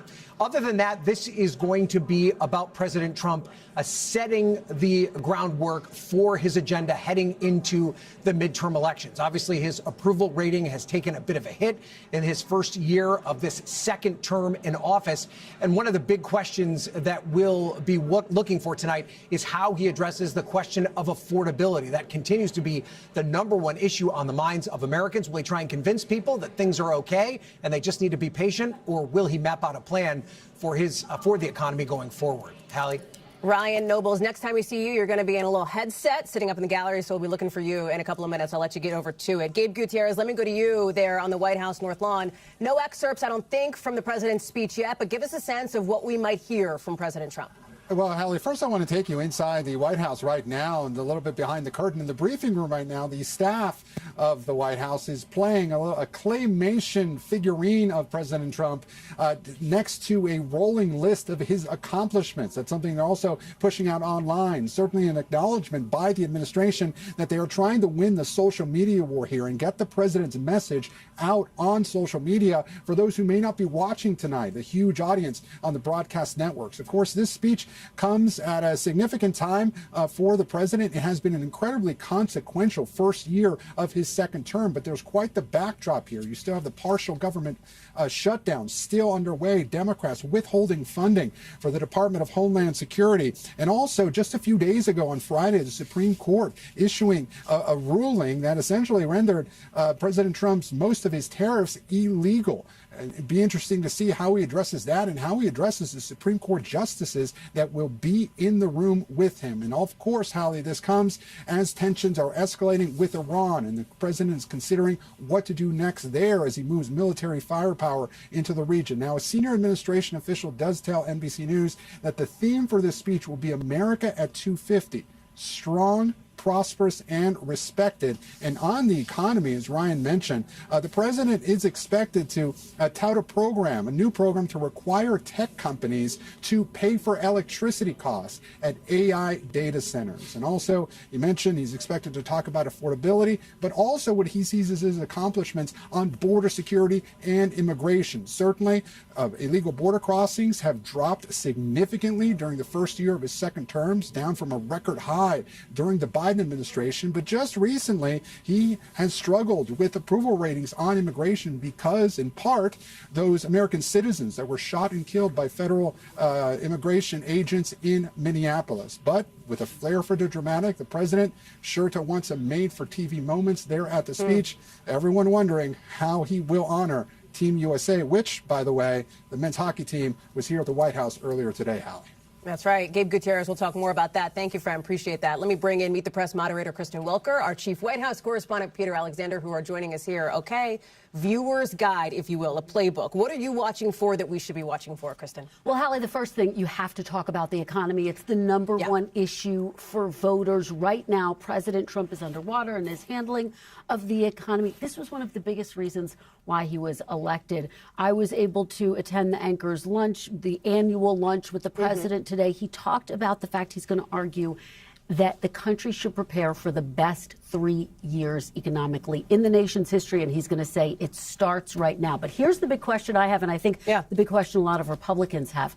Will he express empathy for Americans who feel like they do not think the economy is getting better. That could be critical to a reset, particularly heading into the midterm. And it's this disconnect, Peter, between what the numbers show, what the president says the economy's doing, and how people say they feel about the economy. It feels like we've been talking about this for 2 years. Yeah, it's sort of something similar we said about Joe Biden, you'll remember, right? To try to convince Americans that they're feeling something different than what they're actually feeling themselves right now. So I think what's more important is not so much the words, but what people feel in their wallets as we look at this over the course of this day right now, and which makes today important, but important in terms of the tone it sets going forward for the course of the next several months. This is a different climate. The State of the Union was the premier night of the year for each president in the past, but now it's different. We hear from Donald Trump in extended addresses, in effect, in the Oval Office and elsewhere routinely, right? So the question is, can he say something tonight that he can stick with? Can he hammer it home as he wants to focus on things like one beautiful bill, these other topics that he really needs to demonstrate what he's doing to help Americans? He's got to find a message and stick with it for the course of the next 10 months. Peter, Kristen, thank you. We're going to come back to you early and often as we're looking for the president to leave the White House potentially any minute.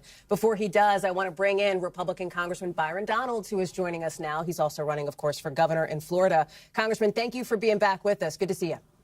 It's good to be back with you. Thanks for having me on. So listen, you know the president, you know his team, you know how critical tonight can be to, as Peter said, set the tone for what's ahead. What is it that you need to hear from President Trump tonight? Well, first, I think President Trump should lay out all the work that his administration has been able to accomplish the last 13 months. And it deals with our economy. The GDP growth is up. Job growth in the private sector is growing. Government jobs are down. Tax cuts for the American people. People going to get their tax refunds this year are going to see large tax refunds, larger than they probably have ever seen because of President Trump's agenda. And then you get to wages adjusted for inflation are up in the United States. Compare that to the economic track record under Joe Biden and the Democrats. And then I think you're going to talk about the border. Mission accomplished. Our border is secured.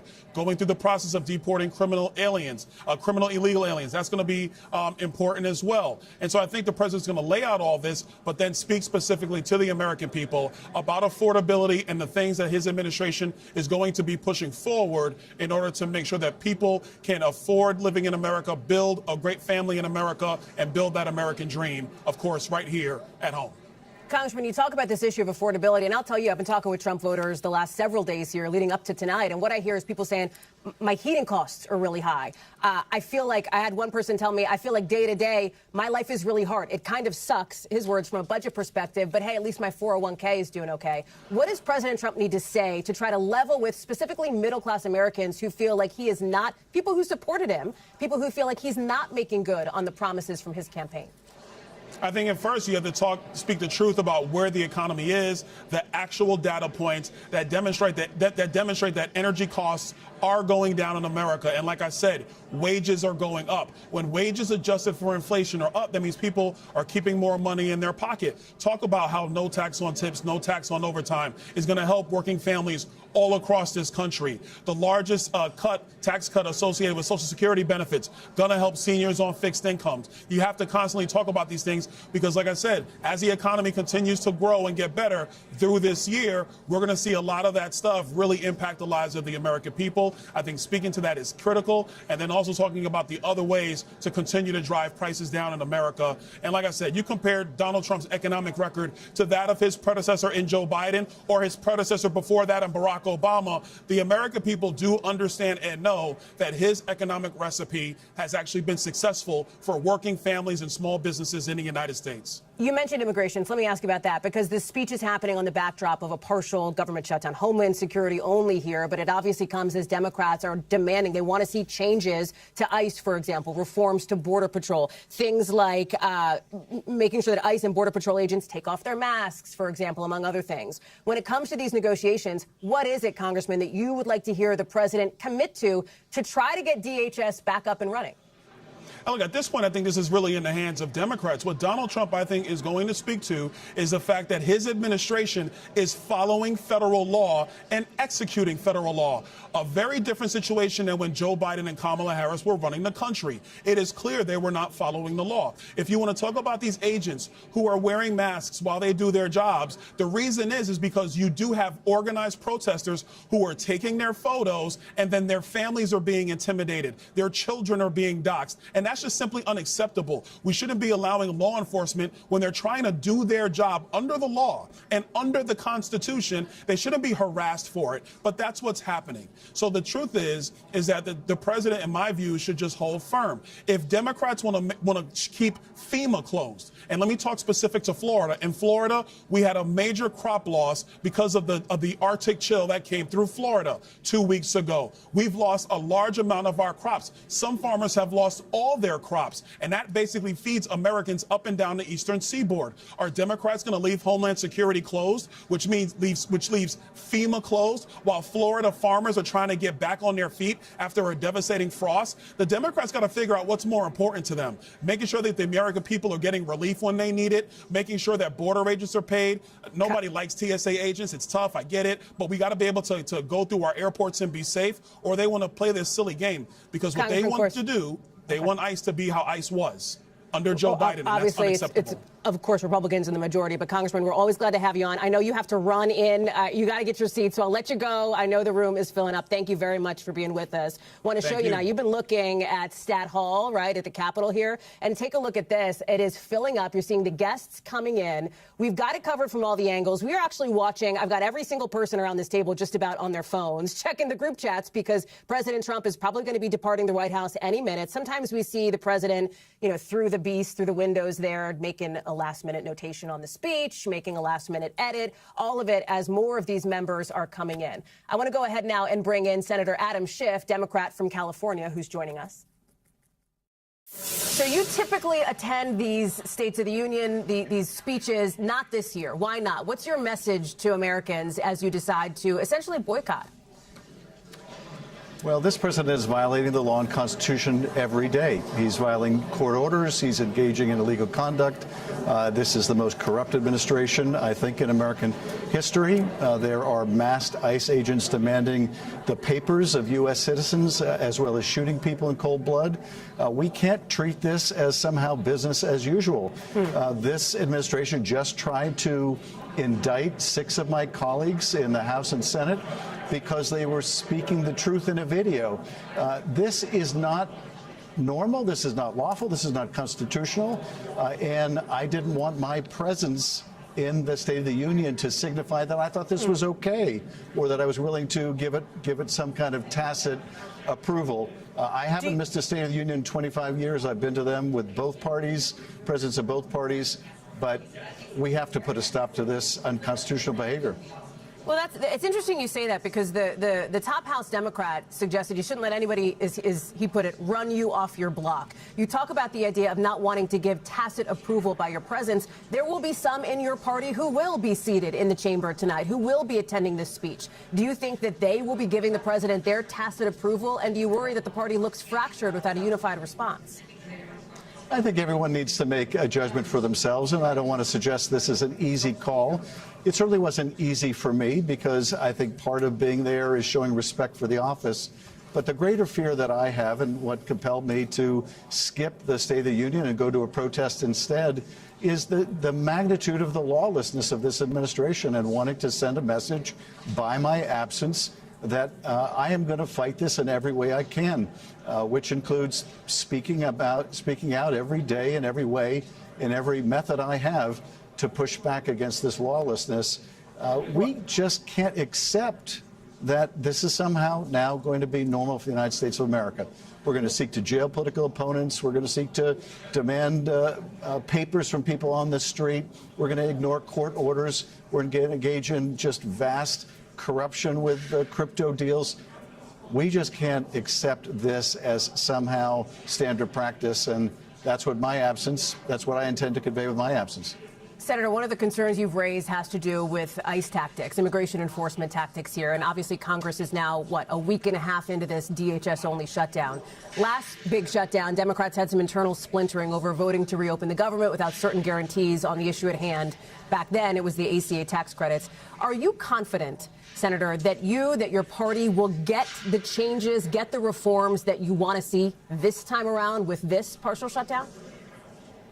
Well, that will depend on the Republicans and whether they want to bring about any reform of ICE, or whether they're content to have these masked agents shooting people in cold blood. If they come to the table, if they're serious about reforms, then I think we can get to yes. If they're not, they're certainly not going to have my vote. So it really is up to them. Part of the reason we're in the mess we're in today is Republicans in Congress have been nothing but a doormat for this president. If we had even a dozen Republicans at any given time spread out between House and Senate, we could put a stop to all the lawlessness and all the harm going on in our cities and around the country. But whether we can get a DHS funding bill done or not will depend on whether they're serious or not. Very quickly before I let you go, you know, this speech could be very much a kind of campaign midterm kickoff as we look into November here. History suggests Democrats may have a good night in November. So as you look ahead to what the next 10 months are going to hold for your party, where do you see potential fires to put out? In other words, do you and where do you worry about potential missteps? Well, I think that we recognize there may be a very powerful wave in November, and so do the Republicans, so does the president, which is why he's doing now everything he can to suppress the vote, to cast doubt about whether we'll even have a free and fair election. And we're going to have to overcome any hurdle they put in the way. We're going to have to fight all of these efforts to deter voters, to intimidate voters, or to mess with the count after the vote. That's where I'm putting a lot of the focus of my time, because they understand that Congress won't check them, but for an occasional ruling like on tariffs, the Supreme Court won't check him. The only check are the voters, which is why they're so determined to try to interfere with the vote. Senator Adam Schiff, we appreciate your time. Thank you very much for being with us tonight. Thank you. And Kristen and Peter, who are joining us here. And as we take a look at some of these live pictures, we've seen now some of the cabinet members walking in.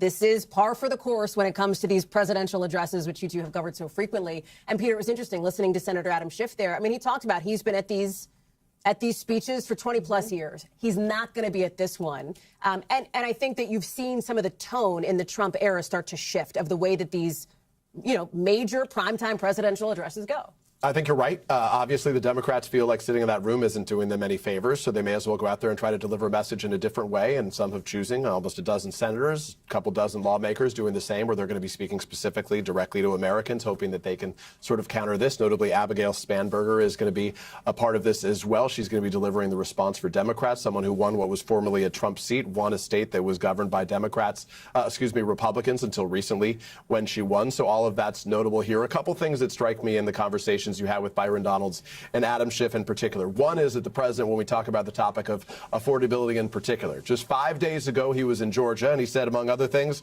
they, referring to Democrats, caused the affordability problem. And then he said, beyond that, we solved it. I think most Americans don't believe that we solved it. I think it's important. He doesn't say it is solved, but here's something we're going to do about it for folks tonight. Separately on immigration, Kristen, as we heard from Byron Donalds earlier, he needs to tout, Donalds said, the Republican said, he needs to tout his successes on immigration as it relates to illegal border crossings. That he has been successful on, but I think a lot of Americans feel, as evidenced by the polls, that he has over-cranked it, over-torqued it as it relates to immigration enforcement, as witnessed by what we saw take place in Minnesota. Well, that's what's so interesting. If you drill down on the numbers, Peter, it shows that a vast majority of people still support the president's call to deport people who are here and who are undocumented. But if you dig deeper into the numbers, it shows that they disagree with the tactics. They think he's gone too far. So can he have a reset on the economy? Can he have a reset on his deportation policies? I go back to where you started this conversation, which is this calculation by some Democrats to boycott this altogether. Senator Adam Schiff laying out his case, in part, I think, emboldened by the Democratic base that cheered them on during what was the longest government shutdown in U.S. history. And here we are, still mired in a partial government shutdown. We'll have to see if tonight's address changes that at all. Well, we're going to be watching for a lot. I should note, too, I don't think we saw them walking by on camera, but the men's hockey team has entered the building, at least most of them. I am told that the vibe is jovial by our team in the building. Christine Romans is with us now. It's so good to be with you. All of my teeth. Exactly. It was interesting to hear Kristen talk about sort of what we heard, what she heard, and Tom heard from the president president at that anchor lunch today, this idea that he's going to talk about the next 3 years. Yeah. He's going to make the economy soar over the next 3 years, really casting this as forward-looking. You picked up on that, Christine. Explain that. Because he has been saying for so long that this is the best economy in the world, this is the best economy in history, that I have defeated inflation. And clearly, the consumer sentiment polls show people don't feel that. So now he's saying, look, stick with me because we're in the beginning of what's going to be a great time ahead. But look at this. I mean, when you look at the last year of Joe Biden's presidency and you compare it with the first year of Donald Trump's presidency, you actually had stronger economic growth in the last year of Joe Biden, 2.8%. You had a much stronger job growth. I mean, basically job growth ground to a halt last year. And that's on purpose. You had firing of federal workers, you had mass deportations, you had all of these new trade policies. Deficit improved a little bit, but CPI about the same, and the stock market actually did better under Joe Biden the last year than the first year of Donald Trump. I just want to note, coming through Stat Hall, the Artemis crew in the building as well, Cool. guests as well, as we're seeing a lot of these folks coming in and entering, Christine. Obviously, there is that kind of storytelling that these State of the Union speeches, these joint addresses always have. You see the presidents, of either party call out people in the gallery, tell stories that sort of fit whatever theme they want to hit. And obviously, Christine, as you well know, it is all about, as we've been talking about, it's about affordability. It's about the economy as we look ahead to the midterms. Yeah, jobs and bills. Yeah, that's jobs and bills. Jobs have slowed down considerably, but you look at the unemployment rate of 4.3%, it's still, historically pretty low. But any of us with our networks on LinkedIn, and you've heard Democrats talk about this a lot, they're like, wait, I know people who are having trouble finding work, and we know that there's a record number of people with bachelor's degrees who are having trouble finding work. Yeah. So that is kind of a backdrop here. And then bills. The president talks about gas prices. He's right. Gas prices are down. Grocery prices are up, maybe 2% over the past year. That is an improvement over the past few years. But it's not just those bills. It's housing, it's car insurance, it's electricity. And look at some of the numbers so here. many of these other things here that are still rising. And, I've been doing these stories about car prices.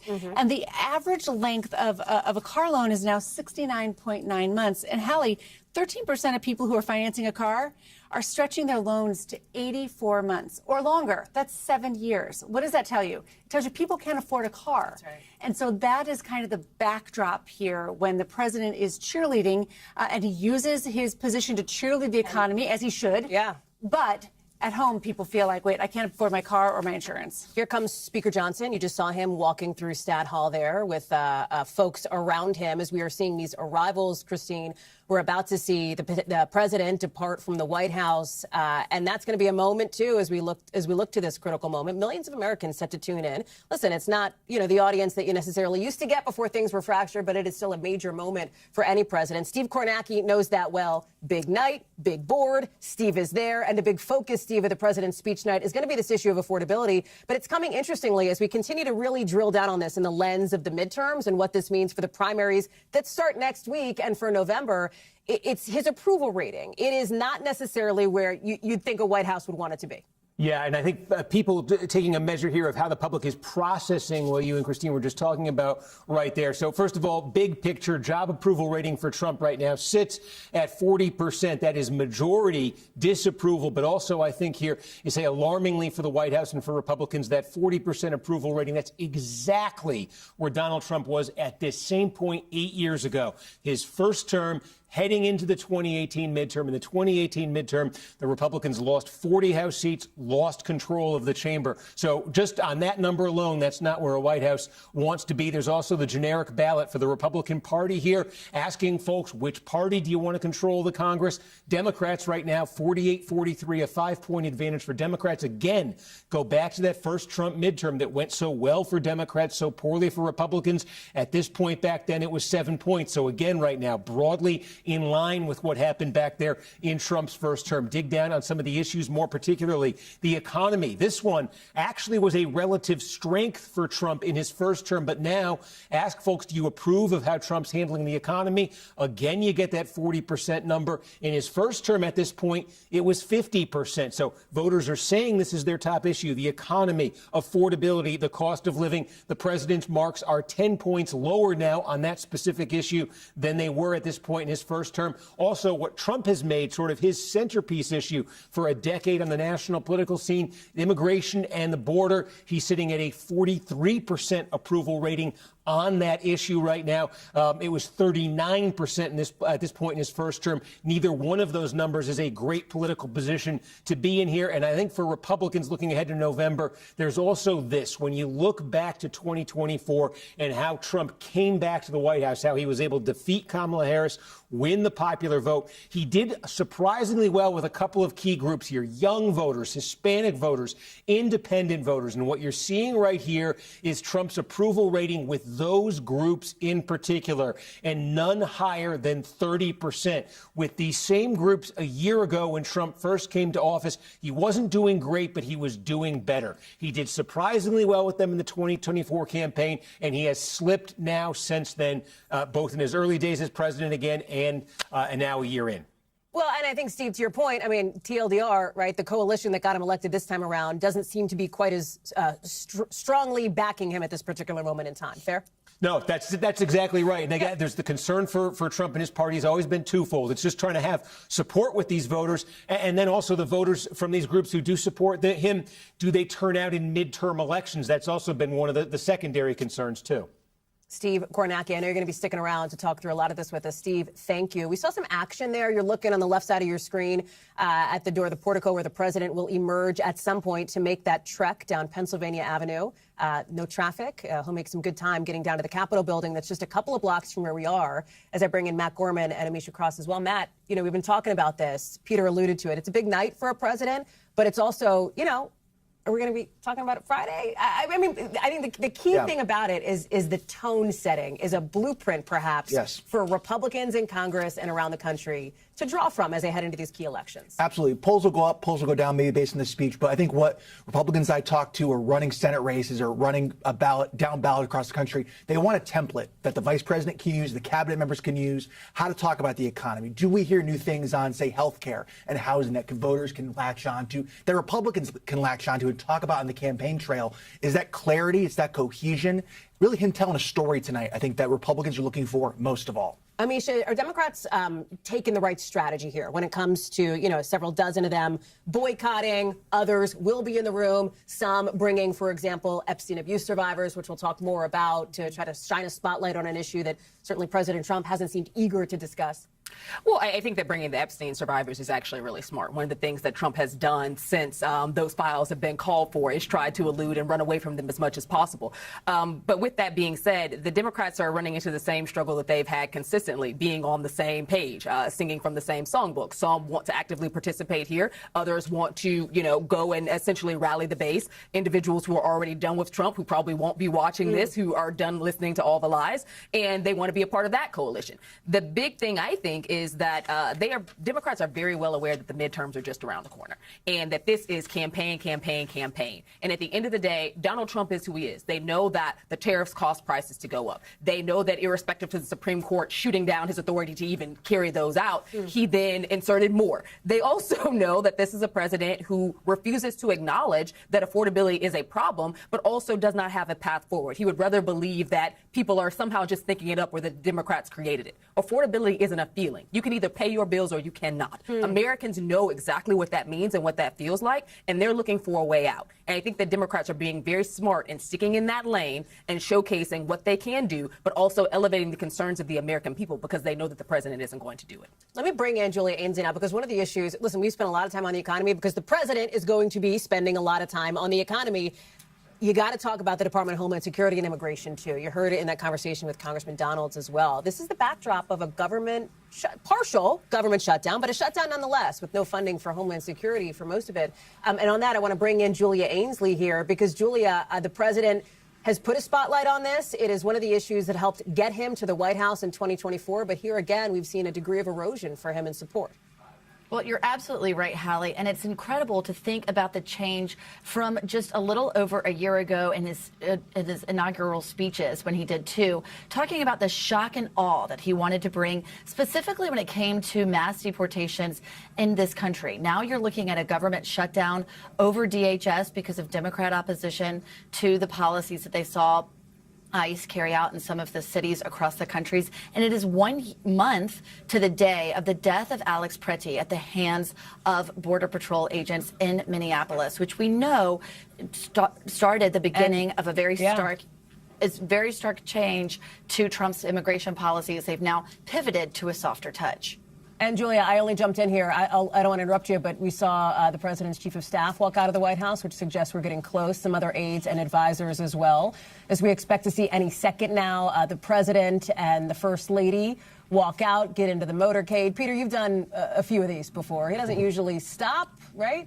No, because he's got a pretty big audience when he gets to the chamber. So room, not really a need to talk to the five of us that stand out there and greet him when he comes, I'm guessing. But I'm sure he'll wave and he'll be happy, to have this opportunity. There was some discussion. The president might even have flown overseas to Milan for the end of the Olympics for the gold medal game. The guidance was that he wasn't going to do that. He ultimately didn't do that. He realizes this is where he needs to deliver his message, and he's going to try to focus on it today. I think the point that Matt made was an important one. The president can lay out a good story, a good template, if he does it well, if he sticks to the script, so to speak, tonight, and there he is. President Trump, along with First Lady Melania Trump, giving a wave as predicted. Peter, you've done this a time or two, and getting in, of course, the beast there. What's always interesting, too, and I'll bring in Gabe Gutierrez, who's live for us at the White House. Sometimes you get an angle, right, the president's looking at his remarks, has the pen out, whatever the case may be, Gabe, as he's getting ready to head down Pennsylvania Avenue to the Capitol. Yeah, that's right, Hallie. Look, he's leaving at the South Lawn right there. That's on the other side of the White House from where I'm standing. However, just a few moments ago, I did see part of his motorcade leave a few moments before the president. And as you described earlier, it's a short ride over the Capitol, about 2 miles or so, about 10 or 12-minute drive under normal circumstances. Of course, he's the president of the United States, and he doesn't really have to worry about traffic right there. You see, as we're looking through the window there, you see a glimpse of the president, kind of hard to see. He's waving to the press assembled there, wearing his signature red power tie. And as Peter was mentioning, he knows that he has an audience of tens of millions of people waiting for him, watching on television for this address. And by the way, we're waiting to see. It's unclear exactly how long this speech will be. His last one last year was just shy of an hour and 40 minutes. We've gotten indications from White House officials that they've been working on this speech up until really the last minute. The president saying just yesterday that he thought that this will be a long speech because, quote, he has a lot to talk about. And certainly the administration does view this as a way to sell his accomplishment amid those sagging poll numbers. So again, we're waiting just a few minutes until the president arrives at the Capitol. He just left the South Lawn a few moments ago, Hallie. Well, we will be keeping an eye out for his fairly quick arrival. What you've been looking at on the other side of the screen there in that split screen, senators arriving, some of them in bipartisan pairs. You can see they are walking across, basically, the Capitol structure. They're walking across to get to, of course, the chambers where the president will be delivering these remarks. And we've seen some sort of interesting moments here. Senator Mark Kelly walking with Alyssa Slotkin, Kristen. We've seen others preparing for the speech. The invited guests, obviously not on the floor there. They're up in the gallery above. Well, that's right. And you mentioned Senators Mark Kelly and Alyssa Slotkin. They, of course, have been in the administration's crosshairs after they filmed that video effectively telling service members that they can obey or disobey orders that they deem to be illegal. That, of course, created a firestorm. I do think it's worth noting that those are the types of optics we'll be watching very closely tonight. What are their reactions to this speech? What is the president going to say about the Supreme Court? He will be addressing them as well in the wake of them knocking down, of course, his tariff authority. He has had some very strong language leading up to tonight. What, if any, type of language will he actually use tonight to talk about Let's listen in. Our first look inside the chamber. The House will come to order. Speaker Mike Johnson calling the House to order. The Vice President and United States Senate.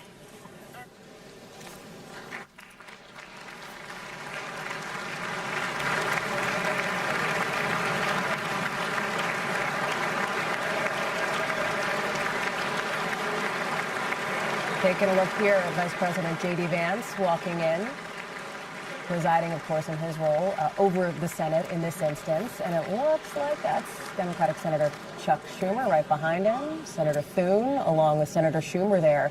And I believe that our Chief Capitol Hill correspondent, Ryan Nobles, has made his way to his position, has a bird's eye view of all of this. Ryan, tell us more. Yep, that's right, Hallie. And we did see the Speaker of the House just gavel this into an official session, which designates the fact that we are getting closer to the president's speech. One of my early observations from inside of the room that you may not have a full understanding of by watching on television is the Democratic side of the aisle. Now, we are still quite a ways away from the president's speech, probably at least 25 to 30 minutes away from the president's speech itself, but there are noticeable empty seats on the Democratic side of the chamber, and we've been told that as many as 40 different members of Congress, both House and Senate, have elected not to attend this speech at all. Many of them are participating in what they're calling a People's State of the Union on the Mall right now. And this is kind of a new and novel form of protest by Democrats. We've seen various ways that Democrats have attempted to protest Donald Trump's speech over the course of 2 different administrations. And this is the first time, at least during Trump's administrations, that we've seen such a coordinated effort for so many members not to attend tonight. And it'll be interesting to see once we get closer to the actual speech whether their absence is visible. 40 members is a lot. Is it a lot in the context of 535 members? And whether there's a visual representation of that, I think we're going to have to wait and see. Now, one of the interesting dynamics connected to the fact that so many of these members have elected not to come is that they still invited people to sit in the gallery, constituents, people that are connected to them in their districts in some way, shape, or form. Many of these members inviting survivors of the Epstein scandal. So there are members that have kind of ushered their guests into the gallery above, but then have left the building, or at least left this area, and won't participate in the speech itself, Hallie. So that's one of the first things that I'm noticing here as we get set for this speech to take place. Ryan Nobles, I'm going to ask you to stand by as you're there in the gallery. We've been watching the entry, of course, of the vice president. A little selfie action there on the floor. People stake out these aisle seats for quite a while before the speeches begin for moments like these, interactions with the vice president, with the president when he comes down. And speaking of the president, our chief White House correspondent, Peter Alexander, has an early look at some excerpts literally just into us in the last maybe 45 seconds, Peter. As you watch the floor, we anticipate the president will deliver, as part of his remarks, some of the following statements, including this. He will say, "Tonight, after just 1 year, I can say with dignity and pride that we have achieved a transformation like no one has ever seen before and a turnaround for the ages. We will never go back to where we were just a short time ago."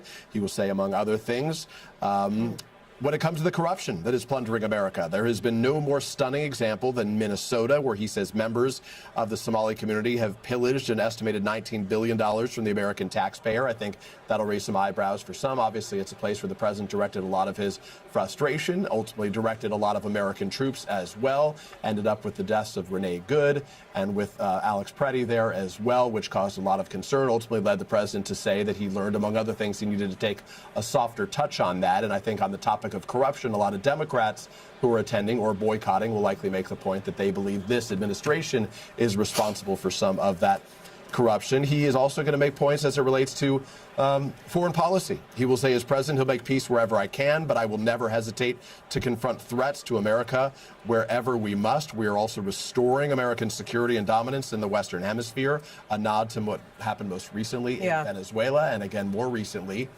in Mexico, as it relates to one of the cartel leaders who was killed by Mexican forces with the help of the United States in some form. So those are some of the things that we anticipate we're going to hear from him in the course of these remarks as a function of the excerpts we're now being handed right now. But again, you know, Donald Trump is a unique figure. Well, okay. You're going exactly where I was going to take you, Peter. The excerpts are what's in the teleprompter, as they say, but there are some other things that are out of anybody's control except for the brain of the president himself. And when he sees others in that room, when he gets reactions in the room, that's sometimes the most revealing moments of all. And it's not altogether unexpected we may see reactions. We've seen that in the past. We saw that last year. Gabe Gutierrez, I know you were eager to jump into the conversation here, pal. Over to you. Yeah, that's right. And listen, in addition to those excerpts that Peter was talking about, I'm looking at a few more, and we can clearly see that his speechwriters really wanted to hit the theme of America's 250th birthday. And in another excerpt, mentioning from 1776 to today, every generation of Americans has stepped forward to defend life, liberty, and the pursuit of happiness for the next.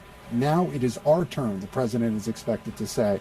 And then further down, towards the end of the speech, potentially, he will end towards his closing remarks. It appears that he could say the revolution that began in 1776 has not ended. It still continues. because the flame of liberty and independence still burns in the hearts of every American patriot. So certainly a very nationalistic speech in those terms. We heard from a senior administration official earlier that that would be a theme running throughout this speech. But as you mentioned, Hallie, as you were speaking with Peter, the question will be how much the president sticks to that script.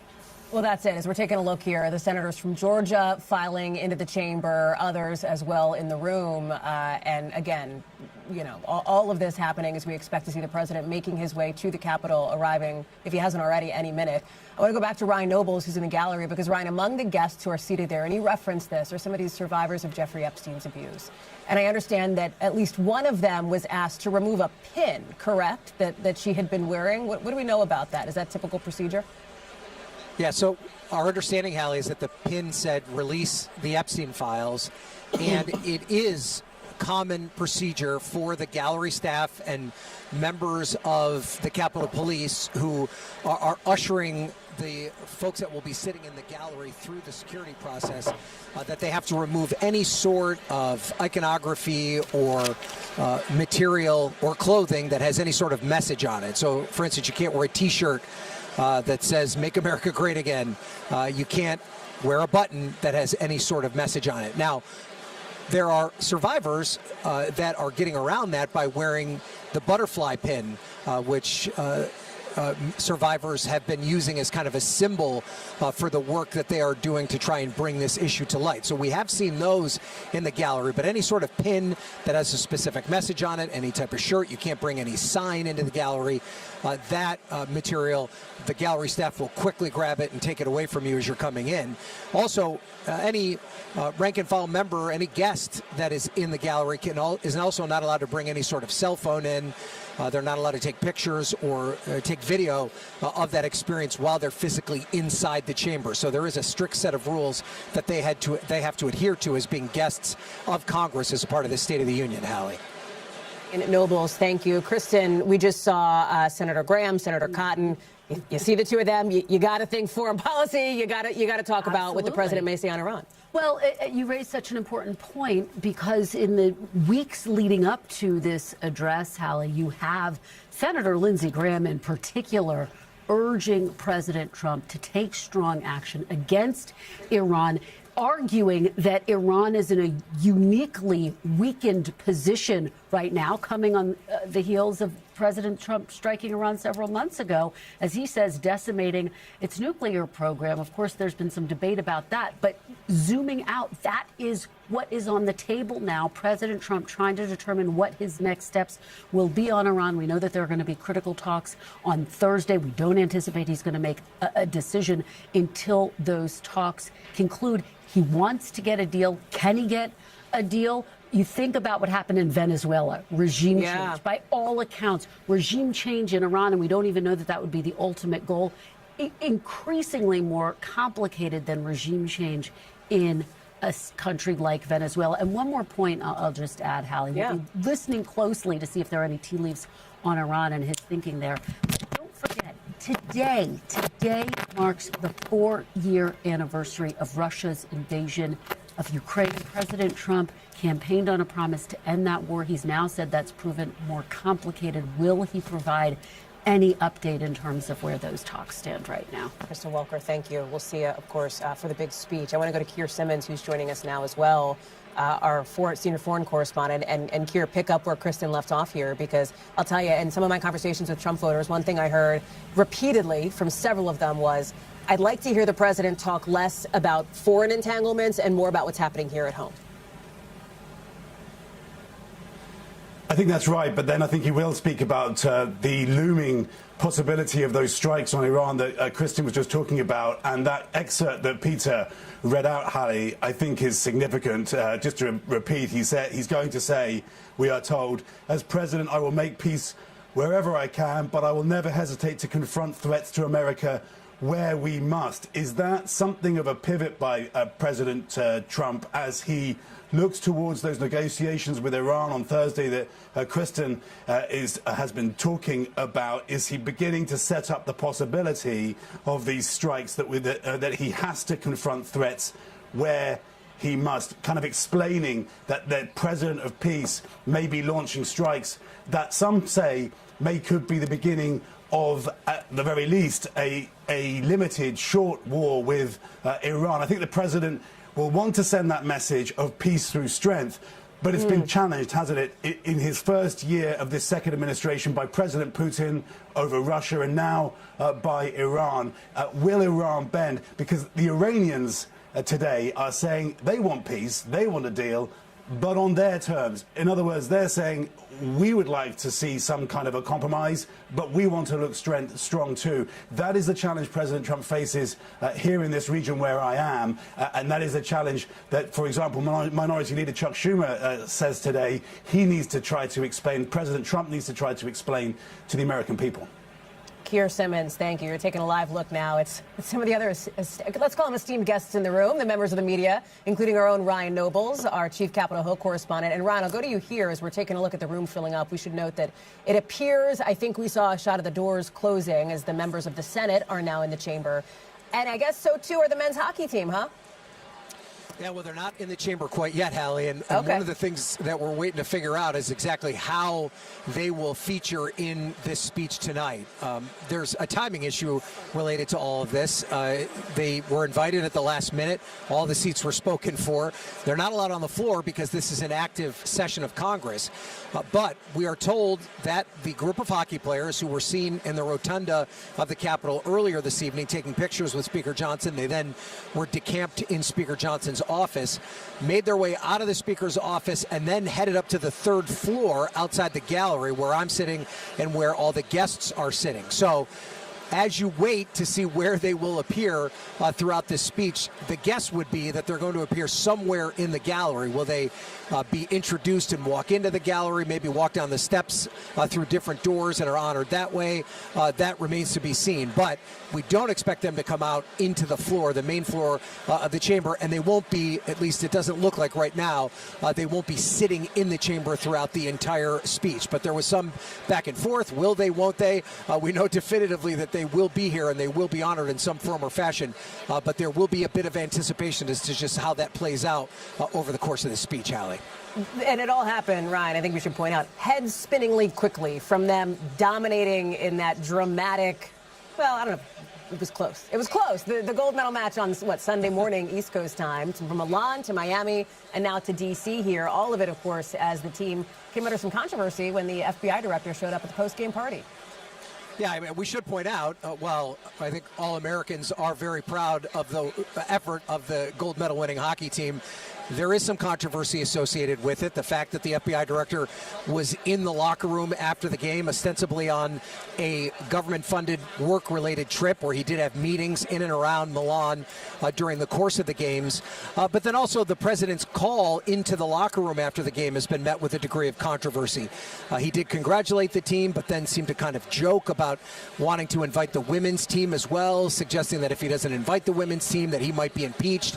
He later did formally invite the women's team to be a part of the State of the Union. They respectively declined. They didn't really offer any context around the reason for declining, but the women's hockey team will not be here tonight. And we should also point out, from a sports perspective, that these NHL players, and they're all NHL players, have to get right back into the NHL season. The NHL season kicks back up after its Olympic break tomorrow night. So you're right. They were in Milan just a couple of days ago, Miami yesterday, in Washington here tonight, and many of them will be scattered across North America in upcoming NHL games. Ryan Nobles, thank you. Mel Zanona joining us along with John Allen. Let's listen into the speaker here. The President of the United States into the chamber. The gentleman from Louisiana, Mr. Scalise. The gentleman from Minnesota, Mr. Emmer. The gentlewoman from Michigan, Mrs. McClain. The gentleman from North Carolina, Mr. Hudson. The gentleman from Pennsylvania, Mr. Reschenthaler. The gentleman from Utah, Mr. Moore. The gentlewoman from Indiana, Mrs. Houchin. The gentleman from Oklahoma, Mr. Hearn. The gentleman from New York, Mr. Jeffries. The gentleman from California, Mr. Aguilar. The gentleman from California, Mr. Liu. The gentlewoman from Washington, Mrs. Delbene. The gentlewoman from Michigan, Mrs. Dingle. The President of the Senate, at the direction of that body, appoints the following senators as members of the Committee on the part of the Senate to escort the President of the United States into the House chamber. the senator from South Dakota, Mr. Thune, the senator from Wyoming, Mr. Barrasso, the senator from Arkansas, And Mel, Mr. this Cotton, is the escort committee being laid out. Those who will bring the president into the chamber. And it's always, these are the moments when you're like, I wish I had a mic on every seat. I wish I had a microphone on every lapel to hear it all, right? This is when the C-SPAN cameras really come in handy, because the dynamics in the chamber are the most fascinating piece of the entire night, especially because my colleagues in the room are telling us we see some Republicans and Democrats hanging out together. Thomas Massie, he was one of the people who pushed for the Epstein files, along with Ro Khanna. They were shaking hands, taking pictures together. It's always fun to see who's in the center aisle trying to get that prime seat so they could shake the president's hand. We also saw that there's a number of high-profile guests in the audience, too. Notably, there's also a Senate Republican candidate who's vying for a Trump endorsement. That's Ken Paxton of Texas. The acting dean of the diplomatic corps. And now the entrances begin as they bring folks in, Mel. Yeah, that's exactly right. So much pomp and circumstance. And here's where you can really see who has those center seats, who's going to be trying to shake hands with the president. We're also getting a glimpse of which Democrats are there and not there, which has also been a storyline that we're watching, because last year there were so many outbursts from Democrats. It really drew attention away from the night. And so this year, the Democratic leadership really counseled their Democratic members, if you're going to show up, you must sit there in silent protest. And we don't want your antics taking away from Trump. Essentially, let Trump shoot himself in the foot here. We don't need to be the story. So you are seeing a number of Democratic absences. They're attending counter-programming. Even a member of the Democratic leadership, Catherine Clark, deciding not to attend tonight. So really fascinating dynamics to watch inside the chamber. For sure. And Seton Gardner, the assistant House Sergeant at Arms there, making these announcements to bring the various folks in, including, we may, John, at some point see, of course, some members of the Supreme Court. We may see some members of the Supreme Court. How fraught will that be if it happens? Explain that. So certainly there are the three members that voted with President Trump on the tariffs decision last week, which is basically Alito and Thomas and Kavanaugh. But then there are the six that voted against him, including the three appointed by Republicans, so Amy Coney Barrett, Neil Gorsuch, and John Roberts, who he suggested, maybe shouldn't have their seats on the Supreme Court. That could be very icy. Maybe not icy enough for the hockey team to skate onto the floor. Okay, John. But it could be icy in the chamber with the Supreme Court justice. Let me just think, there were some Republicans who actually said today they were clear about what they want to hear and what they don't want to hear. They do not want to hear attacks on the Supreme Court justices. Ryan Nobles, they want to hear more of an optimistic take, as I know we're about to lose you as some of these entrances happen. Yeah, that's right, Hallie. And I think that what Republicans, particularly Republicans that are running in midterm races, and that's every single member of the House and a significant chunk of the Senate, they want to hear the president's message on affordability and a plan to address rising costs. And it'll be interesting to see if the president lays out an agenda trying to explain to people that things are better maybe than they perceive, or if he actually lays out a plan that they can run on in these upcoming midterms. And here come the Supreme Court justices. Okay. And always an interesting moment here to see who walks in, who shows up, who decides to attend for this position. Amisha and Matt here with us. All of it as we look at the dynamics in play. Totally. And that room is smaller than it looks on TV, so everybody's really close comfort. And this is the same Supreme Court, as we all know, that granted Trump immunity. And I think that over the course of time, he has looked to them to basically be the standard bearers for his policy agenda. And that's why he struck so hard. And I think that during this speech tonight, we'll hear him strike again. And we see now four members, it looks to my eye, of the Supreme Court there. Chief Justice Roberts, Justices Kagan, Justice Amy Coney Barrett as well. Interesting dynamic, as John has pointed out on all of this. And Mel, to get back to your point, and I didn't mean to cut you off there, but I know Ryan has to sneak off for a second. The optimistic tone is what some Republicans say they want to see, even as there are some questions around President Trump going into the second year now of his second term, starting to enter that, into a midterm where the historic winds are blowing against the Republican Party, as they do for the party in power. 18 of the last 20 midterms saw the president in power, his party lose seats. And questions about how the lame duckiness, let's call it, right? Not there yet. We're not even close to there yet. We don't see Republicans, very rarely do we see Republicans split from the president in moments like this. No, but they are the ones on the ballot in November. And so that's what the concern is. They get none of the benefits of Trump running on the ballot, but they get all of the baggage. So that is why they want him to focus on affordability. They want him to be talking about the one big beautiful bill.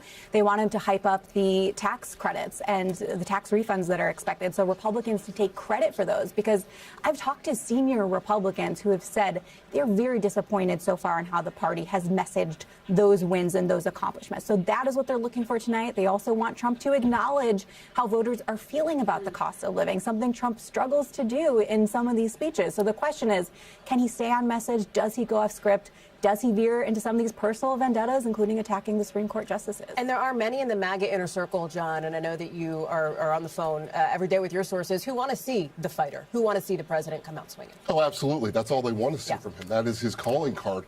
What I will say, though, to Mel's point about the midterms and your point about the 18 out of 20 midterms, what tends to happen is that the break comes too late for the party in power. That when they do break from the president, it is too late to save their majority. And with Trump, that's an even bigger danger because he demands so much loyalty from so many people and punishes those who don't show it, whether or not it helps his majority, because it helps him, in his view, in his power. We're also in primary seasons still as well. So that's another concern of Republicans. Next week, That has real, the March 3rd primaries, especially in Texas, we talk about, we like to hype things up a lot of times. No, the March 3rd primaries has direct correlation to what you're happening in November. Look no further than both sides of the aisle in the Texas Senate race. Whomever emerges in those primaries, that's going to be either hundreds of millions of dollars spent in that state in November, or not as much. Matt Corman, listen to you teasing our special coverage a week from tonight. That's what we call a deep tease. Amisha, it is remarkable, I think, or at least notable, as you see members of the president's family here. So this is interesting. Ivanka Trump, Barron Trump, she has kept much more of a low profile this term, her father's second term, than she did in the first term, when she was obviously part of the administration, moving forward with various policy initiatives that she pursued and led. Amisha, it's also notable when we look at this shot in particular that C-SPAN's putting up to see those empty seats. No, absolutely. I think it makes a difference. There are a lot of Democratic voters. And the First Lady, I was wondering who that applause is for as the First Lady walks in, and you see she's getting a round of applause from some in the room. There are a lot of Democratic voters who want to see Democrats as fighters. And I think that for Democrats who just sit in the room and don't have anything to say, we know that they can't do bombastic things in this space. Democrats, the voting base wants to see them do something else, wants to see them push hard against Trump. They can't do it in the room, but they can definitely do it outside of it. That's why the people's speech matters a lot more to a lot of people. And, John, when we talk about the role of the First Lady here, I mean, she is somebody who has just recently put out this documentary that she worked on with obviously, Amazon that bought it out. She has worked to raise her public profile, too, as we see the next group walking in. And it looks like this is the cabinet pick. And so interesting in that public profile raising, because the first time she was not so public, not so prolific. But you see, as you were saying there, the cabinet's walking in. And Ivanka's husband, you were mentioning Ivanka Trump before, her husband has taken a big role in this administration. I got 25 seconds left. Gabe Gutierrez, I'll sneak you in as we watch the cabinet coming in. Certainly, Hallie. Well, look, a lot to watch for here. We're looking for the president to tout his accomplishments. Peace through strength is something that we've been hearing over and over again from White House officials as we head into this speech. And the question will be, does he take any sort of swipe at the Supreme Court justices? At this point, we're just not sure, but we'll be watching, Hallie. Gabe Gutierrez, thank you. And that does it for this NBC News Now special. We'll pause here for a special report. Thanks for watching, with more coverage now.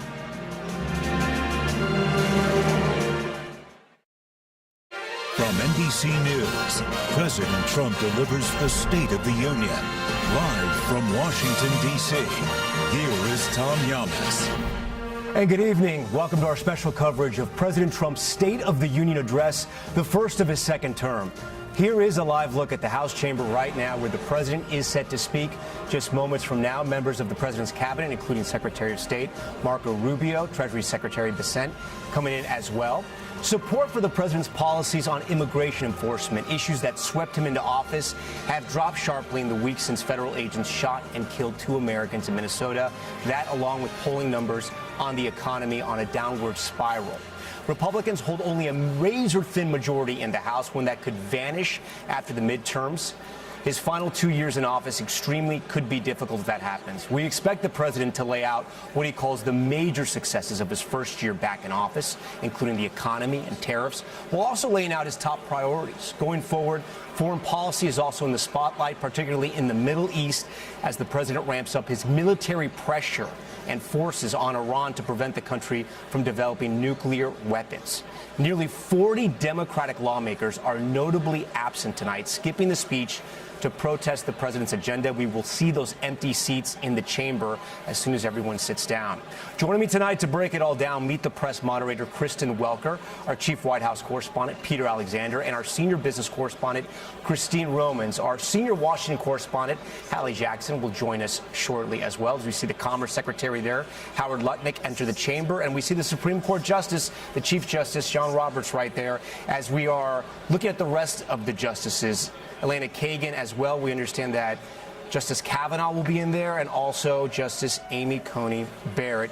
Kristen Welker, I'm going to talk to you. We mentioned the Supreme Court justices because the president had that monumental loss on his tariffs, and he went after the justices that he appointed that voted against him, the conservative justices, including Justice Barrett. It'll be interesting to see if he addresses them tonight. It will be fascinating, Tom, to see if he directly addresses the Supreme Court justices, including Justice Amy Coney Barrett, who, of course, he did nominate, if he takes sharp aim at them for striking down his tariff authority. He has made it very plain he disagrees with the decision. And zooming out, the broader question that it poses is about tone. Not just his tone about the Supreme Court justices, but what tone do we hear as it relates to the economy? It's our understanding he's going to strike an optimistic note. The president telling us during a lunch earlier today he's going to argue that the next 3 years will be the strongest 3 years economically for the United States in the nation's history. Do Americans feel it yet? Polls suggest they don't. And Tom, his challenge tonight is going to be to reset the table. Tonight is a big night for the president. We know this, Kristen, right? Even though the president sort of sets his agenda every day, he tries to dictate the news cycle. Tens of millions are going to be watching the State of the Union address tonight. He has the midterms right around the corner as we see the First Lady, Melania Trump. We've also seen the Trump family sitting there in the chambers as well. And Peter Alexander, we were watching the Secretary of Homeland Security, Kristi Noem, walk in with the Chief of Staff, Susie Wiles. And I mentioned Homeland Security because there's been so much news, and those agents, including TSA, not getting paid right now because the government can't figure this out. First one of these States of the Union that has taken place while there is a partial shutdown that's taking place right now. I'm struck by a couple things. Kristen said it's going to be interesting to see what the president says about the Supreme Court. We know what he thinks about members of the Supreme Court, including one of those individuals in the room, Justice Amy Coney Barrett. He said of her and Neil Gorsuch, who is not present tonight, they should be ashamed. Their families should be ashamed. He called it a disgrace. Tom, what strikes me as we look at this room is that it is very different, the State of the Union, in the Trump years than it was in the past. The State of the Union was that one moment each year where the president had a national audience where he could galvanize American interest. It's different this go around. He is ubiquitous. He is omnipresent. We hear from him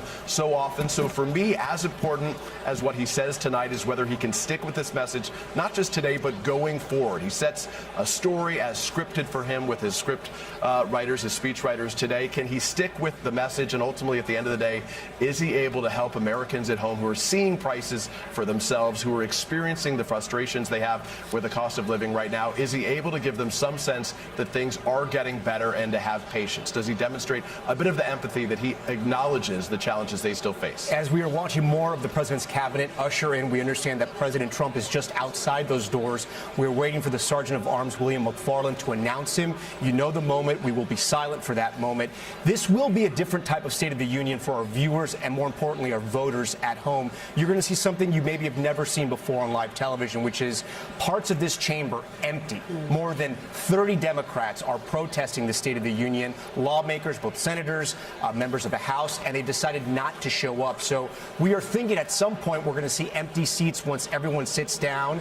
Ryan Nobles is live for us right now inside the chamber. Ryan, what do we expect to see with all those Democrats out protesting outside of Capitol Hill? Well, Tom, I can tell you this is the fourth State of the Union that I've covered inside the chamber, and the number of empty seats on the Democratic side of the chamber is noticeable. Now, you're right. We'll have to wait and see until the president gets in this room and actually takes to the lectern whether or not those areas will begin to fill out. But we are now talking more than 30, perhaps as many as 40 members of the House and Senate on the Democratic side choosing not to attend this speech here tonight. Many of them participating in what they're calling the People's State of the Union down on the National Mall. This is a different form of protest for Democrats, and one that is definitely President of the United States.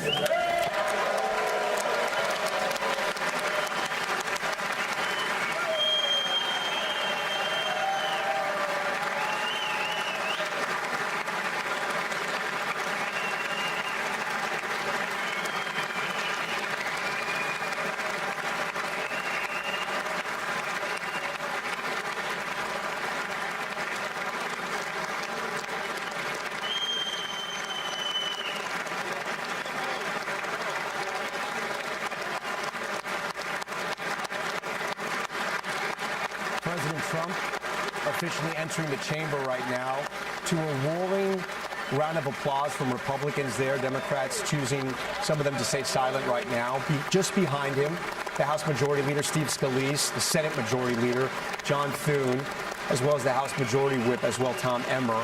The president here shaking hands, and as we know, Hallie Jackson, a lot of those lawmakers have waited a long time to get in that. It's first come, first serve. That's right. Sort of like those concerts we grew up going to. You have to wait in line, but people want to get there. We see one now with a Make America Great Again hat. Looking to say a few words to the president and to get his eye and to get his ear, right? Do you want a microphone on every lapel? Because I do. I want to hear everything they're talking about here, because for some of these folks, it's an opportunity to get a message directly to the president, as you see here, or to the vice president who preceded him here.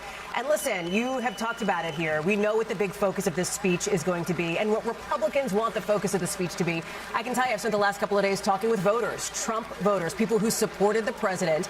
Almost every single one of them said, I need to hear him talk about my money, basically, what my wallet, my budget, my pocketbook. I don't want to hear about Greenland or the Arch, and I'm paraphrasing here. I don't want to hear about foreign entanglements.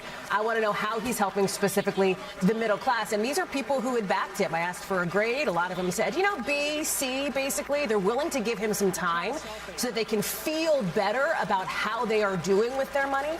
But at this point, they are not. I asked a few of them, hey, the president says repeatedly inflation is defeated, that this is a rip-roaring economy. Do you feel that? And several of these voters says, I just don't right now. Yeah, in the era, I should say, of social media, the selfies have begun here, even in the House chamber. Lawmakers not above that, the same thing we do sometimes. Christine Romans, Hallie brought up a lot of good points. We were talking about this just before we came on. People go to the grocery store. Yes, some prices have come down, but others like beef and coffee, gas has come down, but beef and coffee is higher. Natural gas to heat your home. It's been a brutal winter for so many.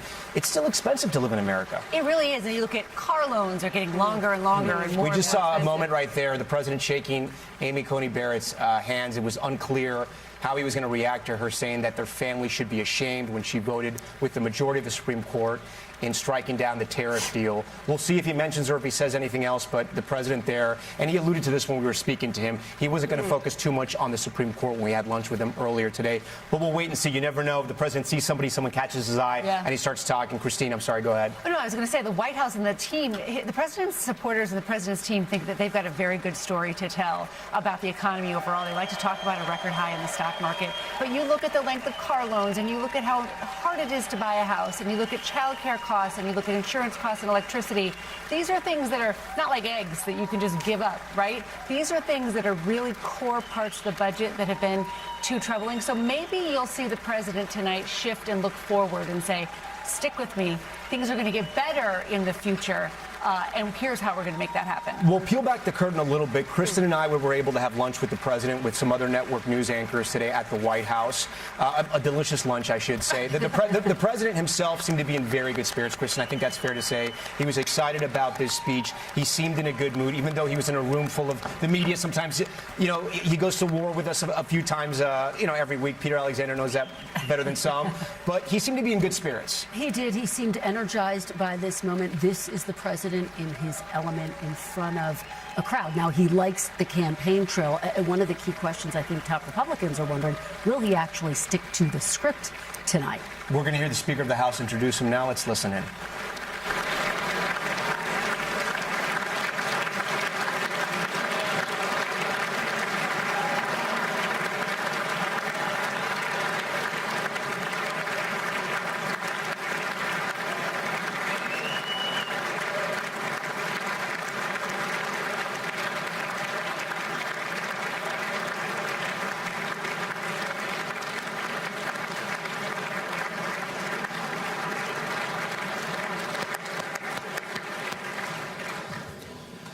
Members of Congress, I have the high privilege and distinct honor of presenting to you the President of the United States.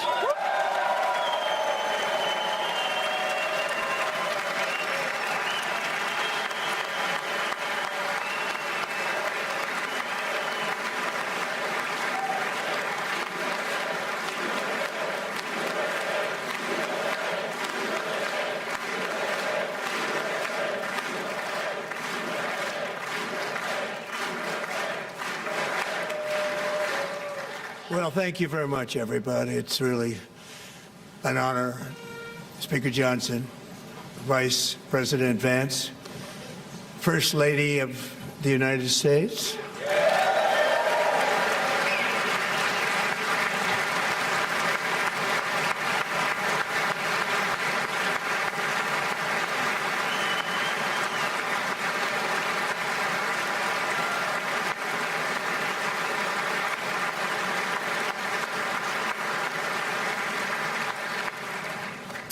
Second Lady of the United States.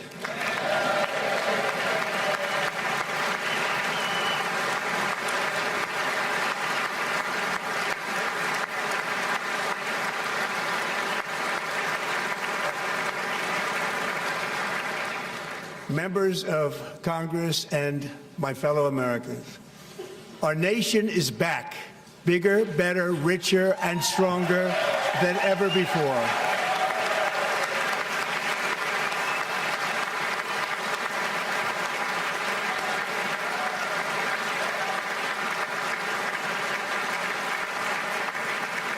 Less than 5 months from now, our country will celebrate an epic milestone in American history, the 250th anniversary of our glorious American independence.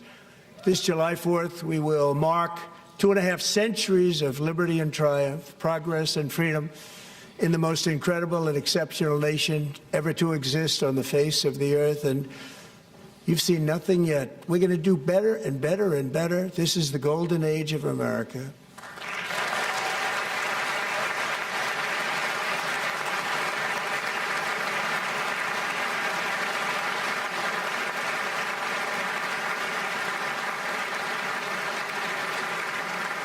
When I last spoke in this chamber 12 months ago, I had just inherited a nation in crisis with a stagnant economy, inflation at record levels, a wide-open border, horrendous recruitment for military and police, rampant crime at home, and wars and chaos all over the world. But tonight, after just 1 year, I can say with dignity and pride that we have achieved a transformation like no one has ever seen before, and a turnaround for the ages. It is indeed a turnaround for the ages.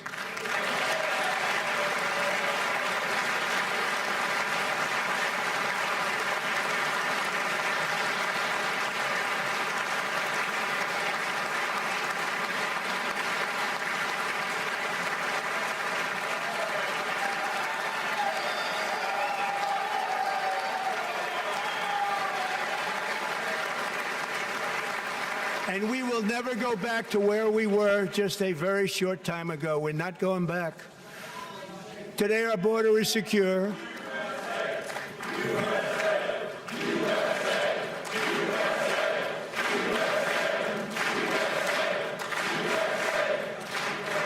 Thank you.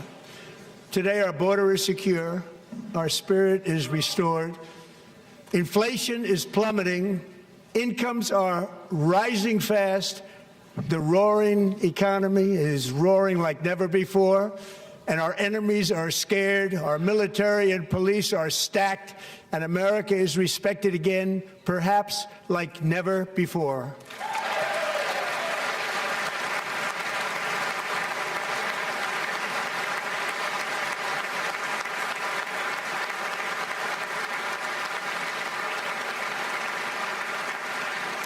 After 4 years in which millions and millions of illegal aliens poured across our borders, totally unvetted and unchecked, we now have the strongest and most secure border in American history by far.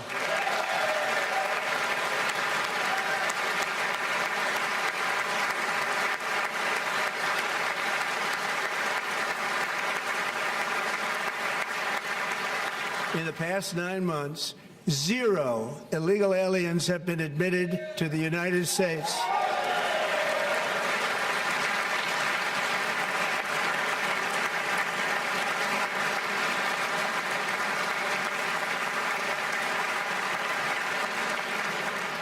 But we will always allow people to come in legally, people that will love our country and will work hard to maintain our country.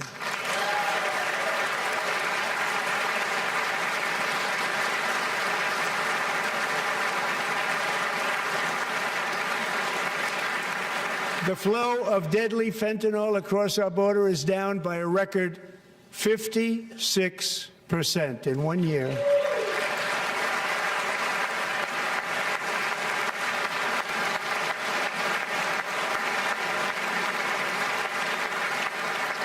And last year, the murder rate saw its single largest decline in recorded history. This is the biggest decline, think of it, in recorded history, the lowest number in over 125 years, year 1900. In fact, substantially before my wonderful father, I had a wonderful father, Fred, before he was born, substantially before he was born. That's a long time ago. He wouldn't like me to say that, but that's a long time ago. The Biden administration and its allies in Congress gave us the worst inflation in the history of our country. But in 12 months, my administration has driven core inflation down to the lowest level in more than 5 years. And in the last 3 months of 2025, it was down to 1.7%.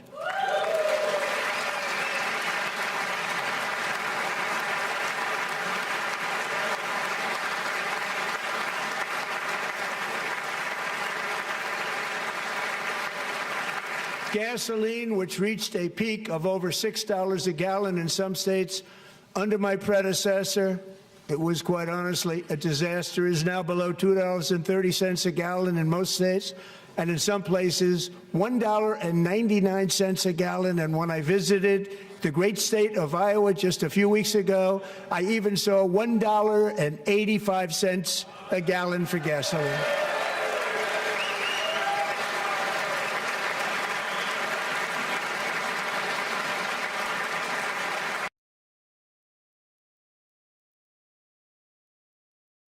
Years and falling fast, and the annual cost of a typical new mortgage is down almost $5,000 just since I took office. 1 year. And low interest rates will solve the Biden-created housing problem while at the same time protecting the values of those people who already own a house.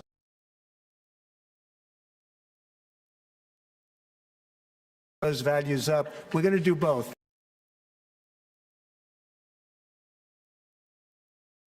We are going to that way. The market has set 3 all-time record highs since of that 1 year, boosting pensions, 401ks, and retirement accounts for the millions and millions of Americans. They're all gaining. Everybody's up. This administration got less than $1 trillion in new investment in the United States. And when I say less, substantially less. In 12 months, I secured commitments for more than $18 trillion pouring in from all over the globe.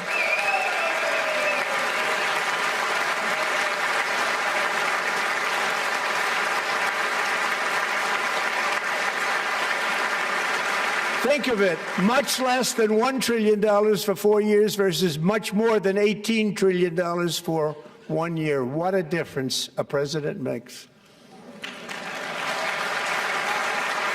A short time ago, we were a dead country. Now we are the hottest country anywhere in the world, the hottest.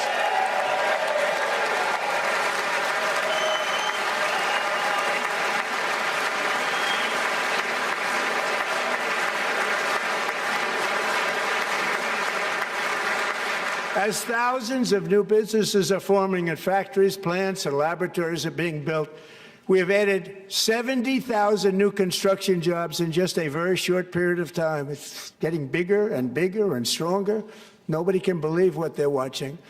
American oil production is up by more than 600,000 barrels a day, and we just received from our new friend and partner, Venezuela, more than 80 million barrels of oil.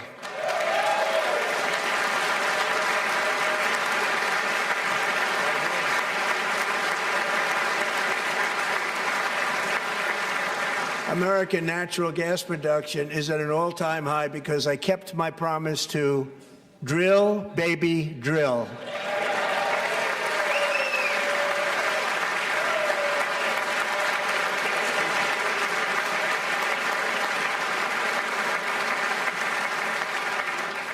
More Americans are working today than at any time in the history of our country. Think about that. Any time in the history of our country, more working today.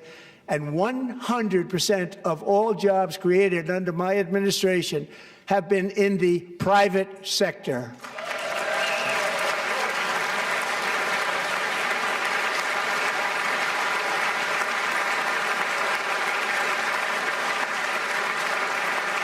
We ended DEI in America.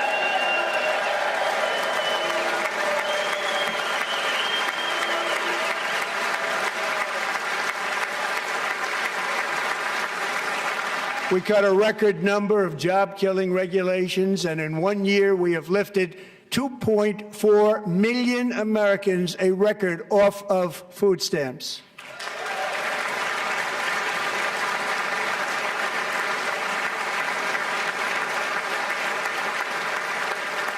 And for all of these reasons, I say tonight, members of Congress, the state of our union is strong.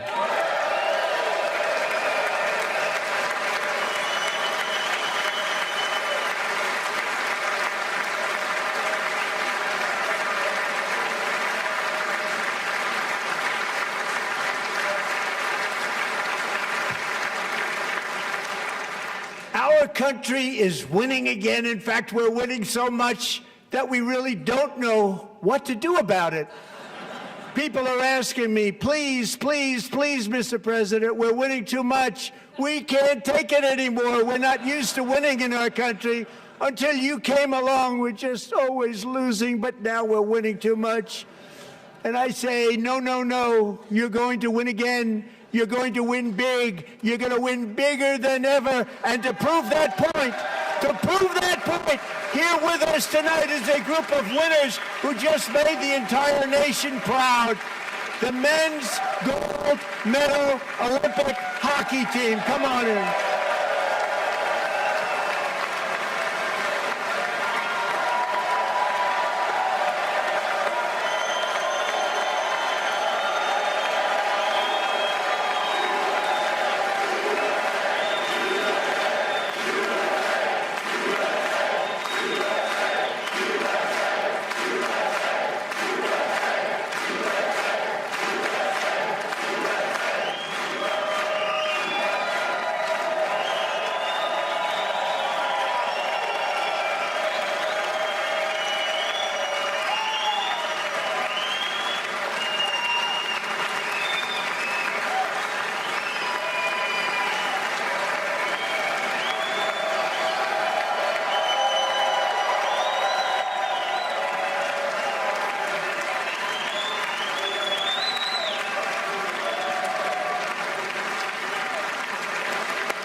That's the first time I've ever seen them get up. And actually, not all of them did get up. But they beat a fantastic Canadian team in overtime, as everybody saw, as did the American women who will soon be coming to the White House.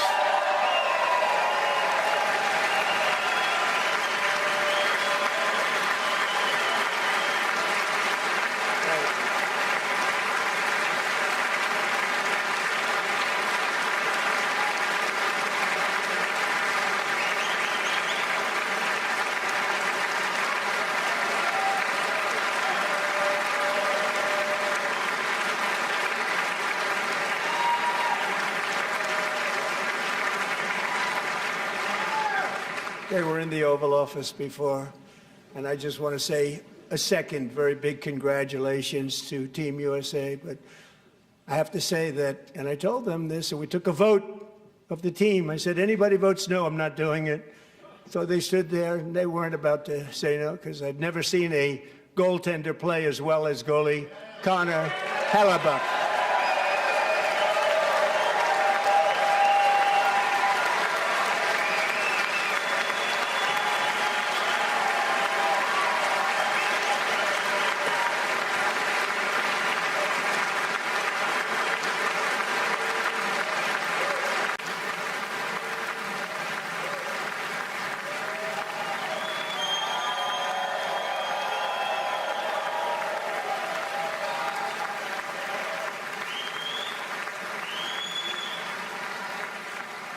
Think of it, 46 shots on goal, and I asked him, the one shot, the one where you put your stick in the back and it hit the neck of your stick and bounced off.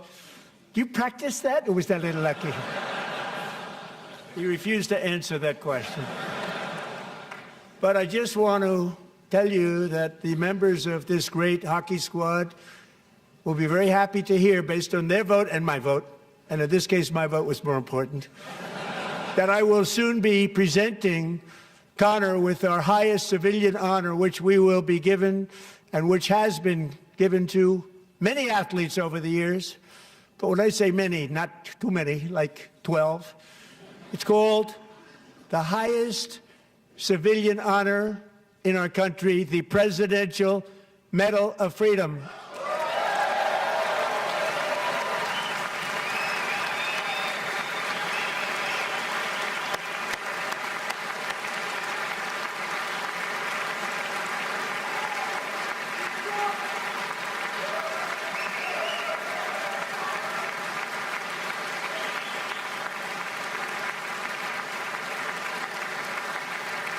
Great athletes have gotten that, very great, the best, and I thought he deserved it. And I did take a vote, every single one of them. I said, I'm not giving it if anybody goes no, and every single one of them rapidly put up their hand.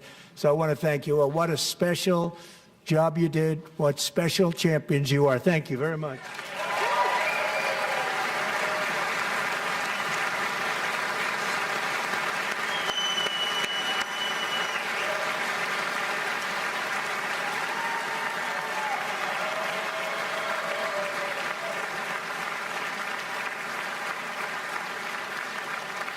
I'm also pleased to say that the next time the Olympic torch is lit, it will be here in America for the 2028 Olympics, and it's the summer version right in Los Angeles. We're going to do a good job in Los Angeles.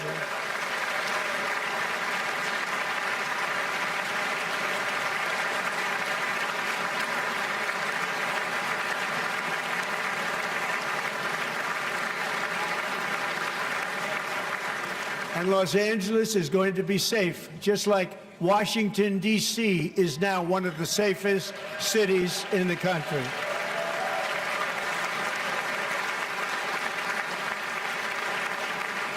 And this year, and I must say I got them both.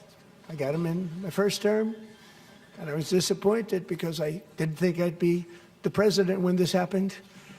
But strange things took place. And now I've got them because I got the Olympics and I got the 2026 FIFA World Cup, and I wanted to claim the 250th, but I didn't get away with that one. I couldn't claim that one for myself. but we're getting the World Cup. So we have the World Cup and the Olympics coming, and that is exciting news.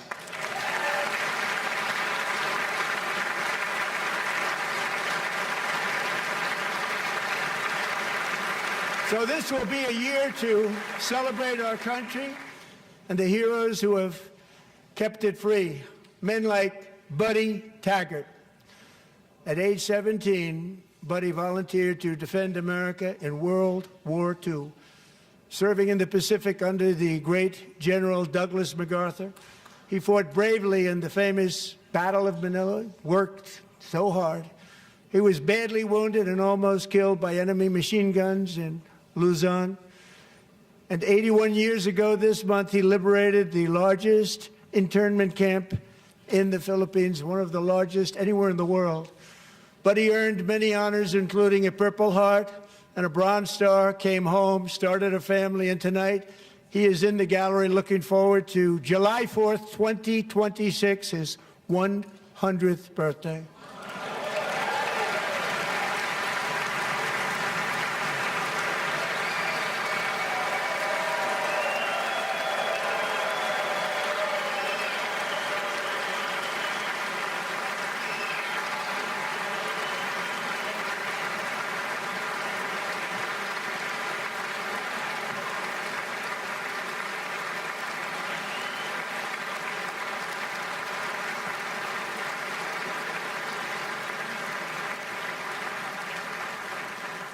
So, Buddy, you're a brave man, and we salute you. Even in times of challenge, setback, and immense heartache, the spirit of 1776 has always shone through very brightly. It was July 4th of last year when floodwaters tore through a girls' summer camp in Central Texas, one of the worst things I've ever seen. I was there, rising 26 feet in the matter of minutes, tragically claiming many, many lives. You all remember that one. As the waters threatened to sweep her away, 11-year-old Millie Kate McClelland closed her eyes and prayed to God. She thought she was going to die. Those prayers were answered when Coast Guard rescue swimmer Scott Ruskin descended from a helicopter above. Nobody knew where he came from. It was Scott's first ever rescue mission, a young guy, but very brave, very, very top, always top in his class. And he lifted not just Millie Kate, but 164 others to safety.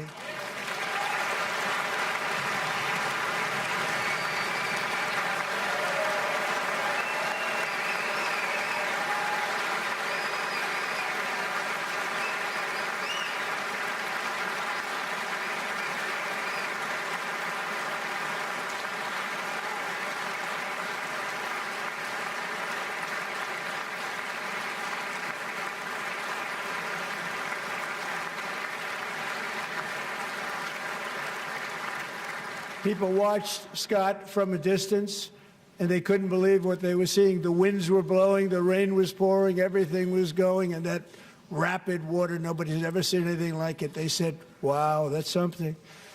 Tonight, Scott and Millie Kate are here together, reunited for the very first time. Thank you, Scott, Millie Kate.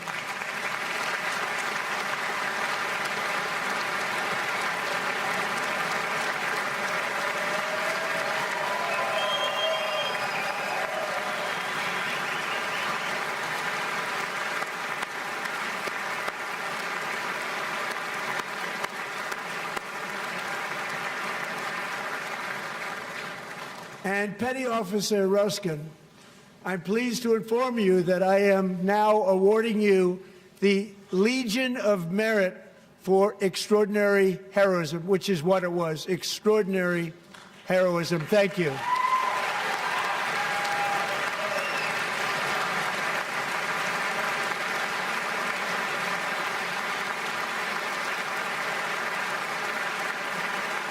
And I'd like to have the military aide to please come down and take care of the service. Military aide, thank you very much. Take care of that very important service. Thank you very much. From 1776 to today, every generation of Americans has stepped forward to defend life, liberty, and the pursuit of happiness. And they're really doing it for the next generation. But now it's our turn. Together we're building a nation where every child has the chance to reach higher and go further, where government answers to the people, not the powerful, and where the interests of hardworking American citizens are always our first and ultimate concern. That is the debt we owe to the heroes who came before us, and that is the promise we must keep to America for our 250th year. Last year, I urged this Congress to begin the mission by passing the largest tax cuts in American history, and our Republican majorities delivered so beautifully. Thank you, Republicans.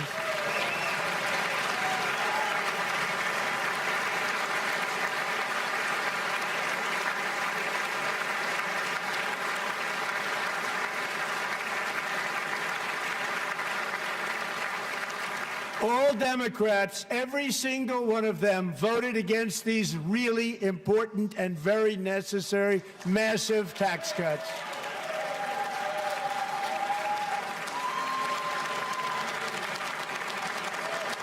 They wanted large-scale tax increases to hurt the people instead. But we held strong, and with the great, big, beautiful bill, we gave you no tax on tips, no tax on overtime, and no tax on Social Security for our great seniors.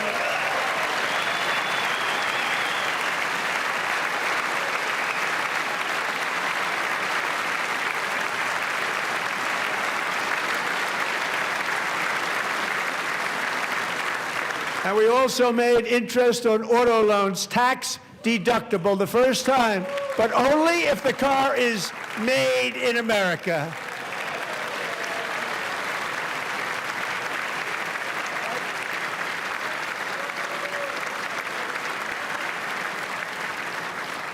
Recently in Pennsylvania, I met Megan Hemhauser, a devoted mom who's homeschools her children, beautiful, 2 children, during the day while waiting tables at night as her husband works overtime operating very heavy equipment. Megan is here this evening, and she's happy to tell you that she is so much richer because with no tax on tips, no tax on overtime, and our expanded child tax credit done again by Republicans, Megan and her husband will take home more than $5,000 extra just for the year, cutting her tax bill in more than half.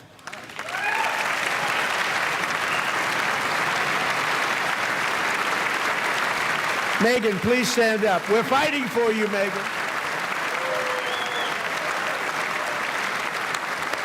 Thank you, Megan.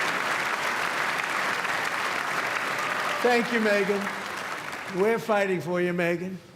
Under our bill, parents like Megan can also activate their children's brand new Trump accounts. And I didn't name it. I did not name that.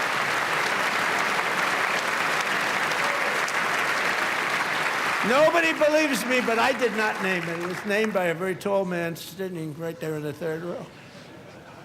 Nice man, a good man. Tax-free investment accounts for every American child. This is something that's so special and has taken off and gone through the roof. Millions will be pre-funded courtesy of the U.S. Treasury and private individuals like Michael and Susan Dell, who have donated $6.25 billion to fund the Trump accounts for 25 million American children. They're great people.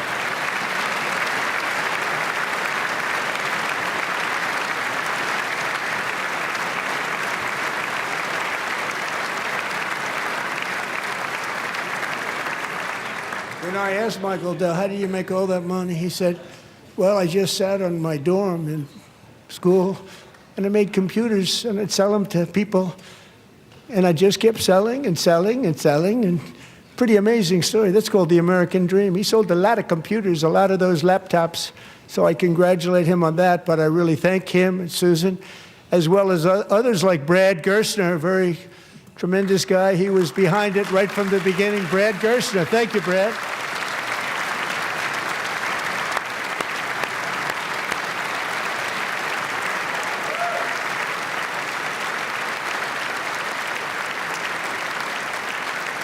So with modest additional contributions, these young people's accounts could grow to over $100,000 or more by the time they turn 18. Think of it. How much money is that for somebody that started with nothing?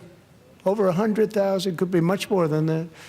To make this investment in our children's future, go to trumpaccounts.gov, trumpaccounts.gov. And a lot of people are doing it. It's setting every record in the book. It's popular. They knew what it was going to take. I'm so proud of them. I'm so proud of the people that got it started. And now it's just taken off. One of the primary reasons for our country's stunning economic turnaround, the biggest in history, where the Dow Jones broke 50,000 4 years ahead of schedule, and the S&P hit 7,000, where it wasn't supposed to do it for many years, were tariffs. I used these tariffs, took in hundreds of billions of dollars to make great deals for our country, both economically and on a national security basis. Everything was working well. Countries that were ripping us off for decades are now paying us hundreds of billions of dollars. They were ripping us so badly, you all know that. Everybody knows it. Even the Democrats know it. They just don't want to say it. And yet these countries are now happy, and so are we. We made deals. The deals are all done. And they're happy. They're not making money like they used to, but we're making a lot of money. There was no inflation, tremendous growth. And the big story was how Donald Trump called the economy correctly, and 22 Nobel Prize winners in economics didn't. They got it totally wrong. They got it really wrong. And then just 4 days ago, an unfortunate ruling from the United States Supreme Court. It just came down. It came down. Very unfortunate ruling. But the good news is that almost all countries and corporations want to keep the deal that they already made, right, Scott? Knowing that the legal power that I, as president, have to make a new deal could be far worse for them, and therefore they will continue to work along the same successful path that we had negotiated before the Supreme Court's unfortunate involvement. So despite the disappointing ruling, these powerful country-saving, it's saving our country, the kind of money we're taking in, peace-protecting. Many of the wars I settled was because of the threat of tariffs. I wouldn't have been able to settle them without. Will remain in place under fully approved and tested alternative legal statutes. And they have been tested for a long time. They're a little more complex, but they're actually probably better, leading to a solution that will be even stronger than before. Congressional action will not be necessary. It's already time-tested and approved. And as time goes by, I believe the tariffs paid for by foreign countries will, like in the past, substantially replace the modern-day system of income tax, taking a great financial burden off the people that I love.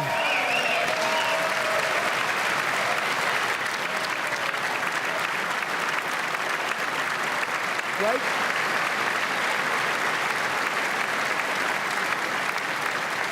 Moving forward, factories, jobs, investment, and trillions of dollars will continue pouring into the United States of America because we finally have a president who puts America first. I put America first.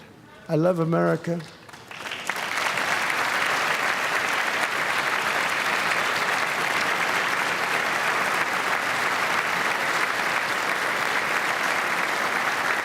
For decades before I came along, we had the exact opposite. From trade to healthcare, from energy to immigration, everything was stolen and rigged in order to drain the wealth out of the productive, hardworking people who make our country great, who make our country run. Under Biden and his corrupt partners in Congress and beyond, it reached a breaking point with the Green New scam, open borders for everyone. They poured in by the millions and millions from prisons, from mental institutions. They were murderers, 11,888 murders. They came into our country. You allowed that to happen. And record-setting inflation that cost the typical family $34,000 in just a speck of time. Now the same people in this chamber who voted for those disasters suddenly used the word affordability, a word they just used it. Somebody gave it to them, knowing full well that they caused and created the increased prices that all of our citizens had to endure. You caused that problem.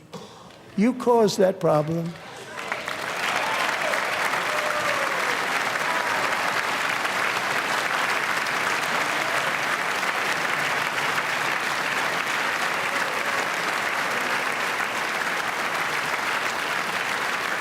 They knew their statements were a lie. They knew it. They knew their statements were a dirty, rotten lie. Their policies created the... Our policies are plummeting downward.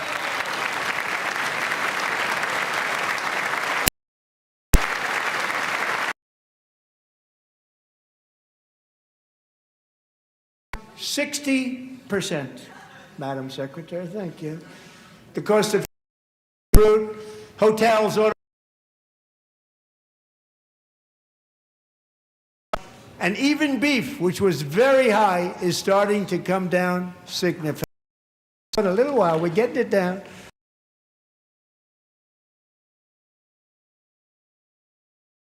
To achieve just a short time ago. Nobody can believe when they see the kind of numbers, and especially it's like another big tax cut. I'm also confronting one of the offs of our times.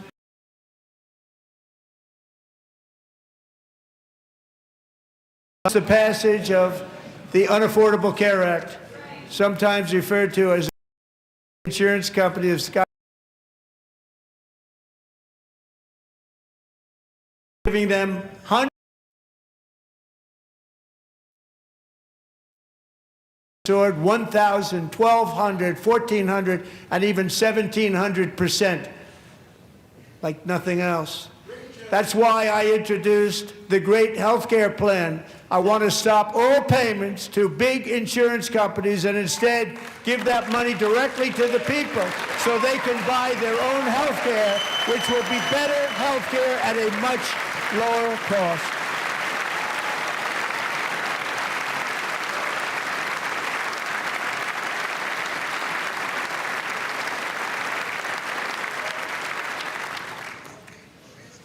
In addition, my plan requires maximum price transparency. That's a big deal. Sounds so simple, so big.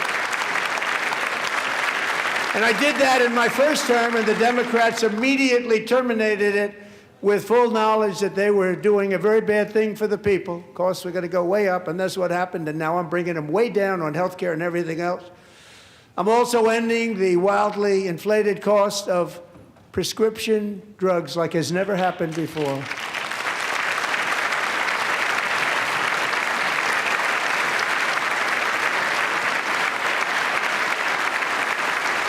Other presidents tried to do it, but they never could. They tried. Most didn't try, actually. But they tried. They said they tried. They couldn't do it. They didn't even come close. They were all talk and no action, but I got it done. Under my just enacted most favored nation agreements, Americans who have for decades paid by far the highest prices of any nation anywhere in the world for prescription drugs will now pay the lowest price anywhere in the world for drugs. Anywhere, the lowest price.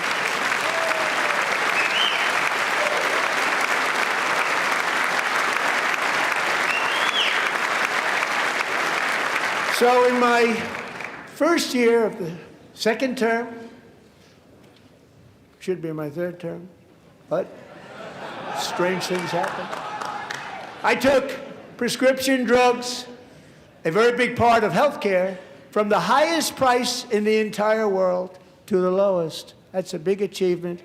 The result is price differences of 300, 400, 500, 600% and more, all available right now at a new website called TrumpRx.gov. And I didn't name that one either, by the way.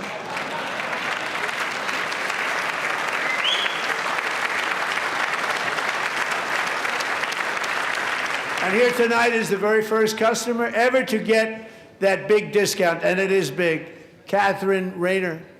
For 5 years, she and her husband have struggled with infertility, and they turned to IVF.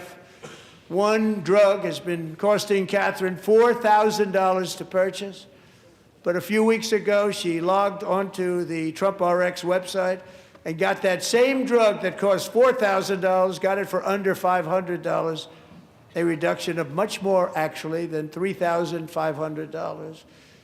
Catherine, we are all praying for you, and you're going to be a great mom.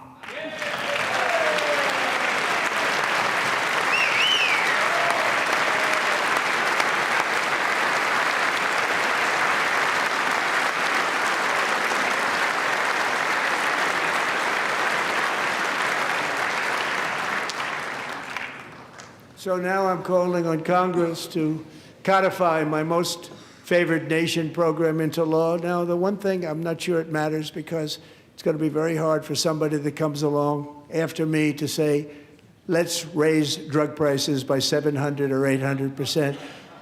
But John and Mike, if you don't mind, codify it anyway. They may do it. Codify it anyway. Thank you. Many Americans are also concerned that energy demand from AI data centers could unfairly drive up their electric utility bills. Tonight, I'm pleased to announce that I have negotiated the new Ratepayer Protection Pledge. You know what that is? We're telling the major tech companies that they have the obligation to provide for their own power needs. They can build their own power plants as part of their factory so that no one's prices will go up. And in many cases, prices of electricity will go down for the community and very substantially down. This is a unique strategy never used in this country before. We have an old grid. It could never handle the kind of numbers, the amount of electricity that's needed. So I'm telling them they can build their own plant. They're going to produce their own electricity. It will ensure the company's ability to get electricity while at the same time lowering prices of electricity for you, and could be very substantial for all of you cities and towns. You're going to see some good things happen over the next number of years. Another pillar of the American dream that has been under attack is home ownership. With us tonight is Rachel Wiggins, a mom of two from Houston. She placed bids on 20 homes and lost all of those bids to gigantic investment firms that bypassed inspection, paid all cash, and turned those houses into rentals, stealing away her American dream. She was devastated. Stories like this are why last month I signed executive order to ban large Wall Street investment firms from buying up in the thousands single-family homes.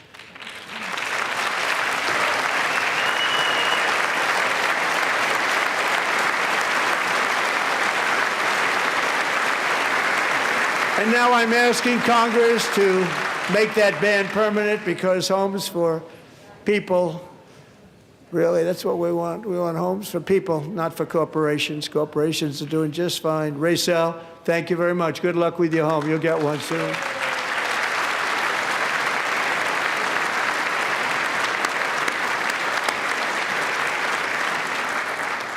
We're also working to make it easier for Americans to save for retirement. And under this administration, we will always protect Social Security and Medicare. They are not protecting it for our seniors. We will always protect Social Security, Medicare, Medicaid.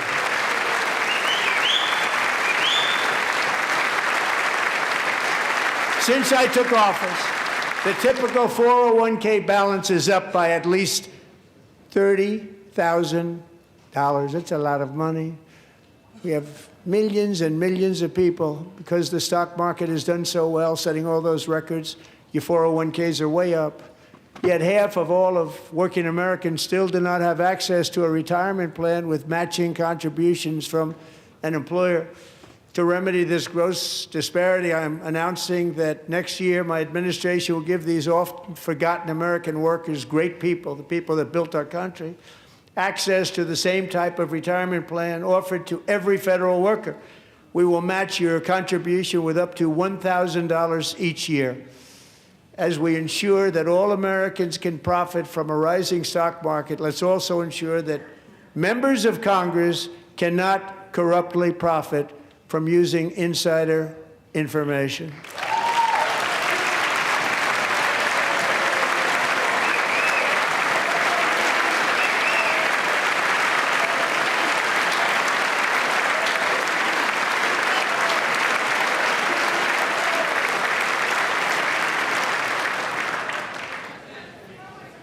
They stood up for that. I can't believe it. I can't believe it. Did Nancy Pelosi stand up if she's here? Doubt it. Pass the Stop Insider Trading Act without delay.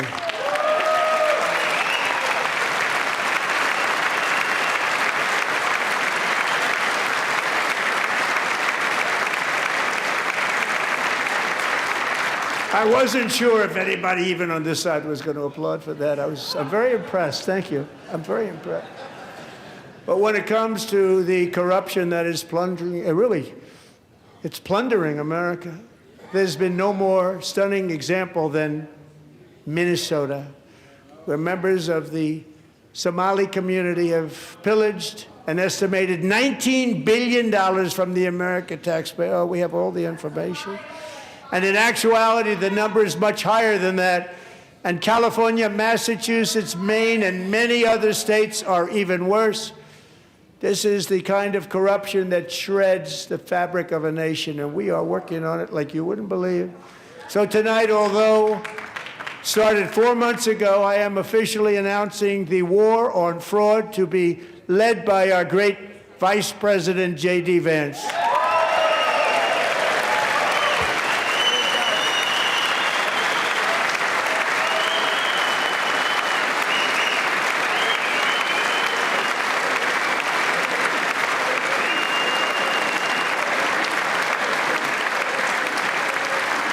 We'll get it done. And if we're able to find enough of that fraud, we will actually have a balanced budget overnight. It'll go very quickly. That's the kind of money you're talking about. We'll balance our budget. The Somali pirates who ransacked Minnesota remind us that there are large parts of the world where bribery, corruption, and lawlessness are the norm, not the exception. Importing these cultures through unrestricted immigration and open borders brings those problems right here to the USA. And it is the American people who pay the price in higher medical bills, car insurance rates, rent, taxes, and perhaps most importantly, crime. We will take care of this problem. We're going to take care of this problem. We are not playing games. Delilah.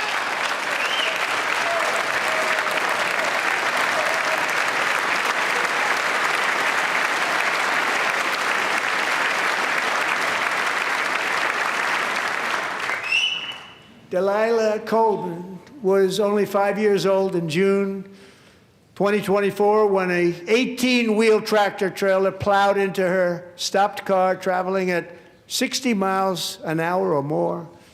The driver was an illegal alien let in by Joe Biden and given a commercial driver's license by open borders politicians in California. Doctors said Delilah would never be able to walk or talk, have a good life. She wouldn't even be able to eat again. But against all odds, she is now in the first grade learning to walk. And she's here this evening with her dad, Marcus, a fantastic man. Delilah, please, you are a great inspiration. Please stand up.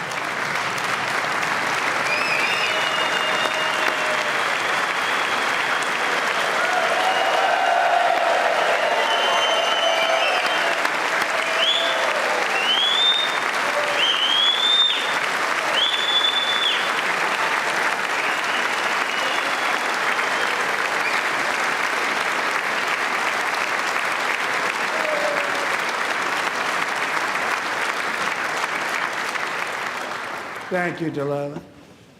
Many, if not most, illegal aliens do not speak English and cannot read even the most basic road signs as to direction, speed, danger, or location.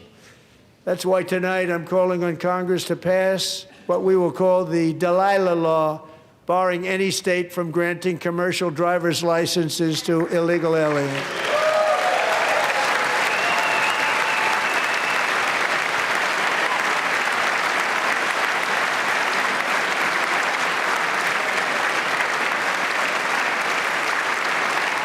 And yesterday, as you probably saw at the White House, I hosted a ceremony with Americans who lost their treasured loved ones to the scourge of illegal immigration. People came into our country, how we allowed this to happen with our open borders.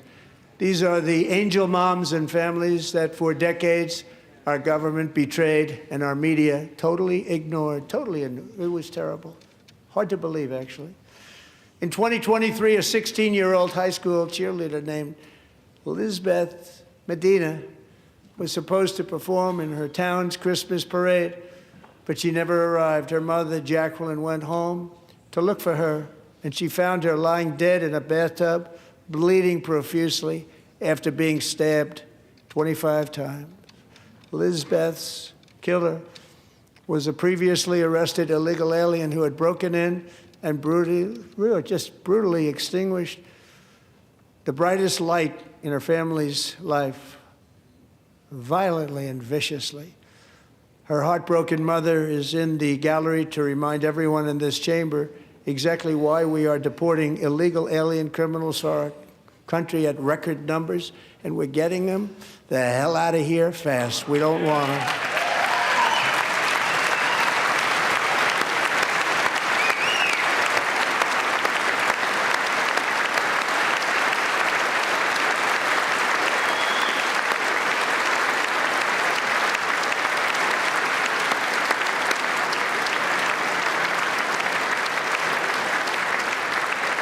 Thank you very much, Jacqueline. Thank you. We can never forget that many in this room not only allowed the border invasion to happen before I got involved, but indeed they would do it all over again if they ever had the chance. If they ever got elected, they would open up those borders to some of the worst criminals anywhere in the world.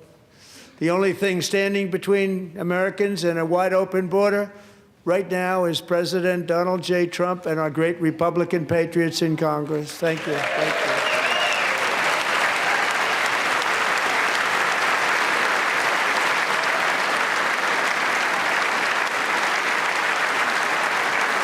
As we speak, Democrats in this chamber have cut off all funding for the Department of Homeland Security. It's all cut off. It's all cut off. They have instituted another Democrat shutdown, the first one costing us 2 points on GDP. 2 points we lost on GDP, which probably made them quite happy, actually. Now they have closed the agency responsible for protecting Americans from terrorists and murderers. Tonight I'm demanding the full and immediate restoration of all funding for the border security, homeland security of the United States, and also for helping people clean up their snow. We have no money because of the Democrats, and it would be nice. We'd love to give you a hand at cleaning it up, but you gave no money. Nobody's getting paid. It's a shame. So you have to think about it. We have, in case you didn't know, a pretty large snowstorm out there. One of the great things about the State of the Union is how it gives Americans the chance to see clearly what their representatives really believe. So tonight I'm inviting every legislator to join with my administration in reaffirming a fundamental principle. If you agree with this statement, then stand up and show your support. The first duty of the American government is to protect American citizens, not illegal aliens.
Isn't that a shame? You should be ashamed of yourself not standing up. You should be ashamed of yourself. That is why I'm also asking you to end deadly sanctuary cities that protect the criminals and enact serious penalties for public officials who block the removal of criminal aliens. In many cases, drug lords, murderers all over our country, they're blocking the removal of these people out of our country, and you should be ashamed of yourself.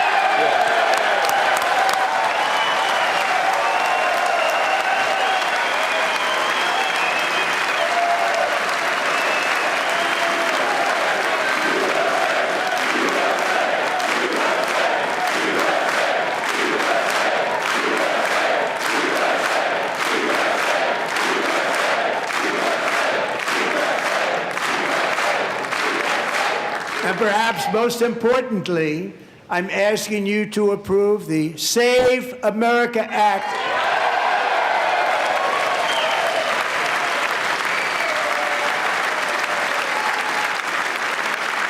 To stop illegal aliens and others who are unpermitted persons from voting in our sacred American elections. That cheating is rampant in our elections. It's rampant.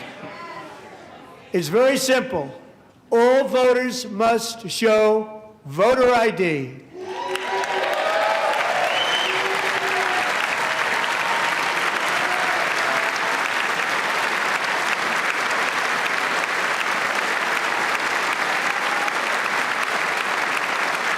All voters must show proof of citizenship in order to vote.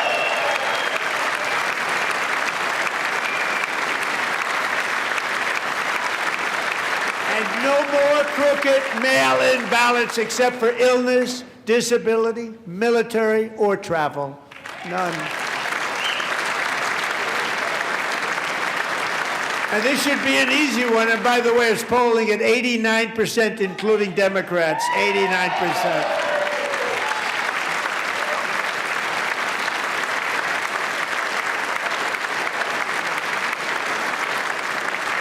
And even the new communist mayor of New York City, I think he's a nice guy, actually.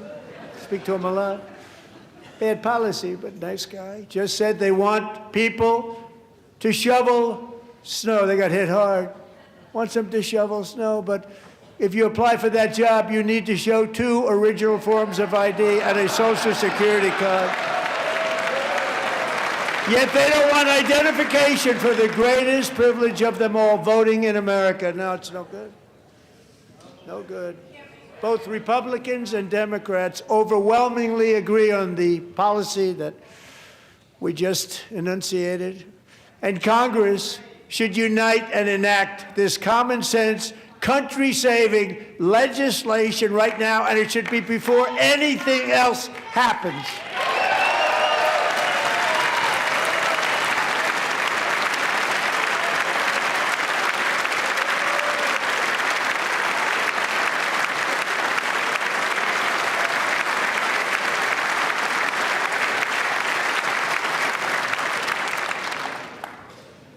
And the reason they don't want to do it, why would anybody not want voter ID? One reason, because they want to cheat. There's only one reason. They make up all excuses. They say it's racist. They come up with things you almost say, what imagination they have. They want to cheat. They have cheated. And their policy is so bad that the only way they can get elected is to cheat. And we're going to stop it. We have to stop it, John.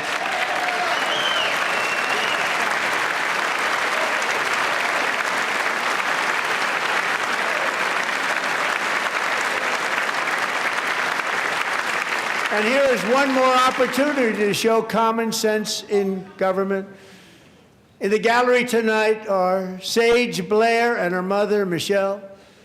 In 2021, Sage was 14 when school officials in Virginia sought to socially transition her to a new gender, treating her as a boy and hiding it from her parents. Hard to believe, isn't it?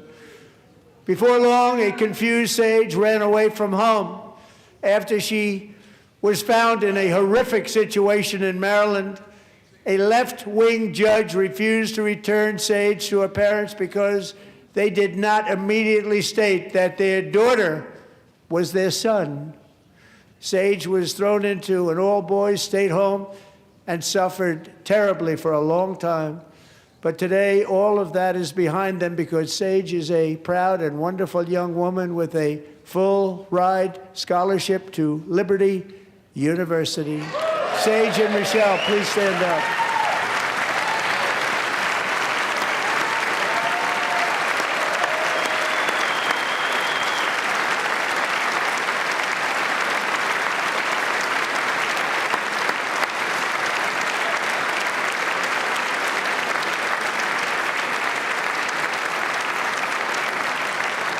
And thank you for your great bravery. And who can believe that we're even speaking about things like this? 15 years ago, if somebody was up here and said that, they'd say, what's wrong with him? But now we have to say it because it's going on all over numerous states without even telling the parents. But surely we can all agree no state can be allowed to rip children from their parents' arms and transition them to a new gender against the parents' will. Who would believe that we're even talking about this? We must ban it, and we must ban it immediately.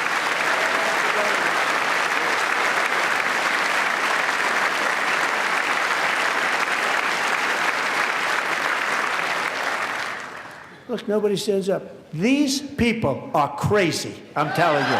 They're crazy.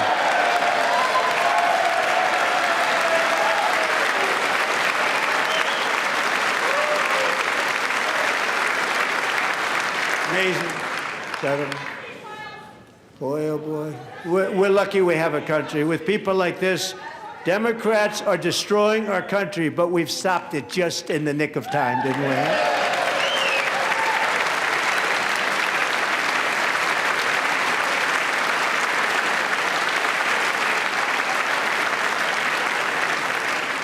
No one cares more about protecting America's youth than our wonderful First Lady, now a movie star. She's a movie star. Can you believe it? Who would have believed that? Over the past year, she has had an incredible impact championing AI legislation, advancing a landmark executive order on foster care, and helping secure $30 million to launch the Melania Trump Foster Youth to Independence Initiative. It's a tremendous, really a tremendous thing that happened and had a lot of bipartisan support. She gets much better bipartisan support than I do. I get none. She gets a lot. Someday you're going to have to tell me how you did that. And students and educators in every state have joined the First Lady's efforts in the presidential AI challenge, keeping America's next generation positioned to succeed and strongly succeed in the future. Tonight, we welcome two young people whose lives reflect the First Lady's impact, Sierra Burns and Everest Nevermont. Thank you both, and Melania, thank you. I know how hard you worked on it. Thank you very much.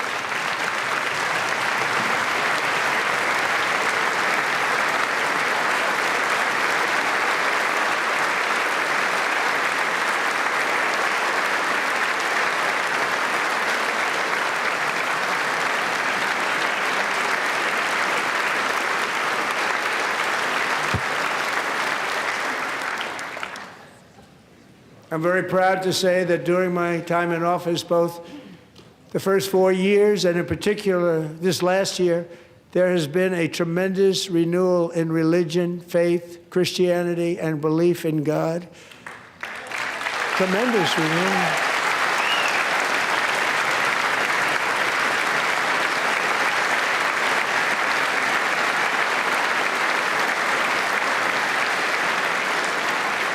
This is especially true among young people, and a big part of that had to do with my great friend, Charlie Kirk, a great guy, great man.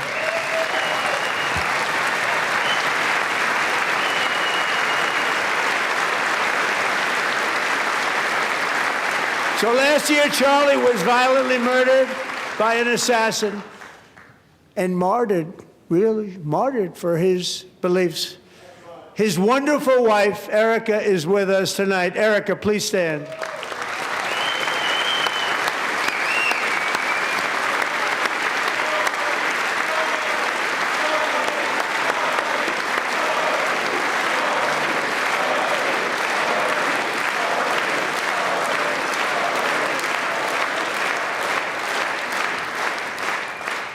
Thank you, Erica. Been through a lot. In Charlie's memory, we must all come together to reaffirm that America is one nation under God, and we must totally reject political violence of any kind.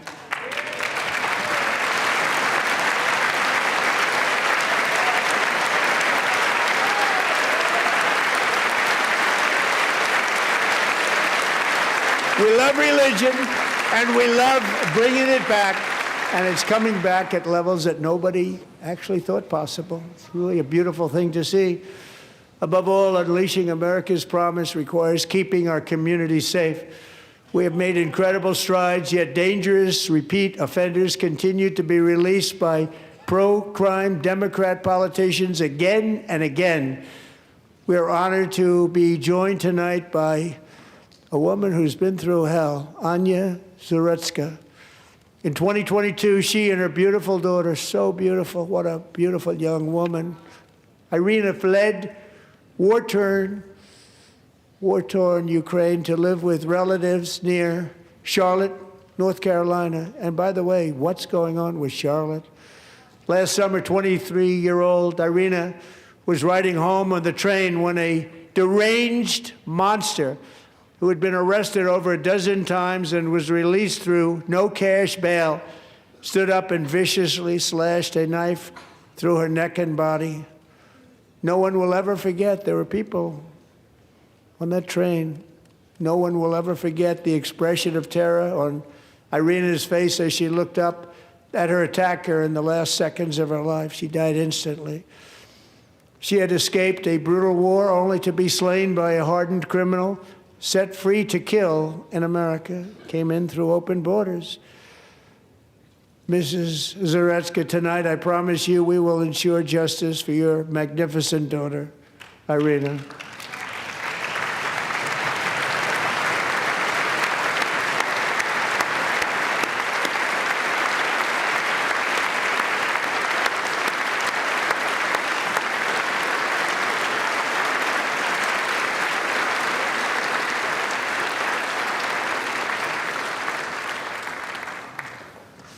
How do you not stand? How do you not stand? I'm asking this Congress to pass tough legislation to ensure that violent and dangerous repeat offenders are put behind bars, and importantly, that they stay there.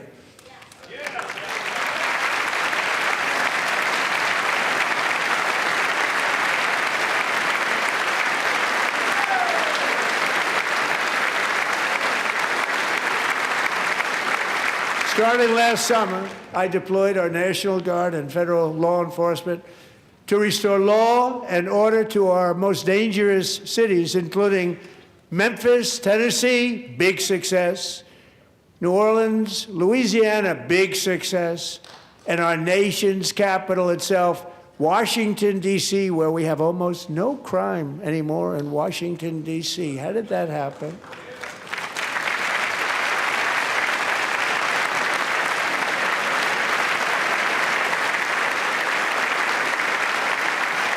In fact, crime in Washington is now at the lowest level ever recorded, and murders in D.C. this January were down close to 100% from a year ago.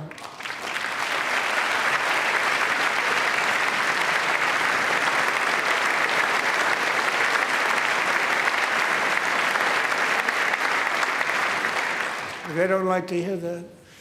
One of the brave service members who helped achieve this stunning turnaround was 20-year-old West Virginia Army National Guard Specialist Sarah Beckstrom.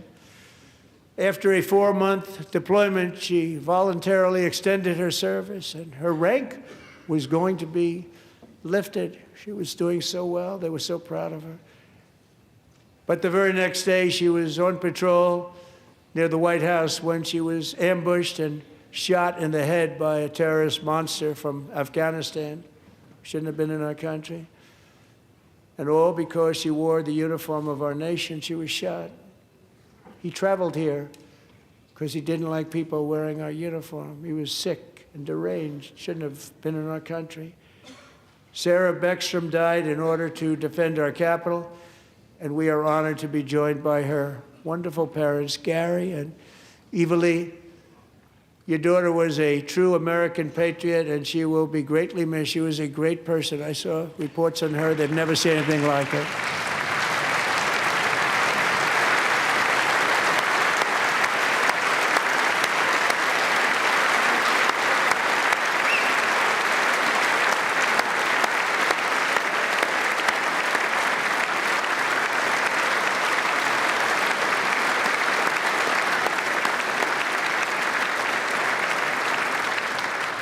So sorry. Thank you very much.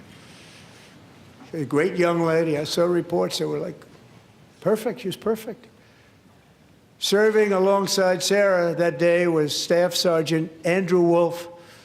The terrorist shot Andrew in the head, and no one thought he could possibly make it.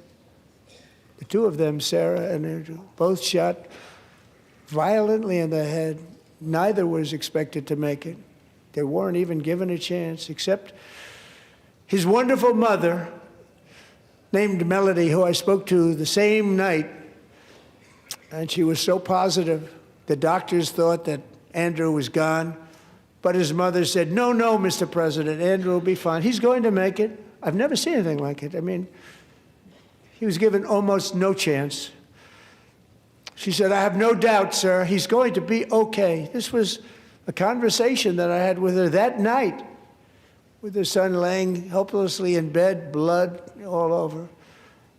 Everybody is praying, she said, sir, he will be okay. The doctors didn't understand what she was saying, and after looking at the results of the damage done, neither did I.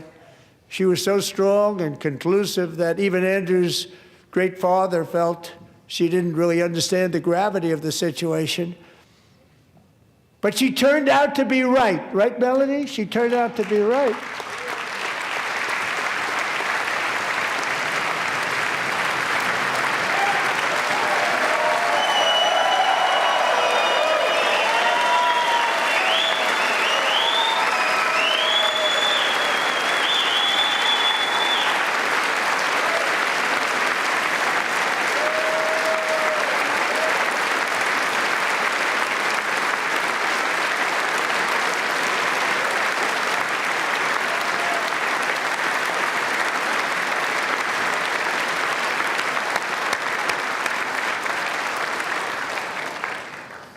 Amazing, actually.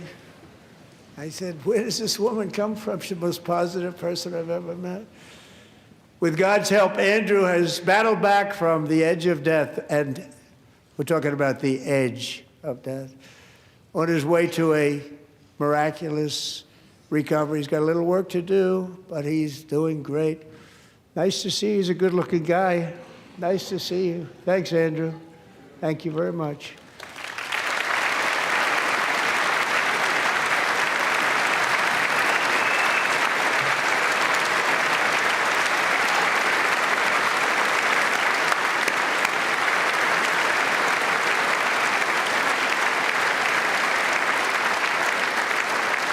So, Andrew, while you're up, now I'm going to ask a highly respected General James Seward to present Staff Sergeant Andrew Wolf and the great family of Sarah Beckstrom with the award created by our late, great President George Washington himself. It's called the Purple Heart.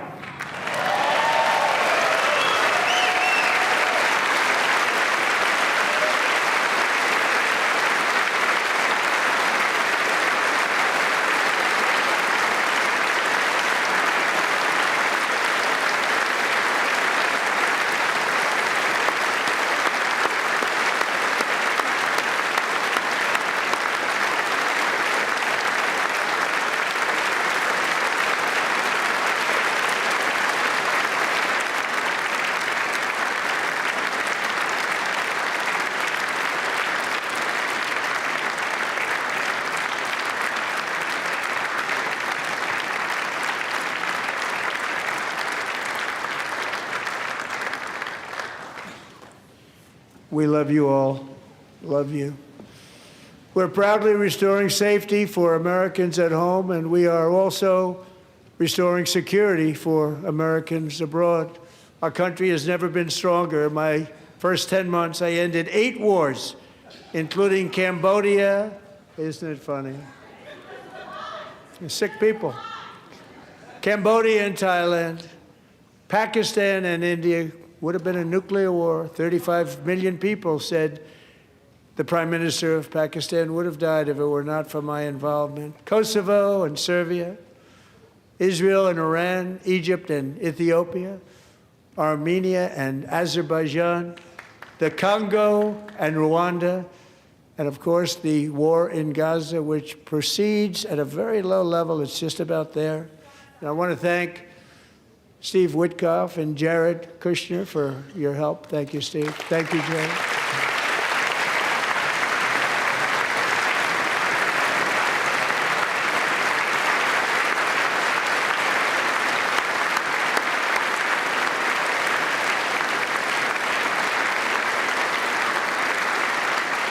And I also want to thank the man they report to, Secretary of State Marco Rubio. Thank you, Marco.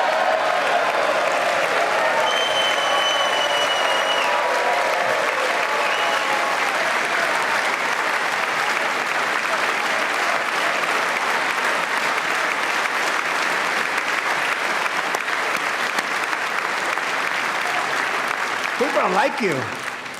You know, Marco got 100% of the votes when he was in confirmation. I think our next one was about 54%. And some of the Democrats are now saying, I can't believe we approved that guy. And he said it's an honor that they feel that way, right, Marco? You have done a great job, great Secretary of State. I think he'll go down as the best ever.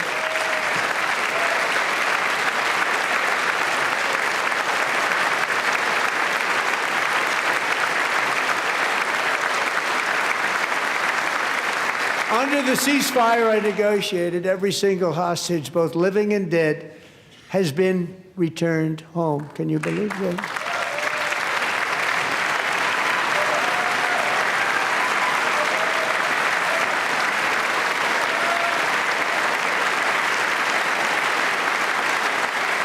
Nobody thought it was possible.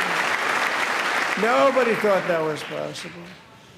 Both living and dead. And those parents who had a dead son, their boy, they'd always tell me their boy, they wanted him as much as though he were living.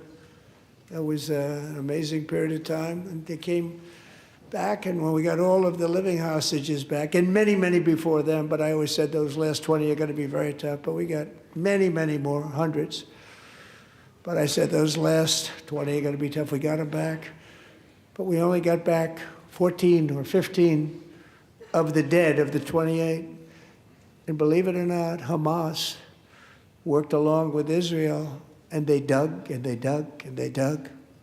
It's a tough thing to do, going through bodies all over, passing up 100 bodies sometimes for each one that they found. Tough job. And they finally got it back to 27. And then Steve and Jared, they got it back to 28. They found all 28. Nobody thought that was possible, but we did it. And I remember the family of the 28th. They were so grieved, but they were so happy as it's possible to be. They had their boy back. The mother said, "Sir, we have our boy back." What a period of time that was, but we got them all back. So thank you both very much. Great job.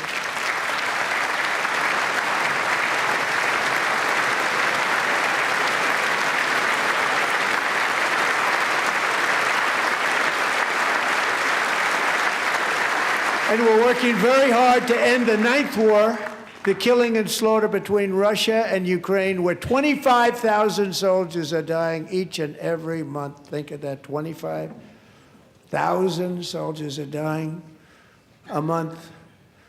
A war which would have never happened if I were president, would have never happened. As president, I will make peace wherever I can, but I will never hesitate to confront threats to America wherever we must. That's why in a breakthrough operation last June, the United States military obliterated Iran's nuclear weapons program with an attack on Iranian soil known as Operation Midnight Hammer.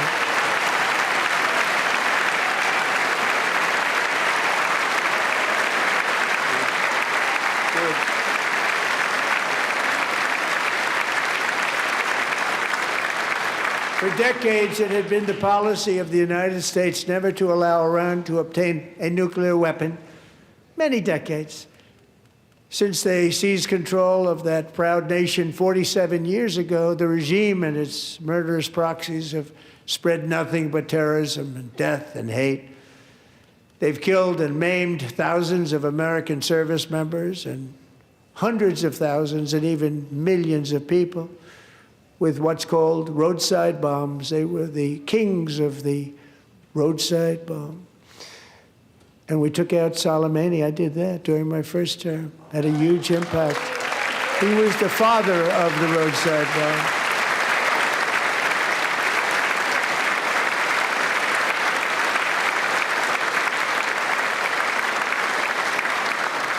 And just over the last couple of months with the protests, they've killed at least, it looks like, 32,000 protests. 32,000 protesters in their own country.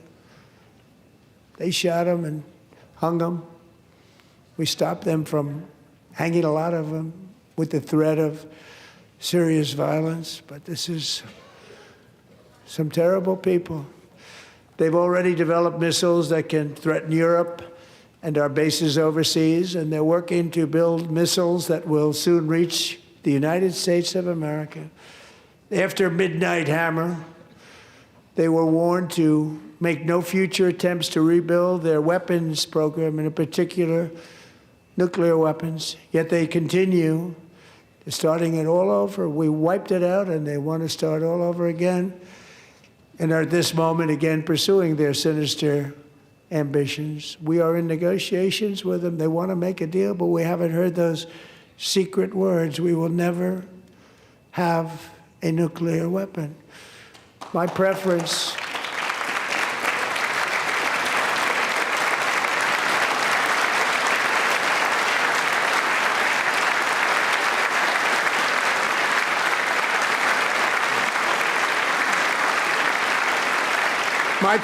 is to solve this problem through diplomacy.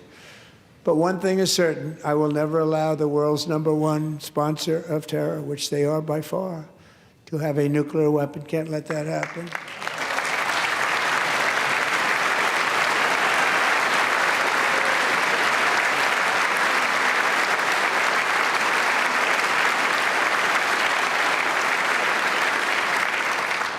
And no nation should ever doubt America's resolve. We have the most powerful military on earth. I rebuilt the military in my first term. We're going to continue to do so. Also, we just approved a $1 trillion budget. We have no choice. We have to be strong, because hopefully we will seldom have to use this great power that we built together.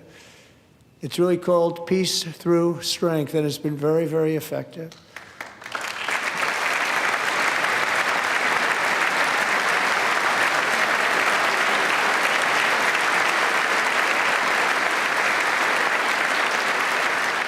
So thanks to Republicans in Congress, we're investing that record number of dollars, have no choice, in the United States Armed Forces. Also creating a lot of jobs, but we're not even doing it for that reason. Because as I said, we have more jobs, more people working today than ever before in the history of our country.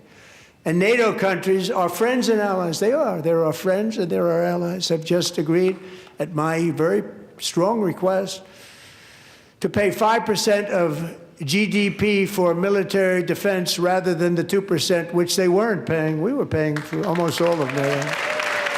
Now they're paying 5 as opposed to not paying 2.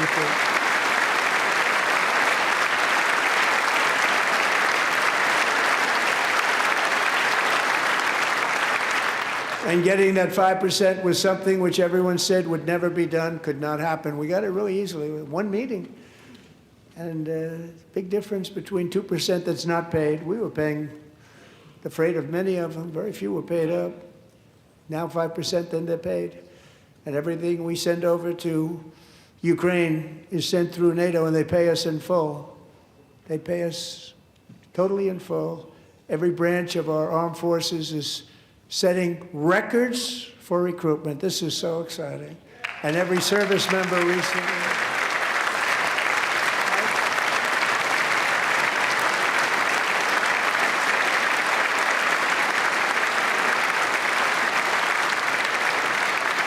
And every service member recently received a warrior dividend of $1,776.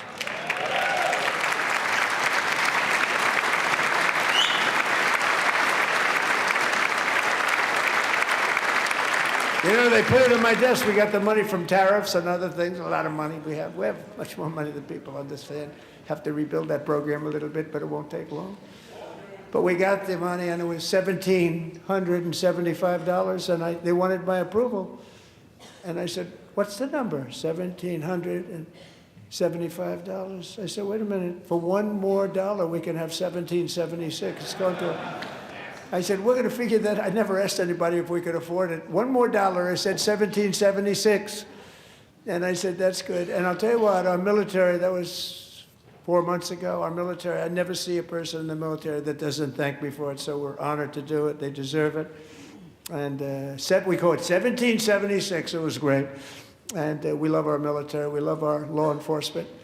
We love our firemen. You know, the firemen don't get mentioned enough. We love our firemen. We're also...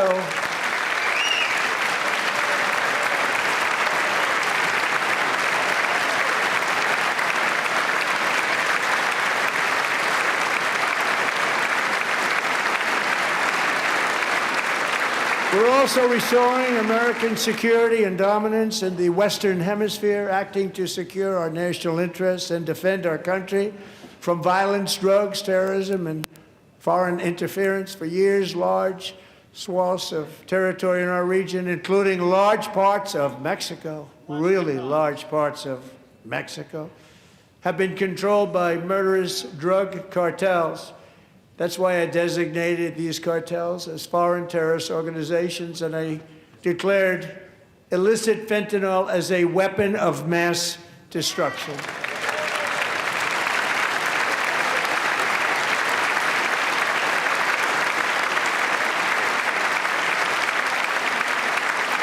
And with our new military campaign, we have stopped record amounts of drugs coming into our country and virtually stopped it completely coming in by water or sea. You probably noticed that. We very seriously damaged their fishing industry also. Nobody wants to go fishing anymore. We've also taken down one of the most sinister cartel kingpins of all. You saw that yesterday. In January,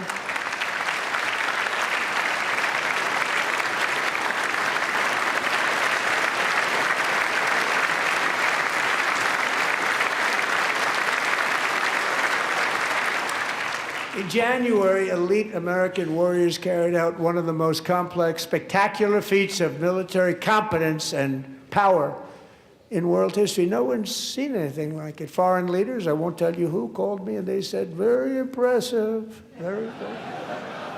They couldn't believe, they all watched, they saw what happened. This is a different fighting force that we had years ago when we fought to tie. You know, it's a great fighting force. I'm so proud of it. Look at Space Force. Space Force is my baby, because we did that. My baby is becoming so important.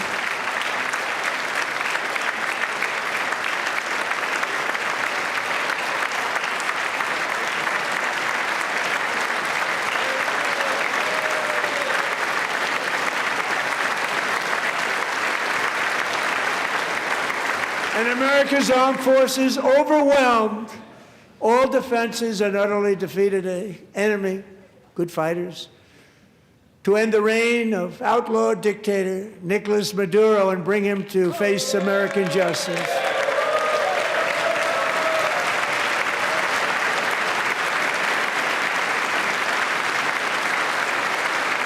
And this was an absolutely colossal victory for the security of the United States, and it also opens up a bright new beginning for the people of Venezuela. We're working closely with the new president of Venezuela, Delcy Rodriguez, to unleash extraordinary economic gains for both of our countries and to bring new hope to those who have suffered so terribly.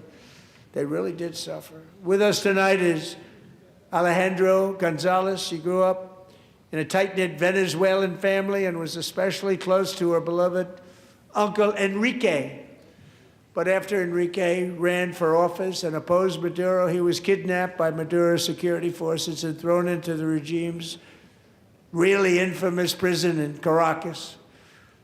Alejandro feared she would never see her uncle again. She feared for her own life also.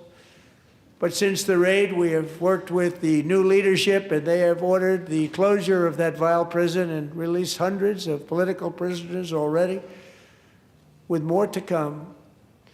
Alejandro, I'm pleased to inform you that not only has your uncle been released, but he is here tonight. We brought him over to celebrate his freedom with you in person. Enrique, please come down.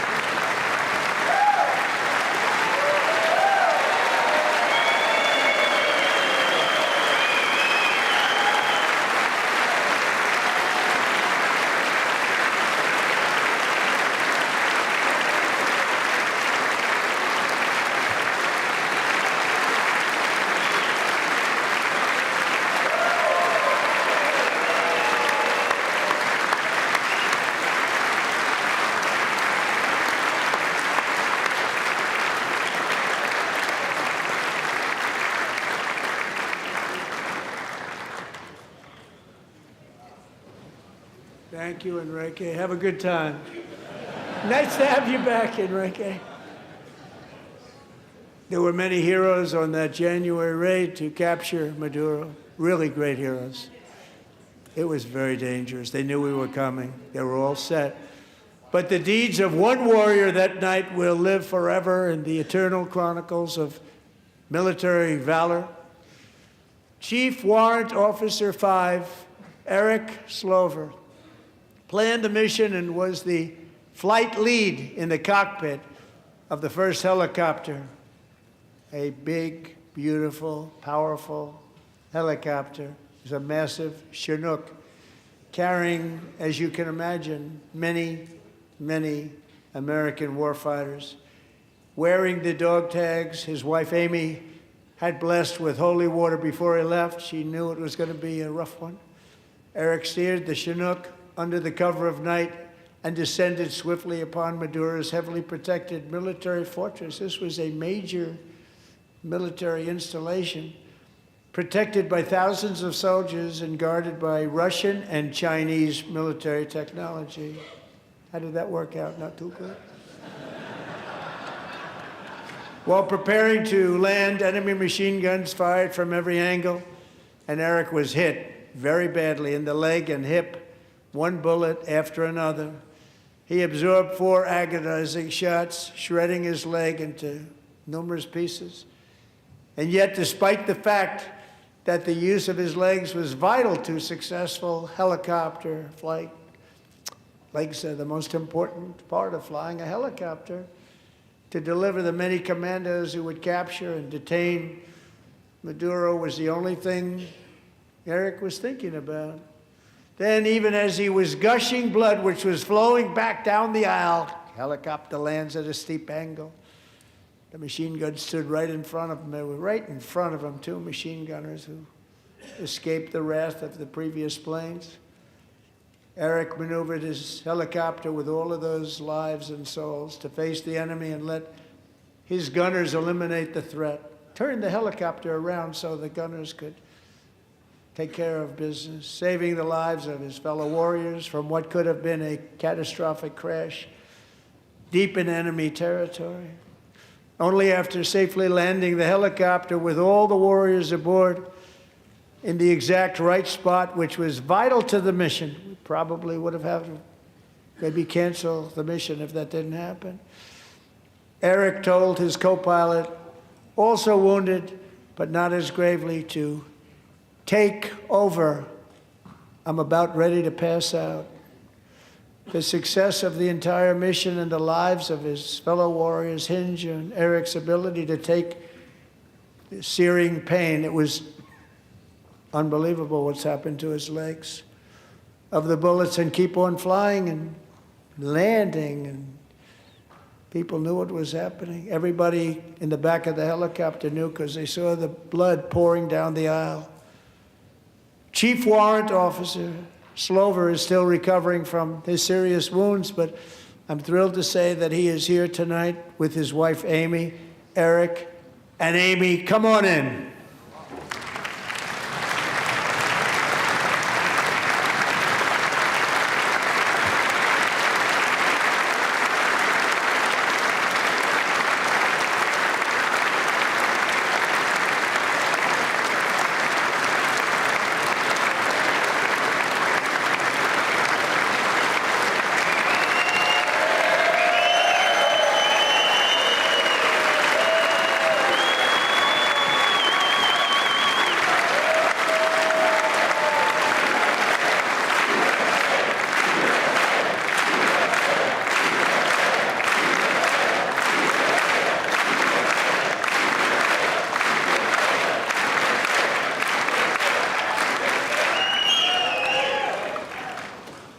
So we have a surprise for Eric and Amy.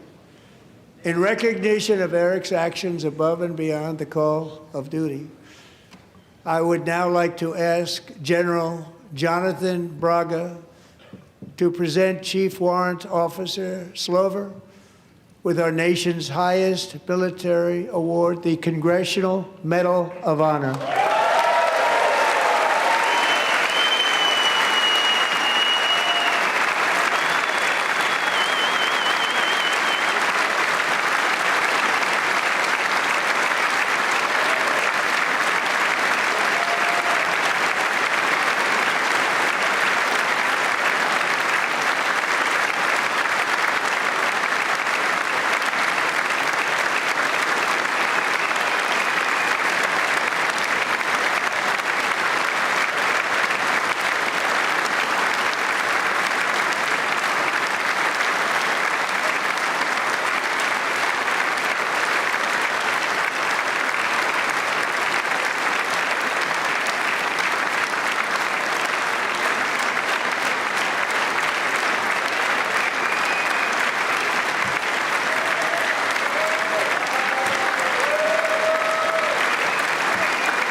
Well, thank you very much, Eric and Amy.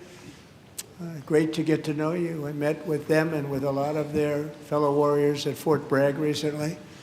You notice the name Fort Bragg, we have it back, we brought it back. We won the First World War with it, the Second World War with it, and then they decided to change the name.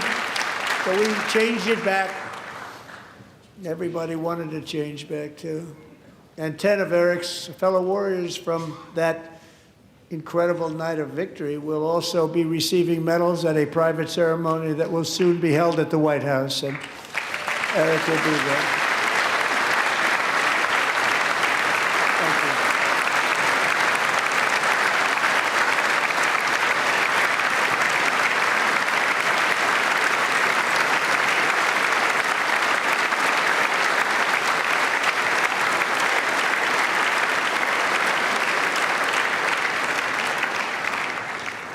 Thank you, Eric. That's a big one. Tonight we've celebrated many truly extraordinary American patriots, but there is one last living legend to honor before we go. He is one more heroic American aviator, Navy fighter pilot. Royce Williams served in World War II, Korea, Vietnam, flying more than 220 missions.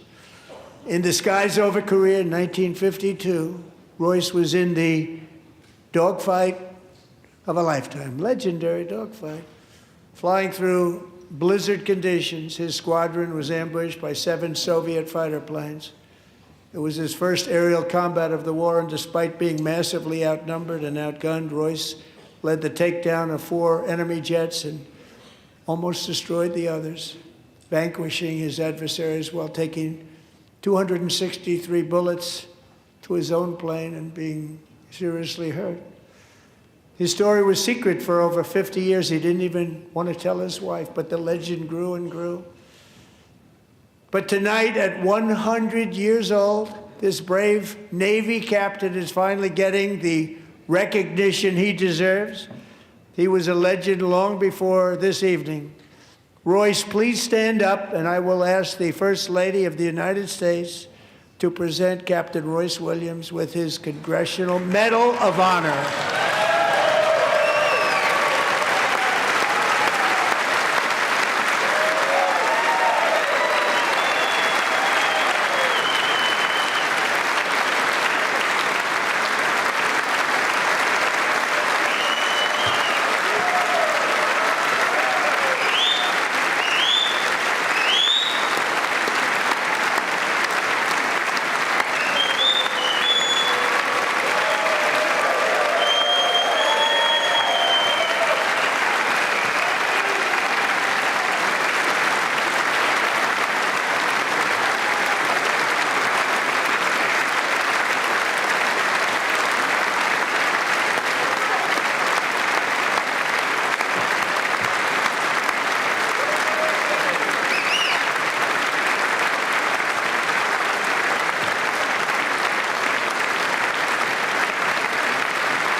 Thank you, Royce, and thank you, Eric. I've always wanted the Congressional Medal of Honor, but I was informed I'm not allowed to give it to myself, and I wouldn't know why I'd be taking it, but if they ever open up that law, I will be there with you someday. But you know, that's our highest honor, Congressional Medal of Honor, and that's a big thing, and it's an honor to be in the same room with you. Thank you both very much, Eric. Thank you.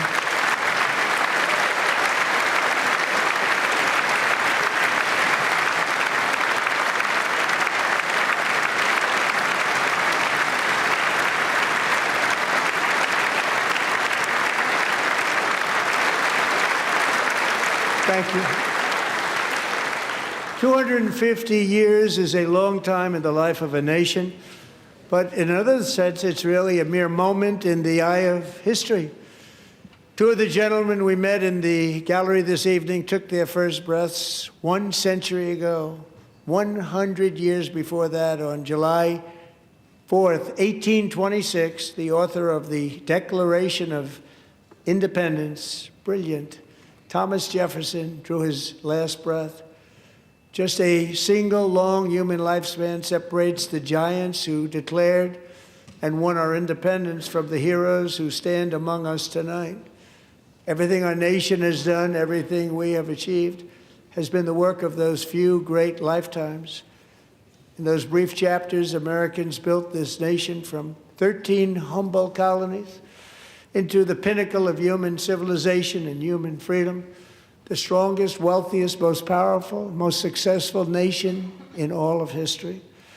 Americans ventured out across the daunting and dangerous continent. We carved paths through an unforgiving wilderness, settled a boundless frontier, and tamed the beautiful but very, very dangerous Wild West. From empty marshes and wide open plains, we raised up the world's greatest cities.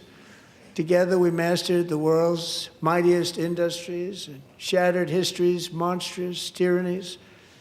And we liberated millions from the chains of fascism, communism, oppression, and terror. Americans lifted humanity into the skies on the wings of aluminum and steel And then we launched mankind into the stars on rockets powered by sheer American will and unyielding American pride. We wired the globe with our ingenuity. We captivated the planet with American culture. And now we are pioneering the next great American breakthroughs that will change the entire world. All of this and so much more is the enduring legacy, unmatched glory of the hardworking patriots who built and defended this country and who still carry the hopes and freedoms on all of humanity's backs. For years they were forgotten, betrayed, and cast aside. But that great betrayal is over, and they will never be forgotten again.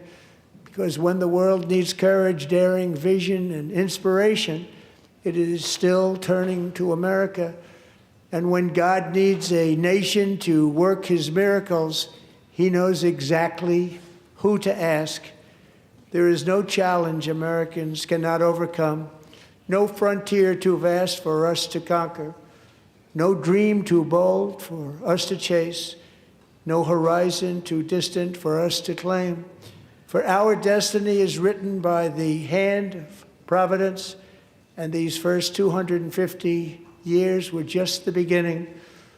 From the rugged border towns of Texas to the heartland villages of Michigan, from the sun-kissed shores of Florida to the endless fields of the Dakotas, and from the historic streets of Philadelphia to right here in our nation's capital, Washington, D.C., the golden age of America is upon us. The revolution that began in 1776 has not ended. It still continues because the flame of liberty and independence still burns in the heart of every American patriot. And our future will be bigger, better, brighter, bolder, and more glorious than ever before. Thank you, God bless you, and God bless America.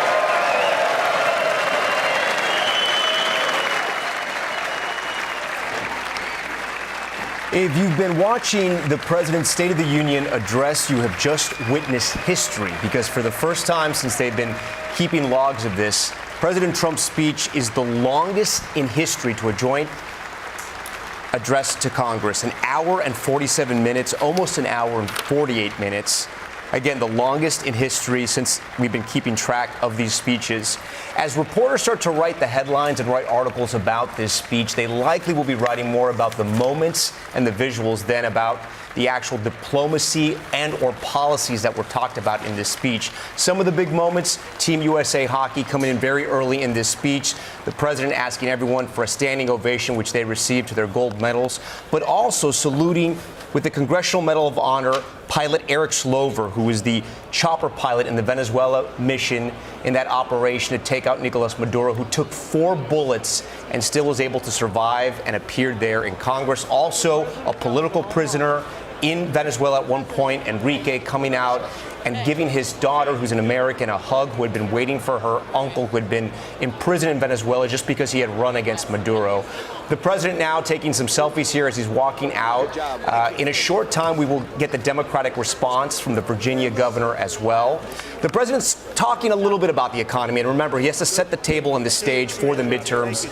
And something interesting happened as he was speaking. Christine Romans, who covers finance and the economy for us, pointed out to us that one of the top Google trend searches were the Trump accounts. Essentially, the new babies that are going to be born in America are going to get these $1,000 accounts funded in part by donations, but also by the federal government. The president hopes this will be sort of a savings account that at some point will grow. He's touted up to 6 figures. We'll see what actually happens. We won't know until 18 years from now. But the president talking about the economy at times and really stating his case and his reasoning for what's happening in Iran, saying his point is Iran cannot have a nuclear weapon, and they're still negotiating. Obviously, a lot of the American military forces there getting ready to possibly do something in Iran. But he says they just can't get to that one moment, which is to get Iran to agree not to make a nuclear weapon. If they do, there will be a deal. But so far, we're not at that point just yet. Kristen Welker, the moderator of Meet the Press, watching the speech with me. Kristen, what else stood out to you? We should mention another big moment was the back and forth. There was a lot of just fighting and shouting at Democrats shouting at the president. He was making them a foil as he had these moments. he was also highlighting a lot of horrific crimes that have happened in the United States, crimes that have happened to people for various reasons, some by undocumented immigrants, and then looking back at the Democrats and saying, why wouldn't you salute this? Why wouldn't you clap for this? Things like that. Well, I think you hit the nail on the head in a lot of ways, Tom, which is that this was big on those big moments. The reality TV president that we have come to know in President Donald Trump on display in those sweeping emotional moments. He did start off talking about his vision for the economy, largely delivering a litany of what he saw as his biggest accomplishments, his tax cuts. For example, one new policy proposal which he put forward saying that the U.S. government would match contributions to people's 401k accounts up to $1,000 per year.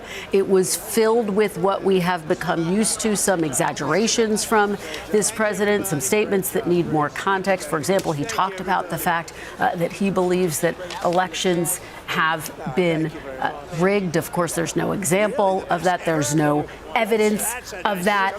But what was so notable about this speech, the tensions between this president and Democrats. Not only did you have multiple Democrats who just did not show up to this speech, who boycotted it altogether. You had these moments of tension, like when he was talking about cultural issues, his immigration policies, Congresswoman Ilhan Omar, Rashida Tlaib jeering at him, for example, when he was talking about his ICE policies, accusing him of killing Americans. Of course, a reference to the 2 American citizens who died at the hands of federal law enforcement officials in Minnesota. So those tensions on display. But for Republicans, this started out in the way that I think they would have hoped, which is on a focus on the economy. The question is, in the weeks moving forward, when he hits the campaign trail, will he stick to that focus? Hallie, the question to you, we mentioned those Democrats that were missing. We know there were more than 30. At times, it felt like the energy wasn't there, the volume wasn't there at times for the president. He was obviously battling against Democrats.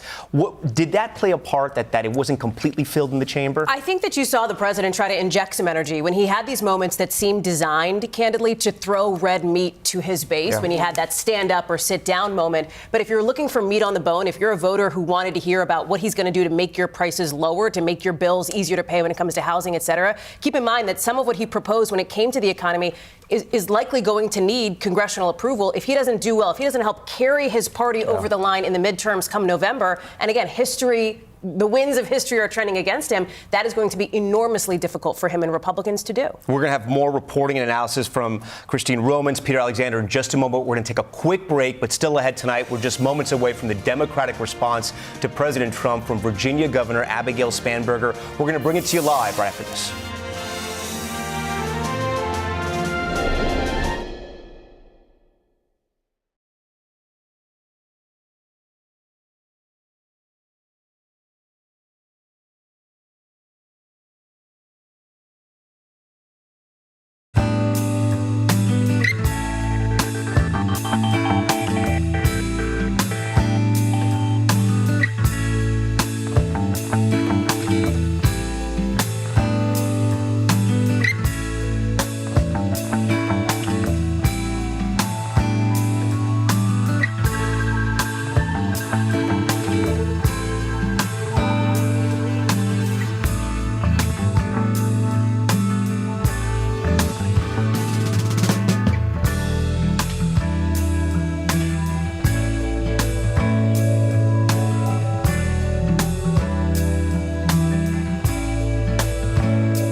We're back now with our special coverage of the State of the Union address. At any moment now, we're going to bring you live the Democratic response from Virginia's governor.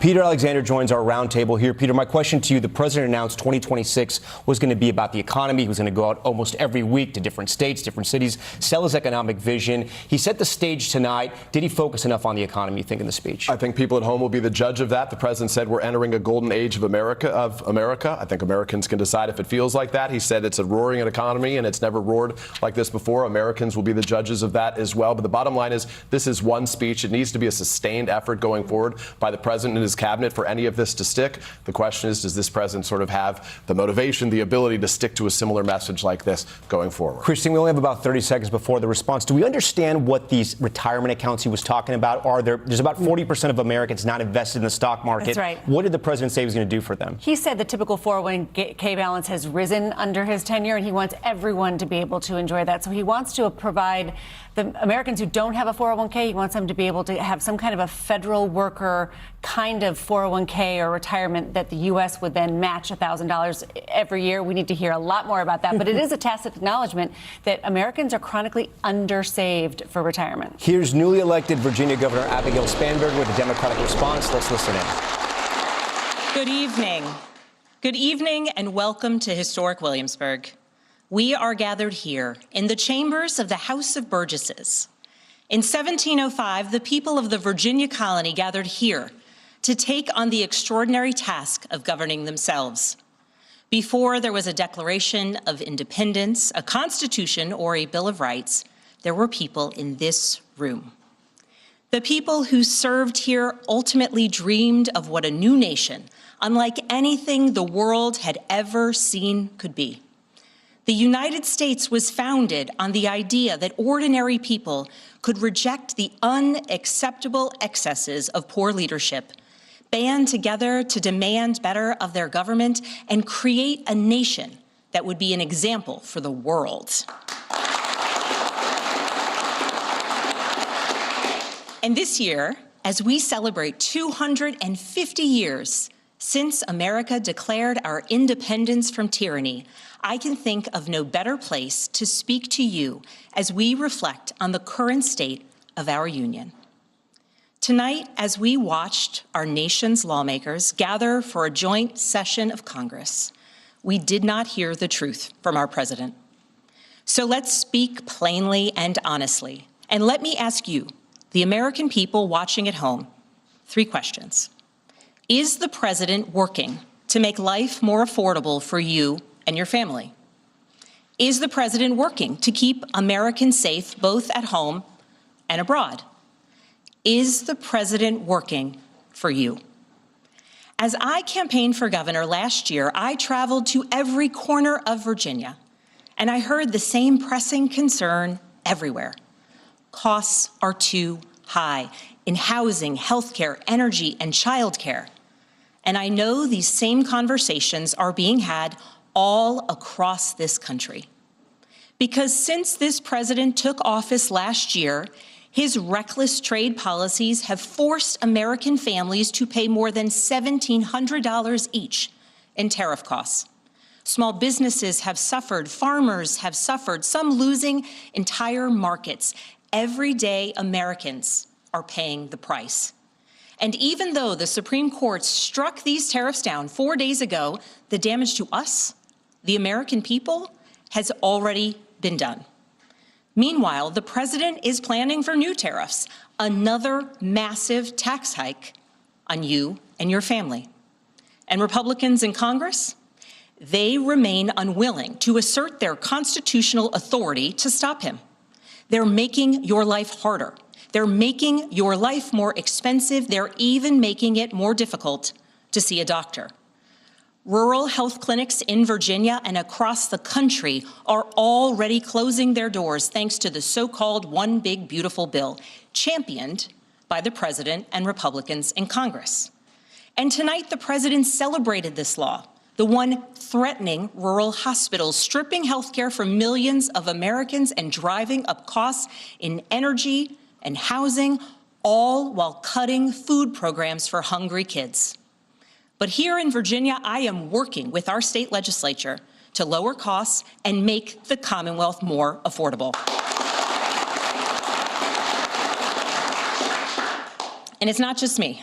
Democrats across the country are laser focused on affordability in our nation's capital and in state capitals and communities across America. In the most innovative and exceptional nation in the history of the world, Americans deserve to know that their leaders are focused on addressing the problems that keep them up at night. Problems that dictate where you live, whether you can afford to start a business or whether you have to skip a prescription in order to buy groceries.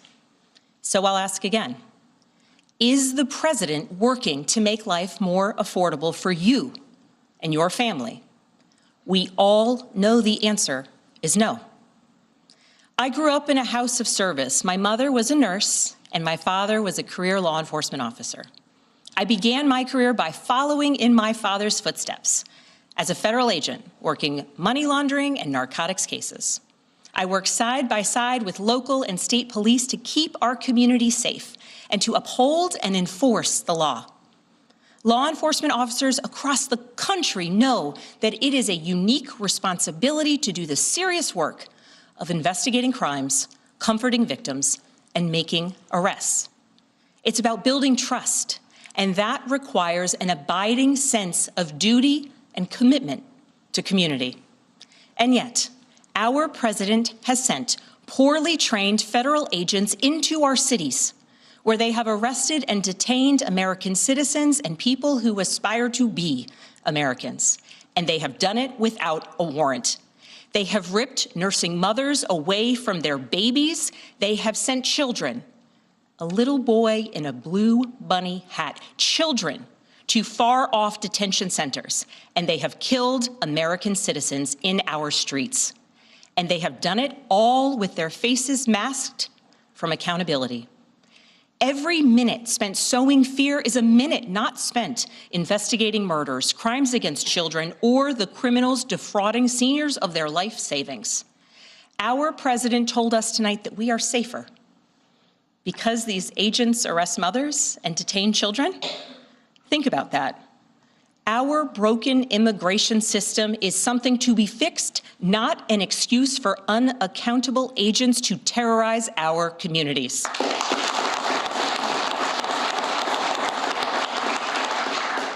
After working in law enforcement, I continued my career of service as a CIA officer, working undercover to protect the United States and our allies from global threats, terrorism, nuclear weapons, and the aggression of adversarial nations around the globe.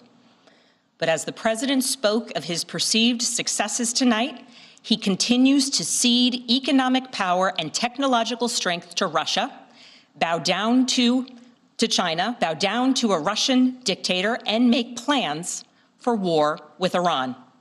Here's the truth. Over the last year, through DOJ, mass firings, and the appointment of deeply unserious people to our nation's most serious positions, our president has endangered the long and storied history of the United States of America being a force for good. So I'll ask again, is the president working to keep Americans safe, both at home and abroad? We all know the answer is no. In his speech tonight, the president did what he always does. He lied, he scapegoated, and he distracted. And he offered no real solutions to our nation's pressing challenges, so many of which he is actively making worse. He tries to divide us. He tries to enrage us, to pit us against one another, neighbor against neighbor. And sometimes he succeeds. And so you have to ask, who benefits from his rhetoric, his policies, his actions, the short list of laws he's pushed through this Republican Congress? Somebody must be benefiting. He's enriching himself, his family, his friends. The scale of the corruption is unprecedented. There's the cover-up of the Epstein files, the crypto scams, cozying up to foreign princes for airplanes and billionaires for ballrooms, putting his name and face on buildings all over our nation's capital. This is not what our founders envisioned, not by a long shot.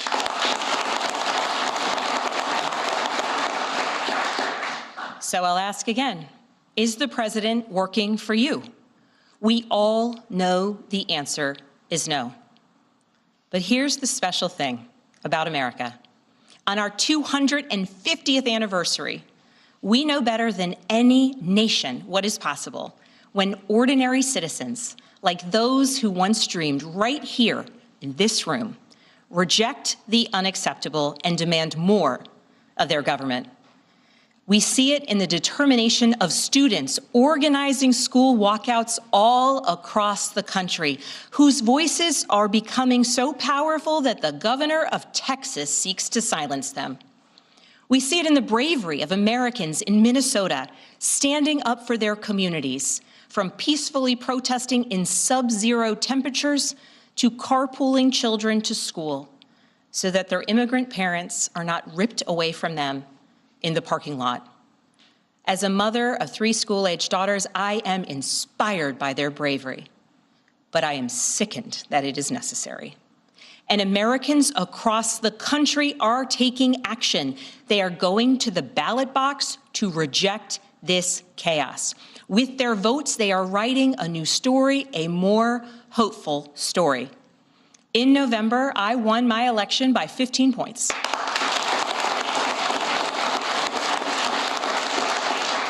And we won 13 new seats in our state legislature. Because voters decided they wanted something different. Our campaign earned votes from Democrats, Republicans, independents, and everyone in between. Because they knew as citizens they could demand more, that they could vote for what they believe matters, and that they didn't need to be constrained by a party or political affiliation. This is happening across the country. New Jersey elected Mikey Sherrill as governor in a double-digit victory. Democrats flipped state legislative seats in places like Georgia, Iowa, Mississippi, and Texas. The list goes on and on. Ordinary Americans are stepping up to run in the spirit of our forefathers. They are running to demand more and to do more for their neighbors and communities. I know the story well.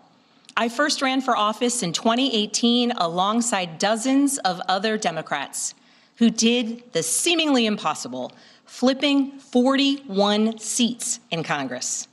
In my case, I was the first Democrat elected in 50 years, swinging our district 17 points. Those who are stepping up now to run will win in November because Americans, you at home, know you can demand more, and that we are working to lower costs. We are working to keep our communities and our country safe, and we are working for you.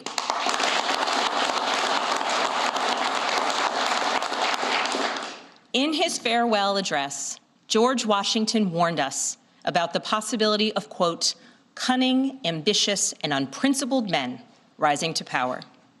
But he also encouraged us, all Americans, to unite in a common cause, to move this nation forward. That is our charge once more, and that is what we are seeing across the country. It is deeply American and patriotic to do so, and it is how we ensure that the state of our union remains strong, not just this year, but for the next 250 years as well, because we, the people, have the power to make change, the power to stand up for what is right, the power to demand more of our nation.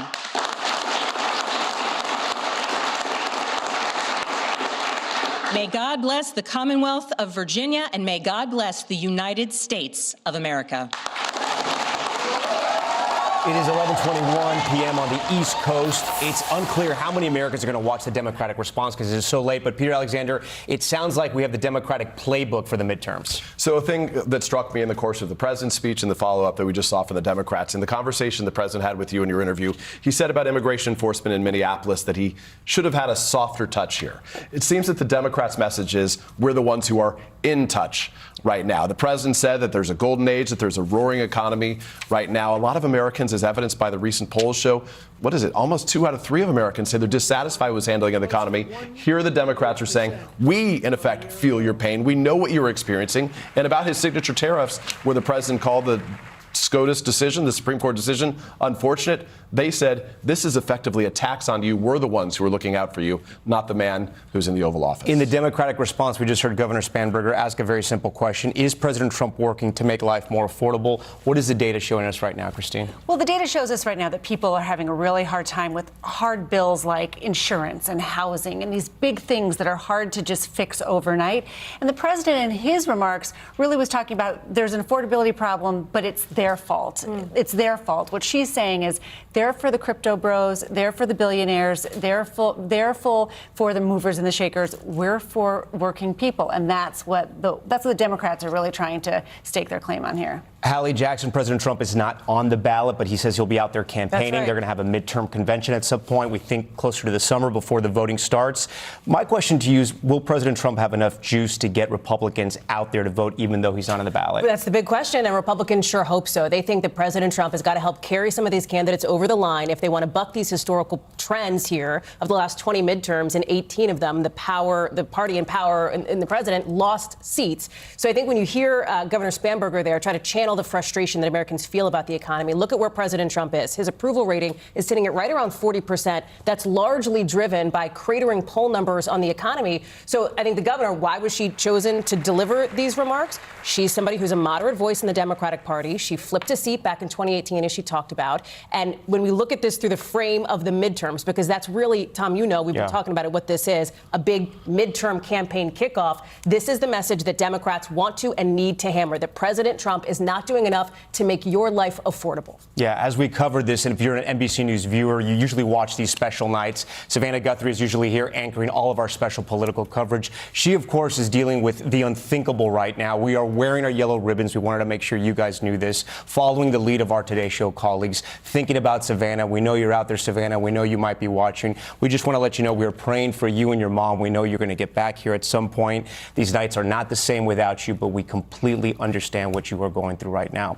That's going to conclude our special coverage tonight. We're going to have much more on your local station. Kristen Welker will have special coverage also on our streaming network, NBC News Now.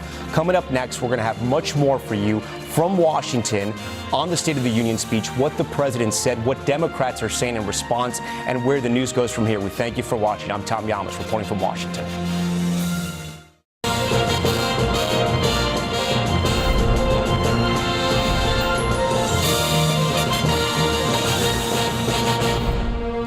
Welcome to NBC News Now special coverage of the President's State of the Union address. I'm Kristen Welker in Washington.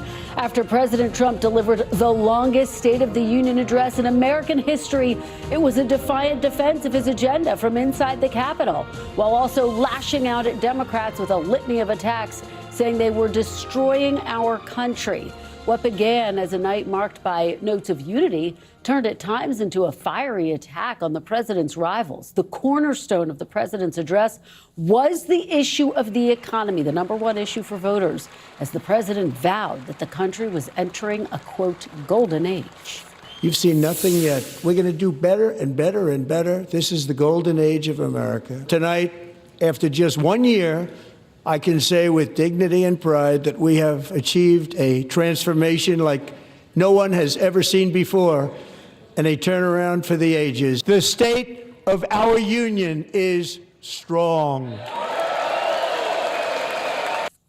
Now, at the center of that pledge, an economy the president argues is poised for historic growth despite sluggish hiring in his first year, persistent inflation, and a year of tariff uncertainty. The president also slamming the Supreme Court's recent ruling against his tariff agenda, calling it disappointing, but then doubling down on tariffs with the court's justices watching in the audience. Despite the disappointing ruling, these powerful country saving. It's saving our country, the kind of money we're taking in. Peace protecting. Many of the wars I settled was because of the threat of tariffs. I wouldn't have been able to settle them without. Will remain in place under fully approved and tested alternative legal statutes. Congressional action will not be necessary. It's already time tested and approved. And as time goes by, I believe the tariffs paid for by foreign countries will, like in the past, substantially replace the modern-day system of income tax, taking a great financial burden off the people that I love. The president tailoring his economic message around affordability, pitching efforts to lower costs on energy, housing, and health care, and promising what he called a war on fraud while blaming former President Biden and Democrats for any lingering economic troubles. Now, the same people in this chamber who voted for those disasters suddenly used the word affordability, a word they just used it. Somebody gave it to them, knowing full well that they caused and created the increased prices that all of our citizens had to endure. You caused that problem. You caused that problem.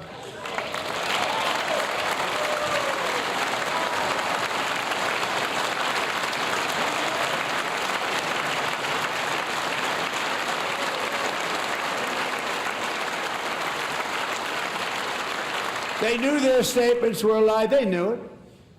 They knew their statements were a dirty, rotten lie. Now, overall, the president's message on the economy was one of triumph, despite polling showing voters increasingly dissatisfied with his handling of the issue. In just a moment, I will be joined by Treasury Secretary Scott Bessent, who was in the chamber. We'll get his reaction and what comes next for the White House economic agenda. On the president's foreign policy agenda, he did not address the potential for strikes against Iran, but he did warn that Iran is developing missiles that could reach the U.S., while reiterating the regime cannot have a nuclear weapon. One of the most combative moments of the night coming on the issue of immigration, challenging Democrats to stand in support of the statement that, quote, first duty of the American government is to protect American citizens, not illegal aliens, and slamming them when they did not, as some in the audience shouted back at the president. Take a look. You should be ashamed of yourself not standing up. You should be ashamed of yourself. That is why I'm also asking you to end deadly sanctuary cities that protect the criminals and enact serious penalties for public officials who block the removal of criminal aliens. In many cases, drug lords, murderers all over our country, they're blocking the removal of these people out of our country, and you should be ashamed of yourself. Now, despite that rancor, there were many extraordinary moments of unity inside the chamber as the USA's men's hockey team, just back from Italy after winning gold for the first time since the 1980 Miracle on Ice, appeared in the balcony. You're going to win again. You're going to win big. You're going to win bigger than ever. And to prove that point, here with us tonight is a group of winners who just made the entire nation proud. The men's gold medal Olympic hockey team. Come on in.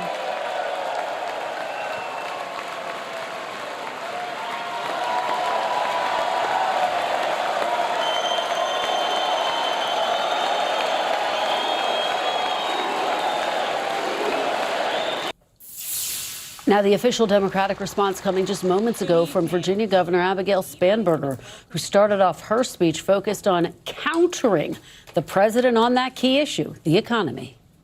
Tonight, as we watched our nation's lawmakers gather for a joint session of Congress, we did not hear the truth from our president. Even though the Supreme Court struck these tariffs down 4 days ago, the damage to us, the American people, has already been done. Meanwhile, the president is planning for new tariffs, another massive tax hike on you and your family. Is the president working to make life more affordable for you and your family? We all know the answer is no. Joining me now from Capitol Hill's NBC's Ryan Nobles and Gabe Gutierrez has the view from the White House. Ryan, let me start with you. Your top takeaways. The president started off with a strong focus on the economy, but things at times grew quite heated. And again, there were those emotional moments, those surprises that we have become so used to from this former reality TV star turned president. It did feel at times, Kristen, sitting in that chamber, that you were part of the studio audience of a reality TV show. There were numerous periods of time where the president surprised the crowd with introducing someone that you didn't expect, the surprise handing out of medals of honor to people in the room that maybe were surprised that they were going to get those medals of honor. It was certainly a very staged television drama, which the president is known for, being a former reality television star himself. But what I was most struck by was the tension in the room. And I don't know if that necessarily came across if you were watching it at home, but I think it really reflected a country divided. You had the entire half of the chamber essentially sitting on their hands almost the entire speech. From the very moment when the president walked into the chamber, you saw the top three Democrats in the room, Hakeem Jeffries, Pete Aguilar, and Susan Del-Beni, not even stand as the president walked into the room and came to the lectern. And it was clear that Democrats had a game plan to just not respond to anything that the president said. But he was certainly baiting them at different times. And that explosive moment that you showed where he kind of goaded them into standing up and they responded by screaming at him. I think it reflects just how much rancor there is between the White House and congressional Democrats. And it makes you wonder how on earth they can ever legislate this broad agenda that the president is pointing to. Many of these things that he talked about in this speech here tonight would require support from Democrats. For instance, perhaps the legislation that that he got the biggest round of applause from Republicans was the Save America Act, which is this voting rights act that would require proof of citizenship and a voter ID to vote. That does not pass without at least a handful of Democrats in the Senate voting yes. And yes, there's some talk about talking filibusters and other kind of out of the ordinary procedural moves, but those aren't really realistic. So while the president was really sending a message to only half the country and only half the people in that room, for him to really accomplish some of these goals, these lofty goals that he outlined in this speech tonight, he needs broad-based support. And if that room was any indication, he certainly does not have it quite yet. Gabe, let me bring you into this conversation. What did you hear? What were your key takeaways? There weren't a whole lot of new policy proposals, save, for example, the one where President Trump said the federal government would match contributions to people's 401ks up to $1,000. What were your big takeaways tonight? Yeah, look, Kristen, there were a few new policies sprinkled in, including that idea that AI and tech companies would pay for any facilities that were built in neighborhoods. But look, this was the president trying to sell his accomplishments to a larger swath of the American people. I mean, you and I are used to seeing him day to day, having a give and take with reporters, announcing a lot of these policies and a lot of these policies, every single day, taking questions. But he knew he had a huge audience here, and Ryan talked about that reality TV president. That was clearly something that administration officials wanted to make sure this was a memorable speech in the eyes of the American people. Now, I just spoke with a senior White House official who called this a grand slam, perhaps not surprisingly, but the president arriving here at the White House about 10, 15 minutes ago. And, going through the speech, he called this a turnaround for the ages. And as you pointed out, the first half or so was dedicated towards the economy before he pivoted to immigration and then foreign policy. And then there was also what he mentioned about Iran. You talked about him saying that Iran was working towards building a ballistic missile that could soon hit the United States. The administration has not offered evidence of that. Of course, the president has repeatedly touted how his team took out key Iranian nuclear facilities last year, but moving towards a potential intervention in Iran, a military buildup that's happening over there right now. And as he considers potential strikes inside that country, he moved that way down in the speech. That was not something that he wanted to focus on. Clearly, he wanted to focus on the economy. But that one message, that one interaction with Democrats where he slammed Democrats for not standing up when it came to immigration. I'm told by a senior administration official that that moment was the president's idea specifically. He wanted that confrontation, and he clearly wanted to make that a TV moment. Now, there were other incredible moments as well. You mentioned the men's hockey team that was introduced. There was also another moment where he introduced a political prisoner from Venezuela and introduced him to a family member. These were all things that the White House really wanted the American public to see, some people that may not necessarily be tuning in on a day-to-day basis. Now, he promised a long speech, and it certainly was, Kristen, the longest State of the Union in history. It certainly was. Gabe, let me, before I let you go, ask you, because of course the backdrop to all of this, as you mentioned, the midterms.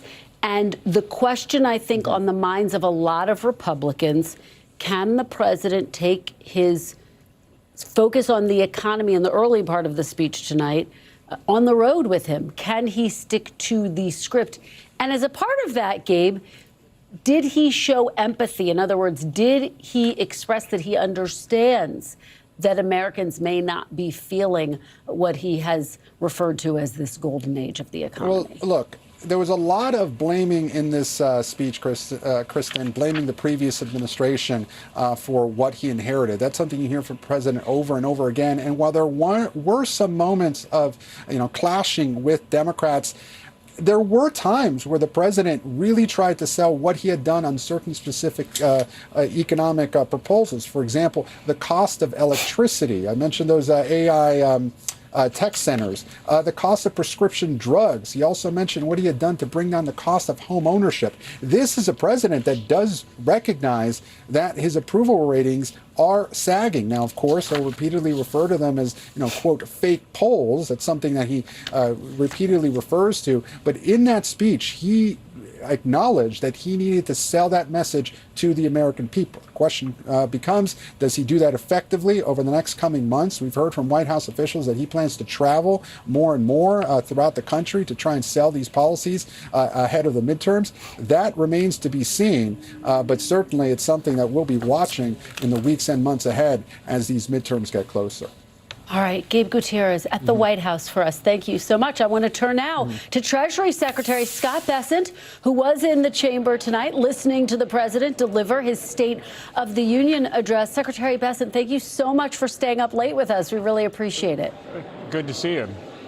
Well, it's wonderful to have you here. Get your reaction to everything we just heard. In the run-up to this speech, I spoke with a number of Republicans who say they wanted to hear President Trump express his empathy for Americans who don't feel like the economy is working for them yet.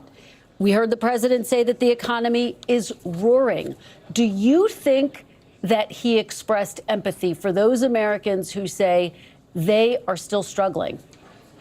Kristen, I can tell you the president never stops working for the American people, and I think he made the point that he has brought down prices. He has brought down mortgage rates, the large tax cuts. I'm also the IRS commissioner. I can tell you that 47% of the returns we're getting, Kristen, have one of his 4 signature policies: no tax on tips, no tax on overtime, no tax on Social Security, deductibility of auto loans. So Americans are feeling that, and I think we will see we're going to have very large refunds, and Americans will change their withholding, and I think that they are going to see it. We saw a big jump way above expectations in consumer confidence today. And Chris, the important thing was it's in the forward expectations. So if the Democrats want to run on the economy in November, bring it on, because I think we're going to have a great economy this year. We had a great economy last year. Fourth quarter would have been great if it weren't for the Democratic shutdown.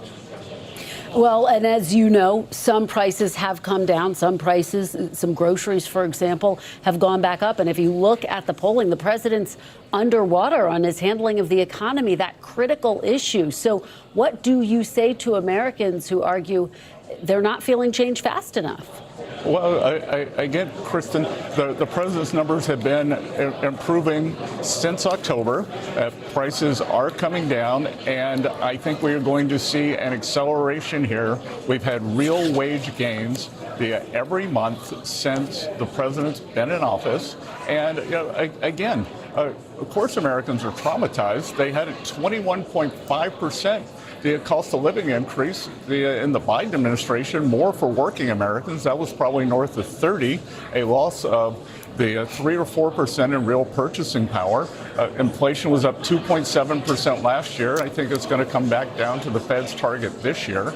And we're working every day to bring it down.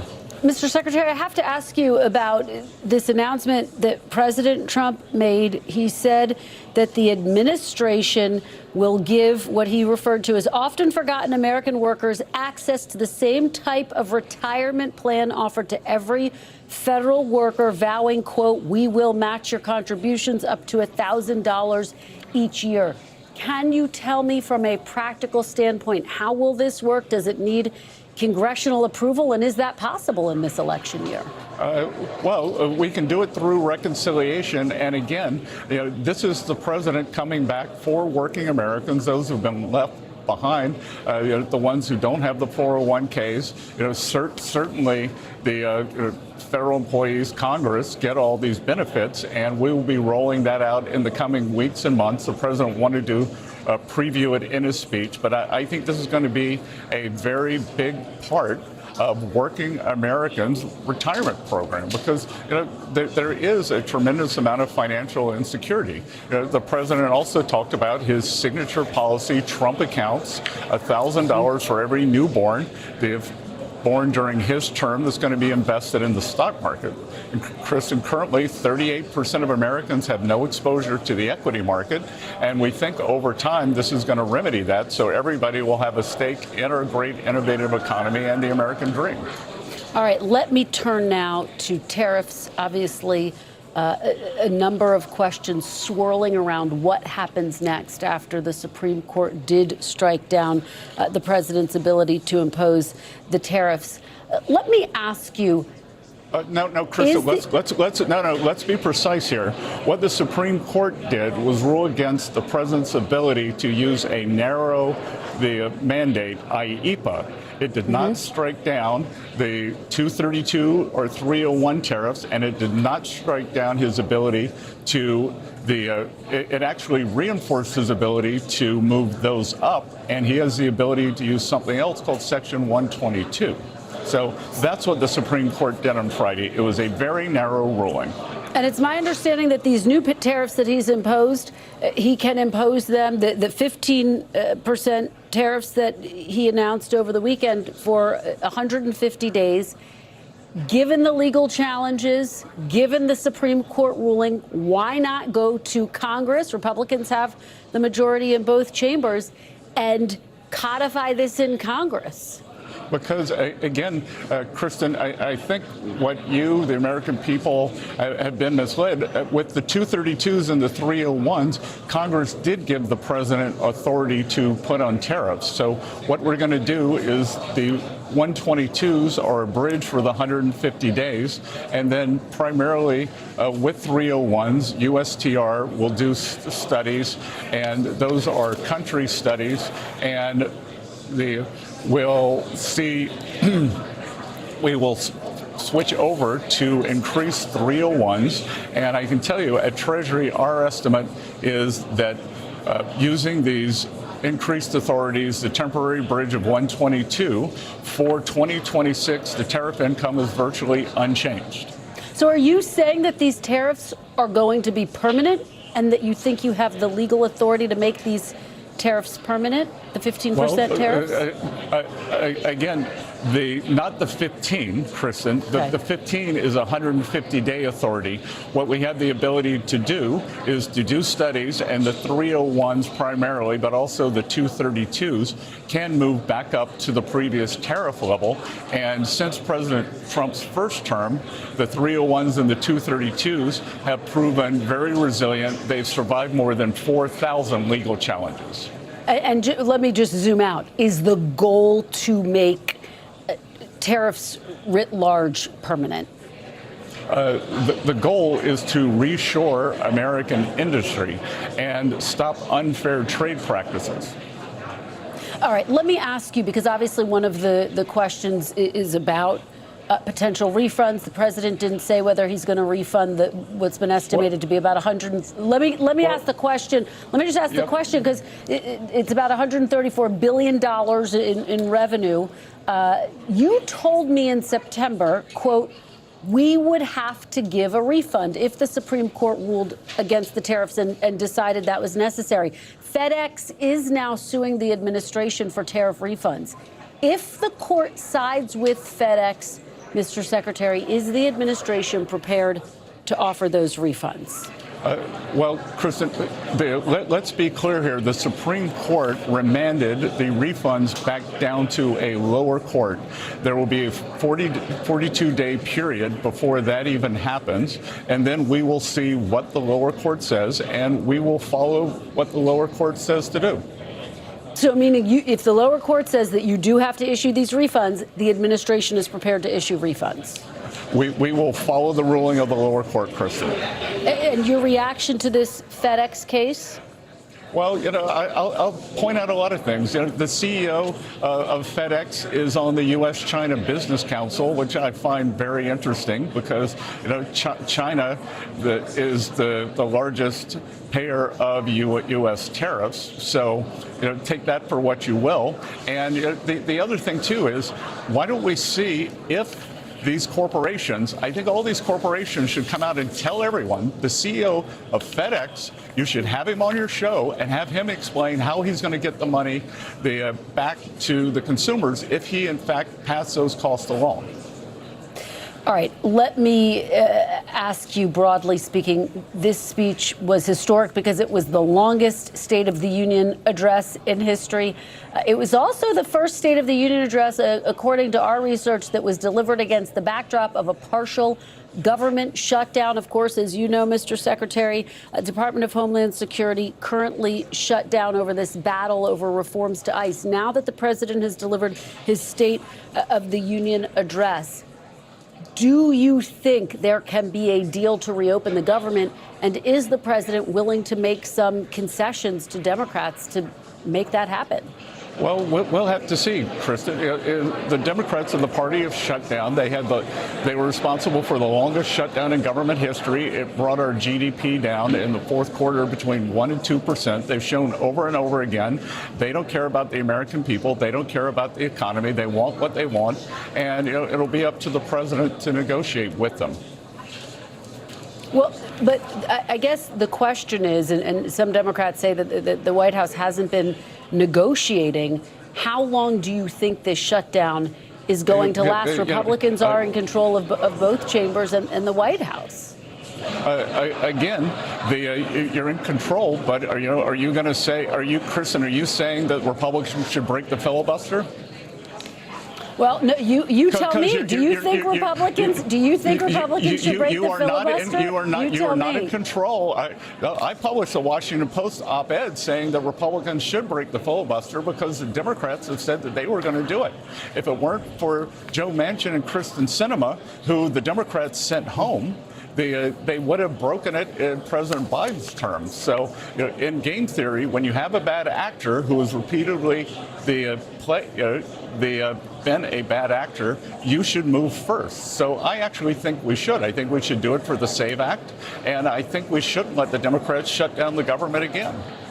Mr. Secretary, you also sit on the National Security Council. I do want to ask you about Iran. We heard President Trump address that tonight. We know that he is considering whether to launch another military attack against Iran. There are critical talks taking place on Thursday. The president tonight saying his preference is for diplomacy. The president also saying Iran, the concern is working to build missiles that could reach the United States. Does the administration have evidence of that? Again, let's listen to what the president said, and the president's preference is always through peace. But it's important to realize Iran is the head of the snake for international chaos and disorder. They are the largest sponsor of state terrorism, whether it's in Venezuela, whether it's in the Middle East, and as the president said, and even many of the Democrats who sat on their hands for a lot of very important moments, they agreed with the president that Iran cannot have a nuclear weapon. All right, Mr. Secretary, usually you and I are talking on a Sunday morning. I appreciate your staying up very late with us tonight. Thank you so much. Okay, thank you. Joining me now on set is NBC News senior business correspondent Christine Romans. Christine, thank you for being here. So talk about what you just heard from Secretary Bessent in the context of what President Trump announced tonight. What I heard from Treasury Secretary Bessent there is that they are committed to these tariffs and continuing the tariff revenue this year, at least matching what they got last year. And you heard the Treasury Secretary talk about 122 and 301 and 232. And so apologies to people who don't maybe follow all of those little pieces of code. But those are sections in the law. And Section 301, those are tariffs that can be used to address unfair trade practices. And Section 232, that's for national security. And this administration has used both of those tools before. Section 122, they're allowed to put on up to 15% tariffs for 150 days. Then you need Congress. What you're hearing the Treasury Secretary say is we have these other tools, those other little numbers that we can use and have used before.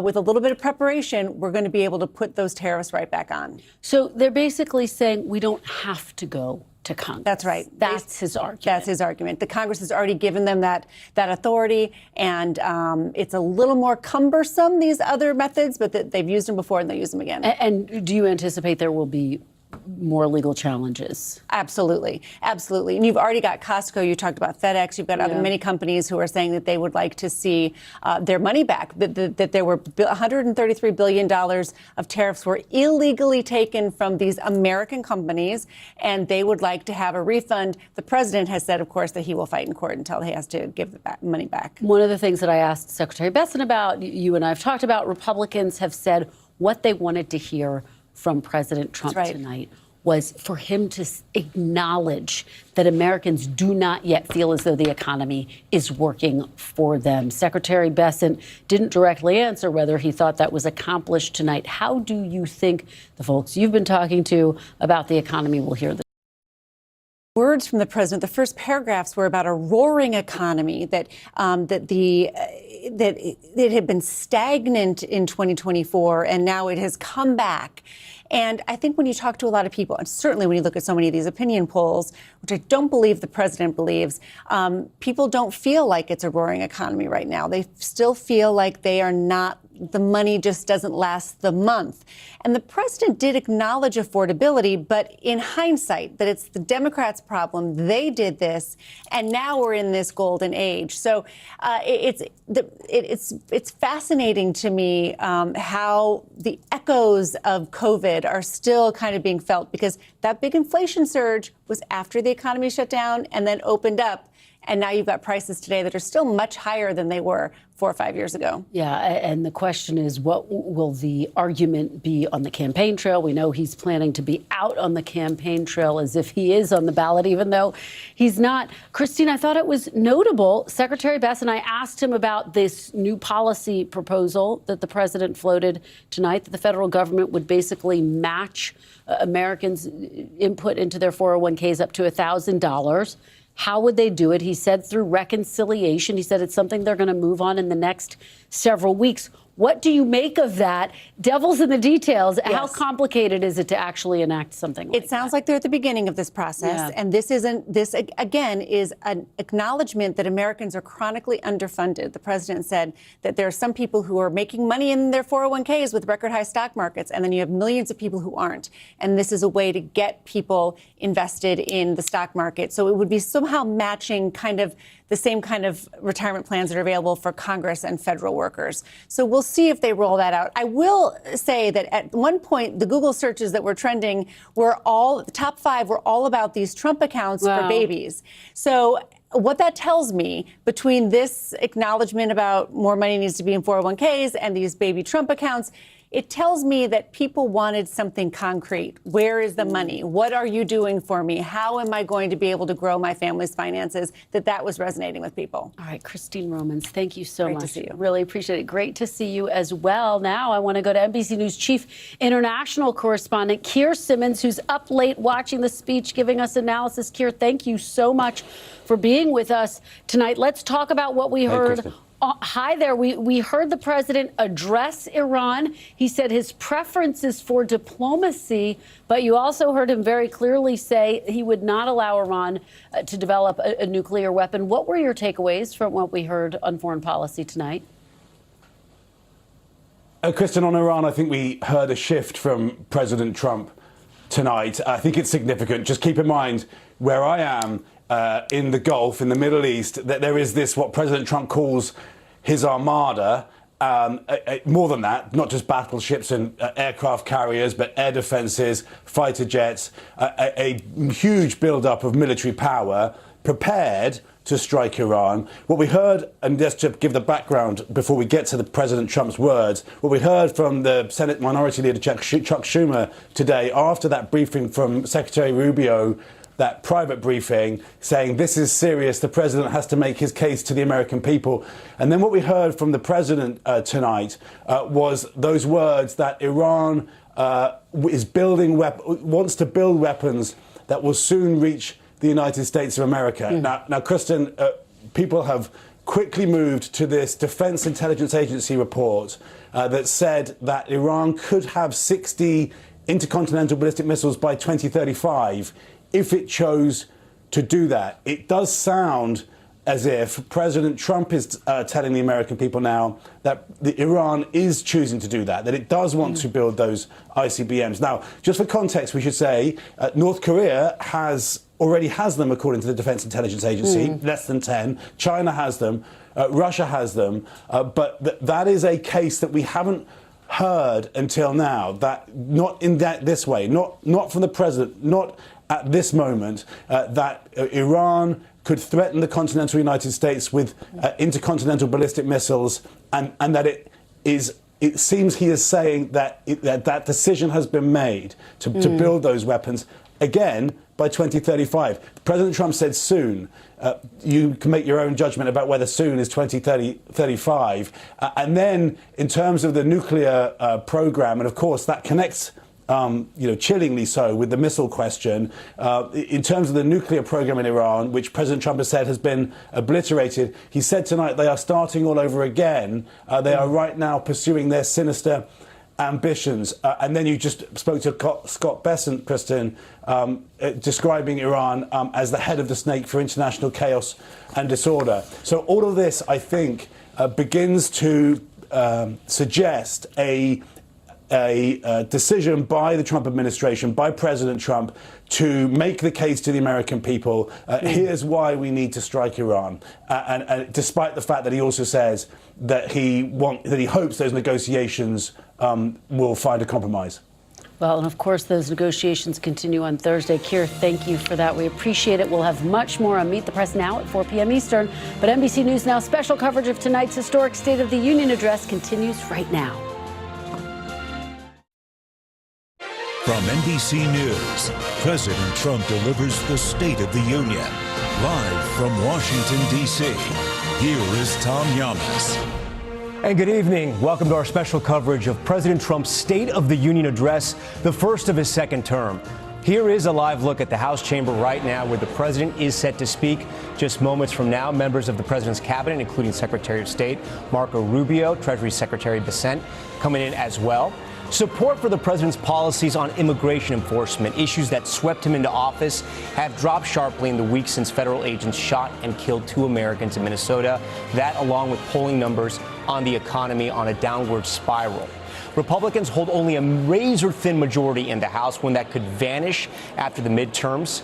His final 2 years in office extremely could be difficult if that happens. We expect the president to lay out what he calls the major successes of his first year back in office, including the economy and tariffs, while also laying out his top priorities. Going forward, foreign policy is also in the spotlight, particularly in the Middle East, as the president ramps up his military pressure and forces on Iran to prevent the country from developing nuclear weapons. Nearly 40 Democratic lawmakers are notably absent tonight, skipping the speech to protest the president's agenda. We will see those empty seats in the chamber as soon as everyone sits down.